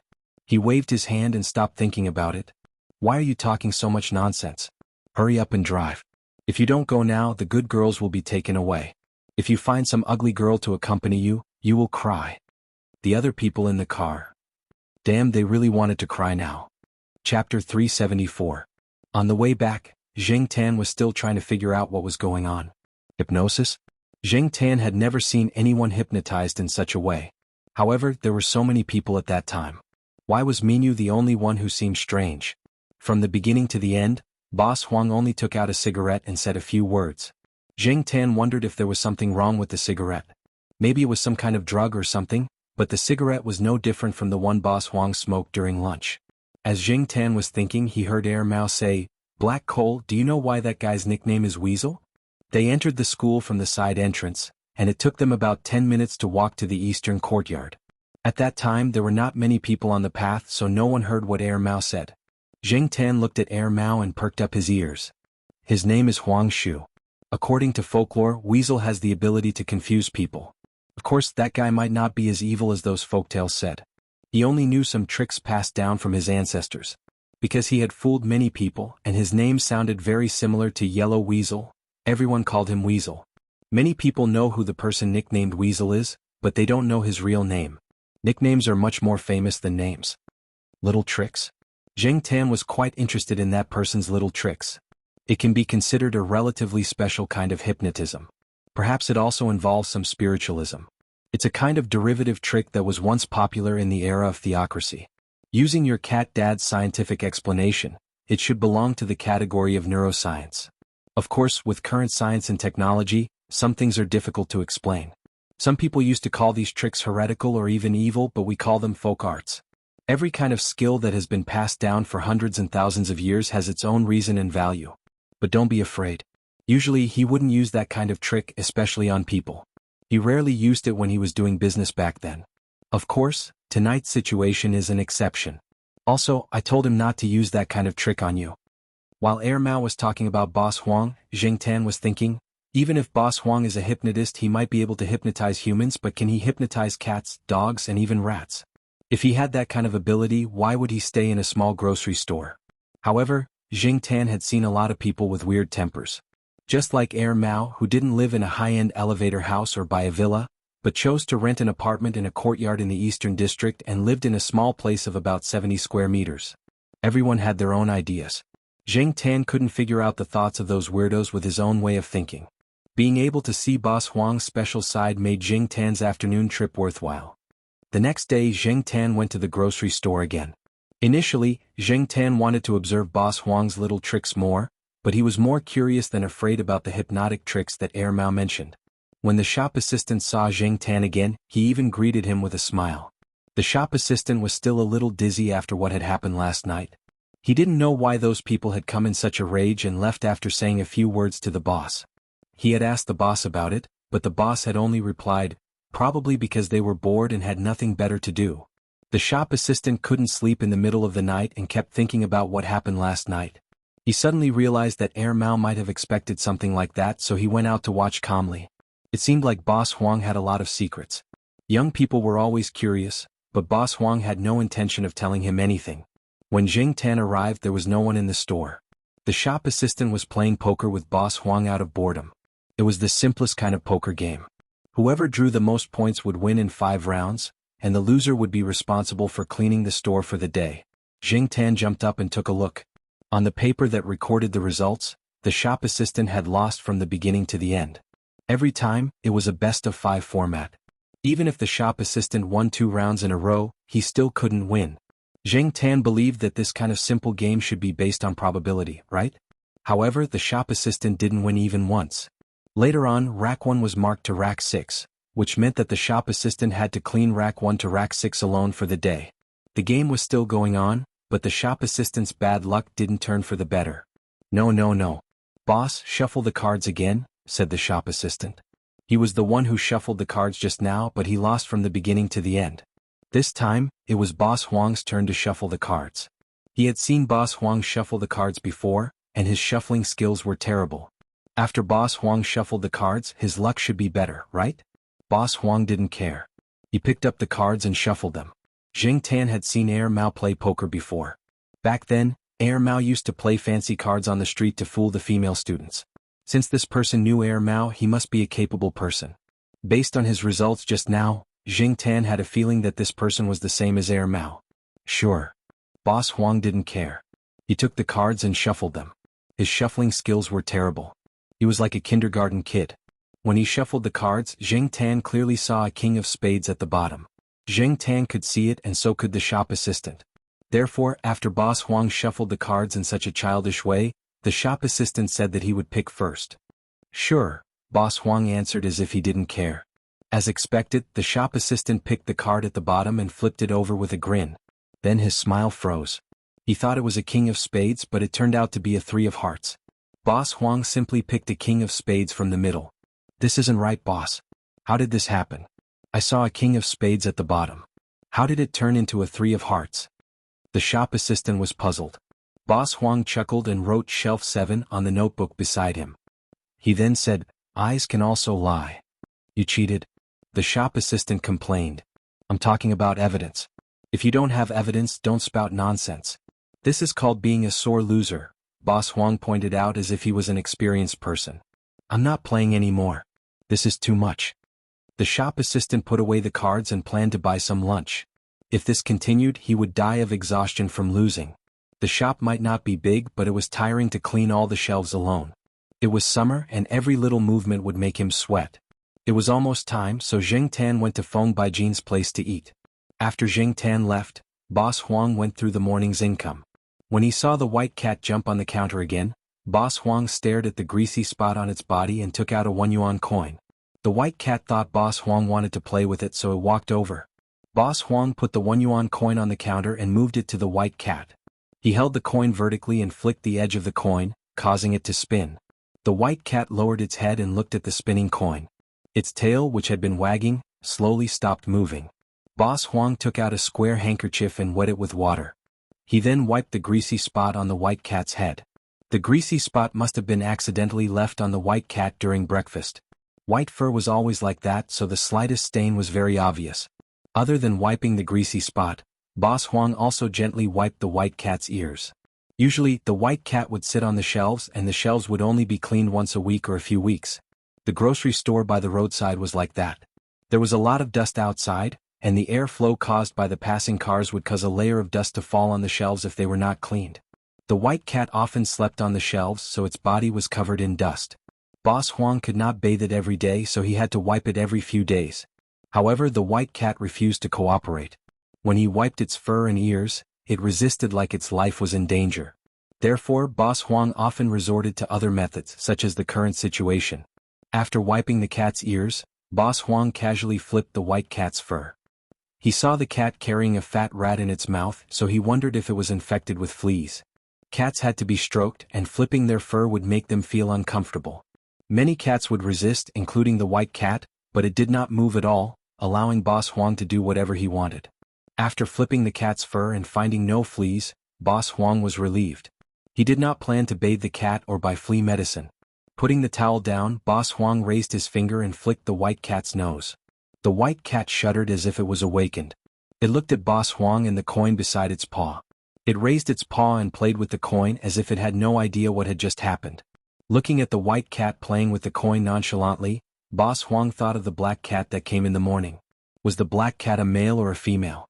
Mao didn't say anything about it, did it? Boss Huang pondered. The white cat in his shop was a female and the black cat kept coming over. If it was a male, did it have its eyes on the white cat in his shop? He was not sure. The black cat walked with its tail hanging down, so Boss Huang was not sure if it was a male or a female. Boss Huang thought that if he saw the black cat again he would have to see if it was a male or a female. Even though Mao told him not to play any tricks on the cat, he just wanted to see if it was a male or a female. It would not hurt the cat anyway. Boss Huang picked up the coin that was almost pushed out of the counter by the white cat. He fiddled with the coin in his hand and stopped reading the newspaper. After lunch, he kept an eye on the outside of his shop to see if the black cat would come again. Zheng Tan had lunch at Feng Baijin's shop. He watched Feng Baijin play a new game before he jumped on a willow tree by the lake to take a nap before he went back to his shop. Initially, Zheng Tan did not plan to enter the grocery store. He was just passing by, but Boss Huang, who had been keeping an eye on the outside, suddenly called out to Zheng Tan. Cole, come here. Boss Huang waved at him. Zheng Tan was speechless. Did this guy learn this from Mao? But it was even worse than Mao. Even the word black was omitted. Zheng Tan had no idea what Boss Huang wanted, but he still walked over. Boss Huang tapped on the counter. Come on, Cole. Let's play a game. Boss Huang then took out a hemp rope and dangled it beside the counter. He played with it a little since he usually used it to tease the cat. Zheng Tan looked at Boss Huang as if he was looking at an idiot. He did not touch the hemp rope. Instead, he jumped on top of the counter to see what Boss Huang wanted.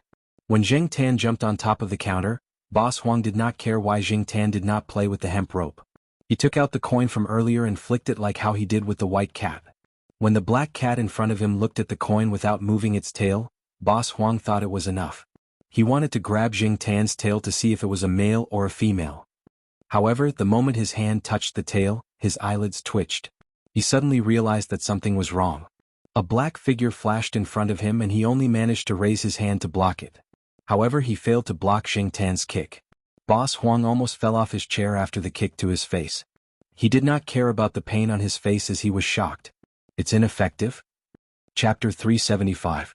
After Zheng Tan kicked Boss Huang, he stood at the counter and looked at the man who almost fell off his chair. Although Mao had told Boss Huang not to use such tricks on Zheng Tan had always been wary of people with special abilities like Boss Huang. He was not familiar with Boss Huang. The first time they met was because of the weather. Boss Huang had let them in to take shelter from the rain, and Zheng Tan had thanked him for that. However, ever since he found out that Boss Huang was close to Mao, he knew that Boss Huang was not an honest person. Otherwise, Boss Huang would not have been able to hang out with Mao. There was a saying that birds of a feather flock together. Therefore, even though Zheng Tan knew that Boss Huang did not have any malicious intentions, he was still vigilant to prevent pranks from happening. He did not expect it to happen now. When Boss Huang took out the coin, Zheng Tan had a strange feeling. It was the same feeling he had when Boss Huang played with you that night, so Zheng Tan was on guard. Boss Huang thought that Zheng Tan lowered his head and did not move because Zheng Tan was observing the coin to see if it was different from a normal coin. As for Zheng Tan's tail, it was because he was not a real cat. Other than moving his tail when he was thinking about something or when he was excited, his habits were different from other cats. Since Boss Huang treated Zheng Tan like a normal cat, he was not very cautious around Zheng Tan. On top of that, he had misjudged the strength of Zheng Tan's kick and even tried to grab the cat's tail like a naughty child. He had a death wish and because of that he was kicked. Zheng Tan looked at the shocked Boss Huang. He raised his hand and stepped on the coin that was lying flat on the counter. He then flicked it with all his might. The coin flew out and hit the wall behind the counter with a crisp ding. It then rebounded and fell on Boss Huang's head, sliding down his hair. Boss Huang caught the coin. After all, he was a person with experience, so he quickly calmed down. Other than the shock from earlier, he was now more curious. Why did it not work? He was very familiar with the tricks he used on small animals such as cats and dogs. He had never encountered such a situation before. Boss Huang was kicked in the face earlier. Fortunately, he dodged in time and blocked some of the force with his hand so his nose was not hit. Otherwise he would be bleeding right now. It seemed that this cat was quite strong. No wonder Mao said not to provoke it. Boss Huang got up and walked to a shelf where there were mirrors of different sizes. He picked one up and looked at it to check the injuries on his face. Since it was not a big problem, he did not bother about it anymore. The minor injuries on his face would heal in no time. Zheng Tan had been paying attention to Boss Huang's movements. From the moment the man walked to the shelf, picked up the mirror, walked to the side to get the cup, and poured the tea leaves into the cup, Zheng Tan had a strange feeling at least 3 times. The first time, Boss Huang even turned around to look at Zheng Tan for a few seconds. The second time he only glanced at Zheng Tan twice. The third time he did not look at him, but he did pay attention to Zheng Tan from the corner of his eyes. After that, Zheng Tan did not feel it anymore. Seeing that it was almost time, he left the grocery store and went home. After dinner, Mao went to the grocery store to chat with Boss Huang. Boss Huang told him about Zheng Tan's incident that day. "Didn't I tell you not to provoke that cat for no reason?" Mao frowned. "I just thought of it on the spur of the moment. I didn't plan to do anything to it. I just wanted to see if it was a male or a female, but I didn't expect to get kicked." Boss Huang sighed. "Speaking of which, that cat is really weird." Mao knew what was going on in Boss Huang's mind. Boss Huang had inherited some folk skills from his ancestors, and he had never failed to use them. Today, however, Zheng Tan had given him a hard time. Boss Huang's senses were very sharp. Wherever his target's attention was, he would strike from there. It was impossible to guard against it. Be it humans, cats, or other animals, they had all fallen for his tricks before. Zheng Tan's behavior today was undoubtedly a slap to Boss Huang's face. Of course, Boss Huang was not a petty person who would seek revenge for the slightest grievance. If he could not take down Tang Ling, it was either because his skills were not up to par, or his tricks were useless against Tang Ling. If it was the former, it would take a long time for him to improve his skills, and he would not be able to succeed in a short period of time. As for the latter, it was not up to Boss Huang to decide. No matter how hard he tried, it would be futile because Tang Ling was absolutely immune to it. Boss Huang was glad that it was just a cat and not a human that had a grudge against him. Since he had thought it through, he stopped testing Zheng Tan after a few more attempts, and Zheng Tan did not feel that weird feeling anymore. "Sometimes I really feel that the cat isn't a cat. Just looks like one. I'm not superstitious. Using the academic explanation from those old guys who study spiritualism, I think it's a supernatural phenomenon." "What do you think?" Mao asked. Boss Huang shrugged and lit a cigarette. He took a few puffs and said, "Nothing. No matter how supernatural it is, I'll just take a look at it. I'm too lazy to study it.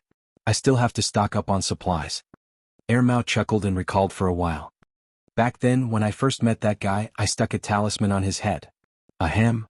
Boss Huang choked on Mao's words. "And then? I almost ruined his handsome face." Every time Mao recalled the incident, he would think that he was an idiot. Fortunately, he covered his head with his jacket, so he did not fall for it.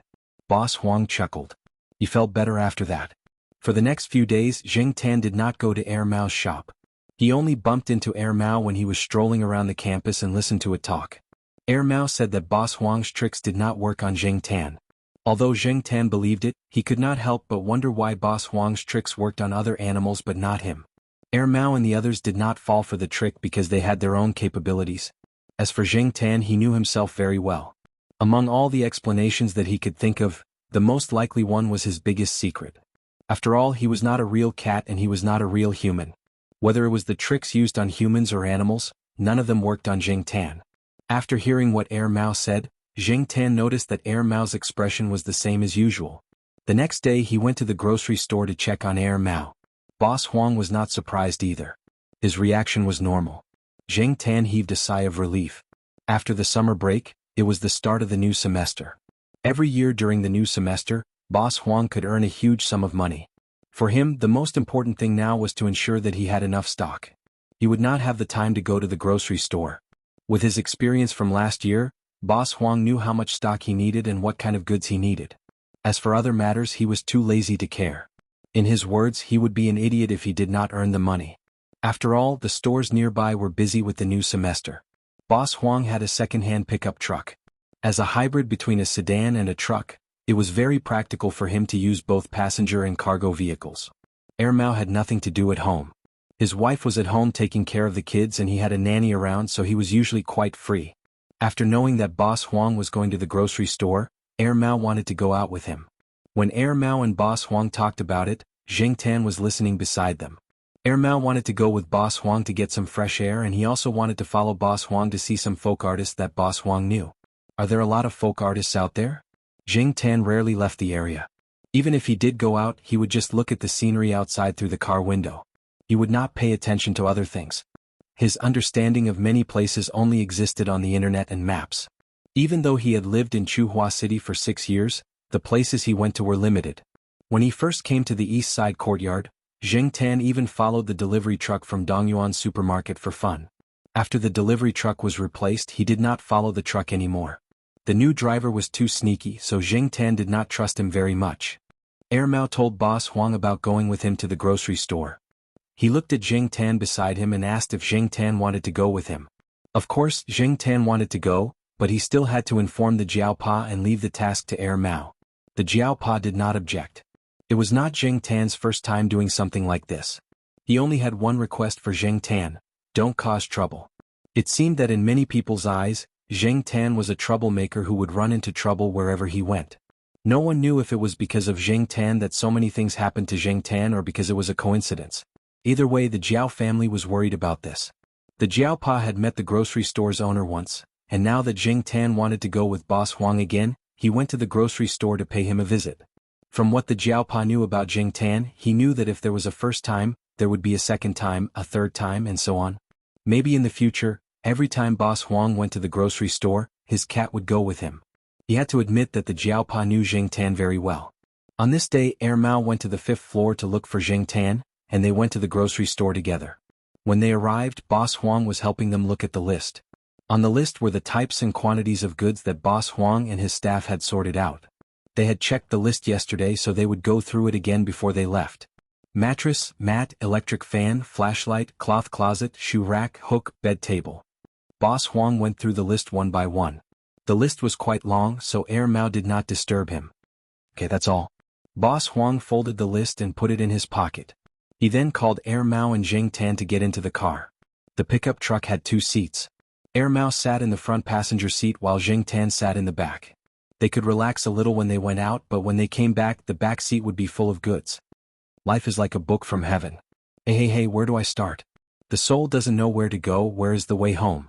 Boss Huang loved to sing when he was driving, but Zheng Tan had never heard the song before.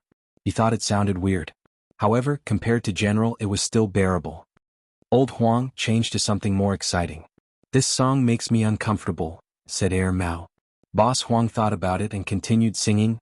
The river flows to the east, the stars in the sky. That shivers? Zheng Tan and Mao were at a loss for words. In the shop, the white cat sat on the shelf. It had no intention of following Boss Huang since it did not go out much. It watched as Boss Huang got into the car and followed it closely. It only turned around when it could no longer see Boss Huang. After Boss Huang left, it glanced at the staff member who sat in the boss seat obediently. The white cat then threw the thing beside its paw at the staff member. The staff member who was sitting in the cashier's chair with his legs crossed and was about to read the newspaper when he saw something black fall and hit the newspaper. F***CK. Chapter 376. Boss Huang had his own supply channels, so it would take some time for them to drive. However, Zheng Tan and Mao did not focus on the goods they were going to purchase. Instead, they were concerned about the people they might run into during the trip. For example, an auntie who was killing fish in a market or an uncle who set up a stall near a high school. Zheng Tan felt that they were similar to the sweeping monks in stories. Extreme pretentiousness? Of course, there were more than that. There were also some winners in life, who rode in high-end cars and brought bodyguards with them everywhere they went. If Boss Huang had not mentioned it, Zheng Tan would not have noticed the difference between those people and the others. Art was hidden in life, regardless of whether it was at the bottom or the top. Those people basically minded their own business. Sometimes, Zheng Tan wondered why those people who hid their skills in the streets would be content with being mediocre. Zheng Tan believed that as long as they were willing, they could also ride in high-end cars and live in high-rise villas and live a luxurious life. The so-called all-round development meant that those who could achieve all-round development and excel in all aspects were definitely top-notch geniuses. Such people were very few in number, and among the public, as long as one had a skill, one would live a better life than those who were well-developed in all aspects but mediocre in all aspects.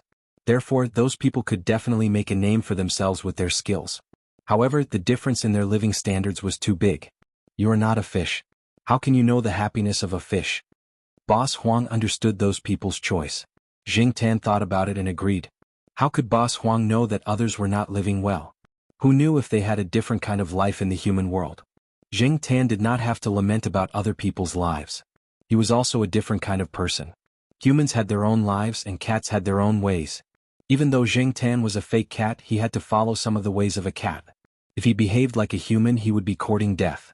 However, after becoming a cat, he felt that some cats had a better life than humans. They were more leisurely. Was it good to be a cat? Jing Tan did not think it was good, but fortunately he had a good family and knew some good people. Air Mao, who was looking out of the car window, did not know that the cat behind it was giving them the good person card in its heart. Because there was a traffic jam at the crossroads, it would probably take a few more minutes to get there. Hey old Huang, that. Air Mao looked in a direction and nodded. Jing Tan stood up and leaned against the window, looking in the direction Air Mao was pointing. There was a patrol officer over there. He looked like a young man in his 20s. Oh him. I think his surname is Liao, but I don't know his full name. I'm not familiar with him. We only exchanged a few words when we encountered a black male in the middle of purchasing goods. He's quite a capable young man, Boss Huang said. Jing Tan took a look and didn't think there was anything special about that person. But soon he realized that the police officer who was walking slowly had sped up and was heading straight for the fork in the road ahead. Coincidentally, someone ran out from the other side of the fork, and the police officer pounced on him. The person who ran over was pushed to the ground. That person wanted to resist, but he found that there was a pair of handcuffs on his hands. Jing Tan didn't even see when the handcuffs were put on him. All he felt was that in the blink of an eye, the handcuffs shone with a cold metallic luster. If it weren't for Air Mao and Boss Huang's conversation, Jing Tan wouldn't have noticed the handcuffs at all. Even if he did, he wouldn't have been able to see it clearly. When the police officer lifted the person up, two other officers ran over from the other side of the road, panting heavily. They were also police officers. When they saw the situation, they smiled and chatted with the police officer. Judging from their expressions, they should be with the police officer. A police cruiser approached the roadside and the three officers escorted the suspect into the cruiser. The police officer was the last to enter the cruiser. Before he got into the cruiser, he glanced at Jing Tan and the others. After the police officer left, the crowd was still discussing the incident, but it was only temporary. When Jing Tan and the others finally drove through the crossroads, the surroundings returned to normal. The passers-by didn't know that there was a short confrontation between the police and the robbers at the fork in the road. If you run into any trouble in this area in the future, you can look for him. He might not be very enthusiastic, but he has a good heart, said Boss Huang. A capable person might not have a good heart. Jing Tan knew that. Even those in uniform might not have a good heart, but since Boss Huang said so, Jing Tan believed that the young officer should be a good person. What did Boss Huang say just now? His surname is Liao? Jing Tan memorized the name in his heart. He did not know if he would need the officer's help or not, but since the officer was capable enough to catch Boss Huang and Air Mao's attention, he must not be an ordinary person. Therefore Tang Ling memorized the name. At the same time, he carefully identified the buildings and street signs in the area to get a general idea of where he was. Boss Huang had only been in Chuhua City for a year or two, so he was not familiar with many places and people. Therefore, the number of people Tang Ling could identify was limited. If Tang Ling was in the city he used to live in, he could name a bunch of people, including those he was close to and those he hated. Even so, Jing Tan was shocked. In his opinion, the number of people Boss Huang mentioned was more than enough. He never knew that there were such people in the city that he had lived in for 5 to 6 years. However, no matter how many people there were, it did not matter. Jing Tan's daily activities were limited, so he did not expect to have much interaction with those people. Air Mao and Boss Huang were the ones who were busy stocking the goods while Jing Tan watched from the side. There was nothing he could do to help. He could not help with the moving of the goods, nor could he verify the goods. Even if he could not show it. When they returned to the grocery store, it was already 4 o'clock in the afternoon. Air Mao helped them unload the goods and the other 3 people in the store helped as well.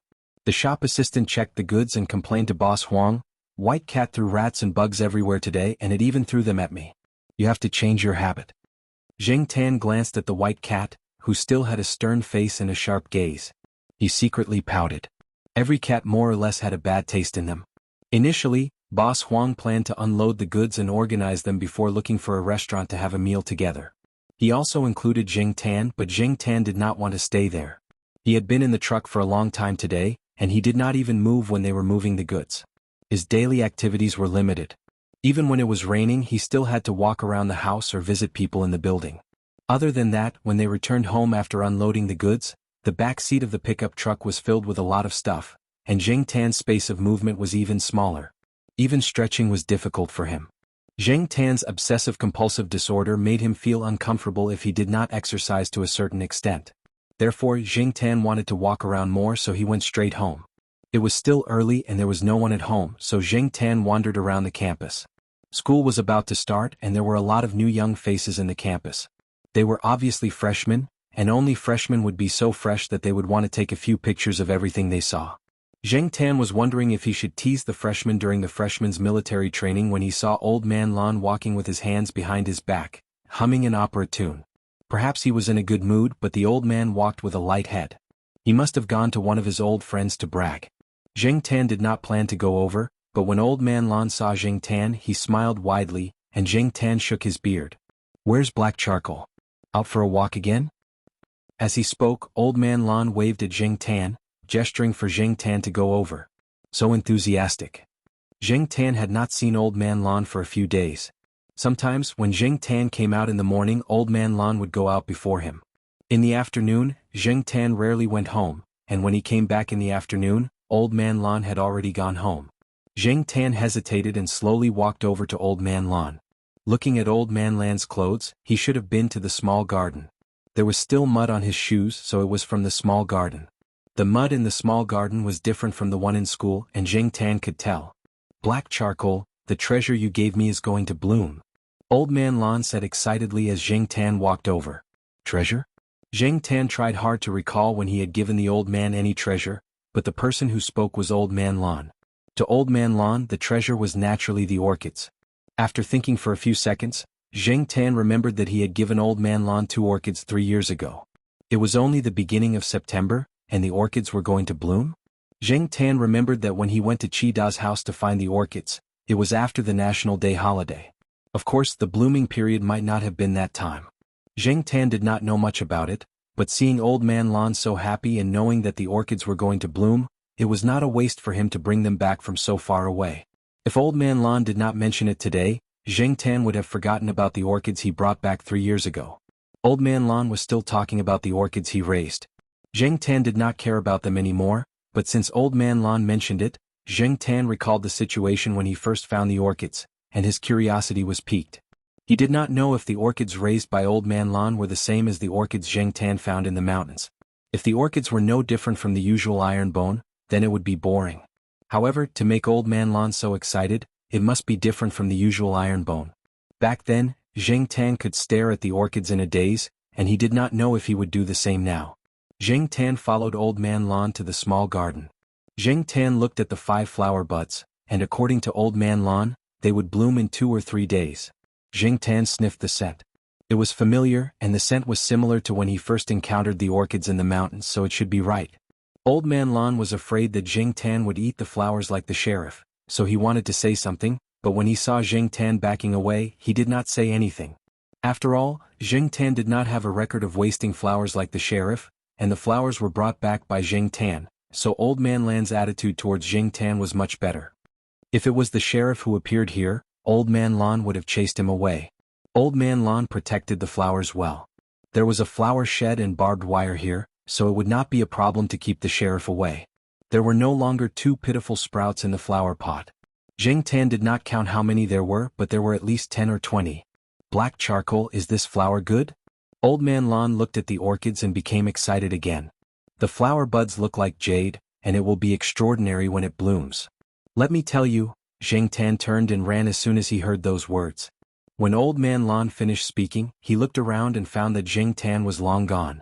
Jing Tan thought that the flower buds would bloom soon, but when he went downstairs 2 days later and met Old Man Lon, he found that the old man was not so happy. If the orchids had bloomed, Old Man Lon would not be like this. Chapter 377. Why was it so urgent? Jing Tan could guess that the problem lay with the pot of orchids, but Jing Tan was not sure what the cause was. Did something go wrong when the flowers were about to bloom? Or was it some other accident? Old Man Lan had always been very protective of the flowers. Moreover, when Jing Tan went over that day, Old Man Lan basically did not allow other people or animals to get close. Jing Tan was just the discoverer of the orchids, so Old Man Lan was especially kind to him. If it was not because of other people or things, could it be the problem with the orchids themselves? Jing Tan knew that although the orchids looked very similar to ordinary adamantine heart orchids, it was difficult to tell them apart just by looking at the leaves. Even Old Man Lan, who had been studying them for decades, did not notice anything wrong when he first saw them. It was only after careful study that he realized the difference. In order to find out the reason, Jing Tan squatted in front of Old Man Lan's door. When Old Lady Zhai was not at home, the door of Old Man Lan's house was basically closed. While Jing Tan was squatting in front of the door, Mao, who went out to throw the rubbish, looked at Jing Tan inexplicably. He did not understand why Jing Tan was squatting there. Jing Tan ignored him. Finally, at around 10 o'clock, Old Lady Zhai came back from outside. After opening the door, Jing Tan followed her in. Old Lady Zhai went into the kitchen to cook. She was not worried that Jing Tan would cause trouble in the house. For the past few years, Jing Tan had never caused trouble here, so Old Lady Zhai was not worried. Old Lady Zhai came out with a small plate of fish balls. She saw Jing Tan looking for Old Man Lan from room to room. She knew that he was looking for Old Man Lan. Old Lady Zhai smiled and said, "He went to the library. Recently, because the pot of orchids has not bloomed, he has become anxious. When it comes to flowers, he is so stubborn." The flowers had not bloomed? Old Man Lan had said that the flower would bloom in 2 to 3 days. Jing Tan had seen it that day as well. The flower bud did look like it was about to bloom, but for some reason when it was about to bloom, there was no follow-up reaction. The old lady nagged at Jing Tan as she washed the vegetables. What she meant was that even Old Man Lan himself didn't know the reason why the flowers hadn't blossomed. He had looked up a lot of information, but it was all to no avail. Now that Old Man Lan was done flipping through the books at home, he would go straight to the school library. He probably wouldn't come back for lunch if he couldn't find the answer. Whenever he sat there researching, he would lose track of time. Eating was not allowed in the library, but there was a special resting area. There was also a resting area for the staff. The old lady knew the people there and had greeted them. There were 2 reasons why Old Man Lan was so anxious. Firstly, he didn't know why the flowers weren't blooming. Secondly, it was because of the city's flower exhibition in October. In the past 3 years, Old Man Lan didn't continue to research other orchids. After the basic care, he spent most of his time on this strange pot of orchids. Only after raising it did Old Man Lan realize how difficult it was to take care of this pot of orchids. Originally, Old Man Lan thought that it would take 5 to 6 years or even longer to see it bloom. He didn't expect it to bloom in just 3 years. No one could understand the excitement in Old Man Lan's heart when he saw the flower bud. In the past 3 years, people said that Professor Lan had gone crazy over a pot of cheap orchids and laughed behind his back. In the past, during the National Orchid Exhibition every year, Old Man Lan would bring out 1 or several pots of orchids. Each pot of orchids was exquisite. Every pot of orchids brought out would be sold at a high price.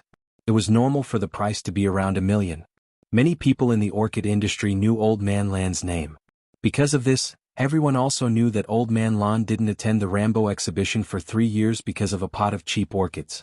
Many people told Old Man Lan that since he had a lot of exquisite orchids on hand, why didn't he bring them out for everyone to admire?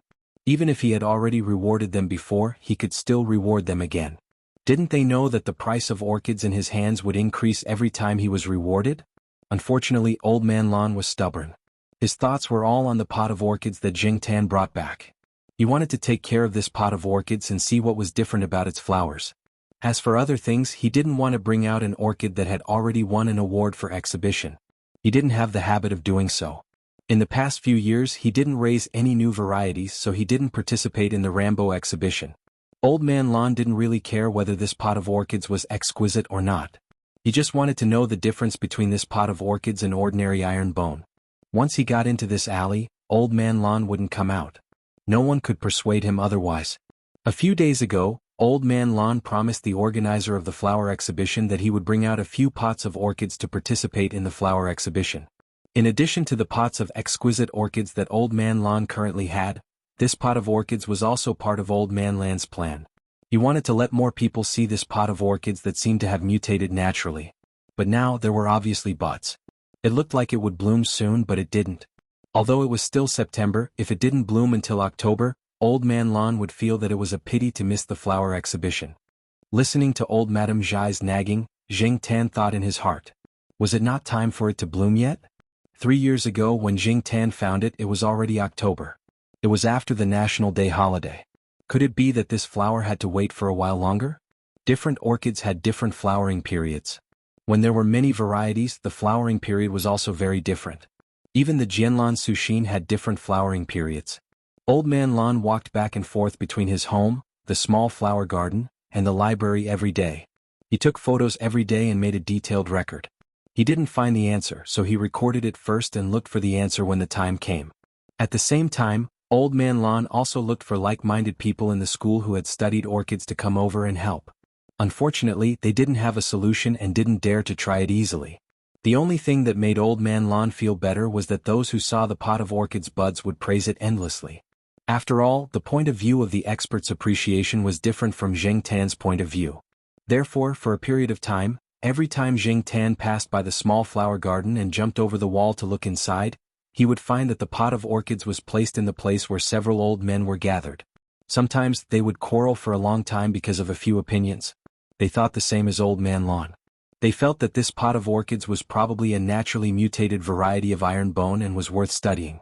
However, the problem of not blooming now was that everyone had their own reasons and opinions. Some orchids needed a longer time from bud to flower, 1 or 2 months or even half a year. However, now that the pot of orchids buds had grown to such a state, anyone who looked at it looked like it would soon bloom, but it had been frozen here.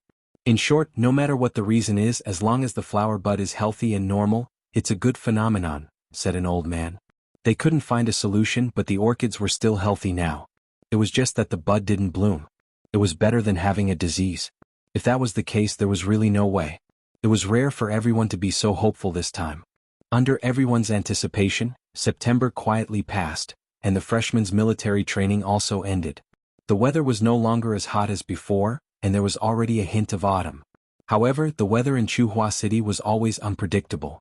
One day they could wear a short-sleeved vest and the next day they could wear a double-layered jacket. Who knew, many of the freshmen who couldn't adapt to the weather might even catch a cold. The change in weather didn't cause any ripples in the hearts of the old men. Old Man Lan was no longer as anxious as before. He felt that perhaps this was the will of the heavens. Looking at the date of the flower show, the pot of orchids buds remained in the same state as a month ago. Old Man Lan thought that this flower probably had no fate with the flower show. Over the past month, Old Man Lan had asked many of his friends in the circle for help, but they were still helpless. However, it was precisely because of this that everyone in the circle of orchids knew that Professor Lan, a big shot in the circle, was raising a pot of very unusual ferrous bone. The leaves of this flower looked very similar to ordinary ferrous bones, but the bud was like jade. It should be an extraordinary product. It was just that the bud had remained in the same state for a month, and it hadn't bloomed until now. Now, no one laughed at Old Man Lan for using 3 years of effort to take care of this pot of orchids that were rumored to be quite cheap. Instead, they were looking forward to when it would bloom so that everyone could see it. On this day, when Jing Tan went downstairs, he found that the door of Old Man Lan's house was ajar. The old lady was cleaning inside. Jing Tan squeezed through the door and entered. After seeing Jing Tan, old lady Zhai had someone to nag again. She started nagging at Jing Tan. It was nothing more than the orchids. Only this could make Old Man Lan so stubborn, and the old lady nagged. That pot of orchids has bloomed. They are all squatting in the small flower bed. They don't even have time to eat, the old lady said. She was helpless about Old Man Lan forgetting to eat every time it involved orchids. However, Old Man Lan was not the only one who forgot to eat this time. Jing Tan came to the small flower bed. When he climbed in, he found the place where the pot of orchids was placed. There were already 7 old men with white or silver hair squatting in front of the pot of orchids. The 7 old men were all squatting in front of the pot of orchids. They seemed to be in a daze. Were they playing the role of the 7 dwarfs? Jing Tan cursed in his heart. In addition to these 7 old men, there was also a cat squatting beside them. It was unknown when the sheriff came. As there were 7 old men here, the iron wire door outside was not closed. The sheriff, who loved to nibble on flowers, came in when the 7 old men were not paying attention. The 7 old men only cared about looking at the flowers. They did not notice that there was a dangerous person squatting beside them. What was even more strange was that the sheriff, who had an inexplicable obsession with nibbling on flowers, only squatted by the side obediently and did not take a bite. The 7 old men and the cat squatted there just like that. No one knew how long they had been squatting there. Jing Tan felt pain in their legs. He was afraid that these old men would fall down after squatting for too long. With that thought in mind, Jing Tan walked over. Jing Tan knew from the smell that this was the same flower he saw in the mountains years ago. The 5 flower buds had all bloomed. It was the same flower as the one in Jing Tan's memory. It gave off a jade-like feeling. If he did not know that this was a real flower, he would probably think that it was carved out of jade. Back then Jing Tan was stunned by the flowers. Now these 7 old men and the sheriff were probably stunned by the flowers. Jing Tan thought that although these flowers were very good, compared to the ones he saw in the mountains, there was still a gap. The fact that Jing Tan was not stunned right now was the best proof. Of course, it could also be that Jing Tan had developed an immunity to this. It was not a good idea to stay like this. Jing Tan squatted by the side and looked at the 7 old men and the cat staring at the flowers. He yawned loudly and even let out a long, ah, sound. Finally, someone came back to their senses. The sheriff also came back to his senses. "Hey quick, it's the sheriff!" one of the old men shouted. The old men did not continue looking at the flowers. They guarded the sheriff as if he was a thief. They only let out a sigh of relief when the sheriff was chased out. The sheriff was a love-struck fool. Everyone knew this. The old men slowly stood up and massaged their legs. Fortunately, they did not fall down. Their legs were just a little sore from squatting for too long. Looking at the time, everyone realized that they had unknowingly stared at the flowers for so long. Old Man Lon also began to chase them away. He treasured this pot of flowers. 3 years were not in vain. 3 years were not in vain. Old Man Lon was so excited that his eyes turned red. "Old Man Lon, are you selling this flower?" "Name a price, I'll buy it," one of the old men said. "Don't, Old Man Lon. You should keep this flower for yourself." "There's no rush to sell it," another old man said. Yeah, it's a good flower. You should keep it for yourself for a few more days," the others echoed. Although they said that, they were all thinking about when to talk to Old Man Lon in private. Rare. This flower was very rare. When they left, the old men kept looking back at them. They did not want to take their eyes off the pot of orchids. "Hey Old Man Lon, this flower of yours should be a natural mutation. I've never seen anything like it. Have you given it a name yet?" one of the people chased out by Old Man Lon asked. Old Man Lon paused in his action of chasing people away. He grunted and glanced at Jing Tan when no one was looking. Jing Tan. Chapter 378. No matter what kind of flower it was, people always liked to give it a unique name. It would make it sound deep and tasteful, fresh and artistic, or cool and crazy. For example, White Crown Lotus Cauldron, Old Cloud, Flying Phoenix, Tang Dynasty Golden Age, Damery Jade Art, and so on. Once a name was given, it would instantly make people feel that it was high-end and classy. As the person who discovered this pot of naturally mutated orchid in the eyes of his friends, Old Man Lon would naturally name it according to the rules of the martial arts world. However, when Old Man Lon received the orchid from the Jiao family 3 years ago, he had discussed it with Jiao Pa. At that time, the Jiao family didn't care much about this pot of orchid and didn't know how to grow flowers. The Jiao family said that it was a gift to Old Man Lon, but Old Man Lon didn't really accept it. At that time he just wormed his way into the pot and kept it for himself. The Jiao family had already forgotten about it. However, it was different now. Even insiders could tell that this pot of orchids was not cheap, and there were indeed many natural variants. However, this kind of variety that could make people stunned, immersed in it and feel refreshed when smelling it. It was a variety that left people with a lingering fragrance in their nostrils for days on end. If they really wanted to appraise it, it would probably reach a new high. Some people had already set it at 10 million yuan in their hearts. The price was something that others were passionate about. What Old Man Lon was thinking about now was the naming of the orchid. Who discovered the flower? Black Charcoal. Who was Black Charcoal? The cat of the Jiao family. Looking back, the naming should also be done by the Jiao family. Even though Old Man Lon reflexively thought of many names when the flower bloomed, logically speaking, it was indeed difficult for him to decide. Therefore, after Old Man Lon carefully arranged the anti-theft and anti-cat nets in the flower bed, he paced back home with this problem in mind. Jing Tan had already left when the old men left. He could tell that Old Man Lon was thinking about something. He kept glancing at Jing Tan, and it made Jing Tan's hair stand on end, so he decided to sneak away. That night, after dinner, the Jiao Pa didn't go to the biochemistry department to work overtime. Old Man Lon made a call to make sure the Jiao family was at home before he went upstairs. It was rare for Old Man Lan to come over, so Jiao Ma made tea and brought fruits for him. There's no need to trouble yourself. I just ate and drank my fill. I'm just here to say a few words. I'll leave once I'm done. Old Man Lan gestured to Jiao Ma to stop washing the fruits. He didn't say anything else and went straight to the point. Old Man Lan told Jiao Pa, Jiao Ma, and Old Man Lan about the orchids. He also told them about the evaluation of this pot of orchids by those in the industry. He also told them about the estimated price of this pot of orchids. This was the most important thing. After all, to many people who were not passionate about flowers and plants were just wads of RMB. Many disputes were caused by this, so Old Man Lan had to make it clear. The Jiao family was shocked when they heard that it could reach tens of millions. Why is it so expensive? Jiao Ma murmured. She couldn't understand. Wasn't it just a pot of orchids? Why did it have to be estimated at hundreds of thousands and millions? Now, it was even estimated at tens of millions. This made Jiao Ma's heart pound. It wasn't that she was greedy for money. She was just shocked by this news. She had heard that Old Man Lan had sold a few orchids that were worth millions. She had also heard that some rare orchids that had won special awards were worth tens of millions. Most people wouldn't even see that much money in their lifetime. However, those were only rumors. It was something that people of Old Man Lan's status would come into contact with. The Jiao family had never thought that it would happen to them. A pot of orchids is worth tens of millions. Jiao Ma sighed softly. Old Man Lan raised his eyelids and said faintly, according to my experience, it's not worth tens of millions per pot of orchids. Usually it's based on how much a seedling costs. There's more than one seedling in this pot of orchids. Jiao Ma couldn't help but hold her breath. Her first thought was that her cat could earn more money than the two of them. It could easily become a nouveau riche if it brought back two seedlings. It was much better than Jiao Pa, who worked so hard to do scientific research. Who found this pot of orchids? Who brought it back from thousands of miles away? All three of them knew. Jiao Pa could tell that Old Man Lan was reluctant to part with this pot of orchids. It wasn't because of the value of this pot of orchids. It was because this pot of orchids was more valuable than money.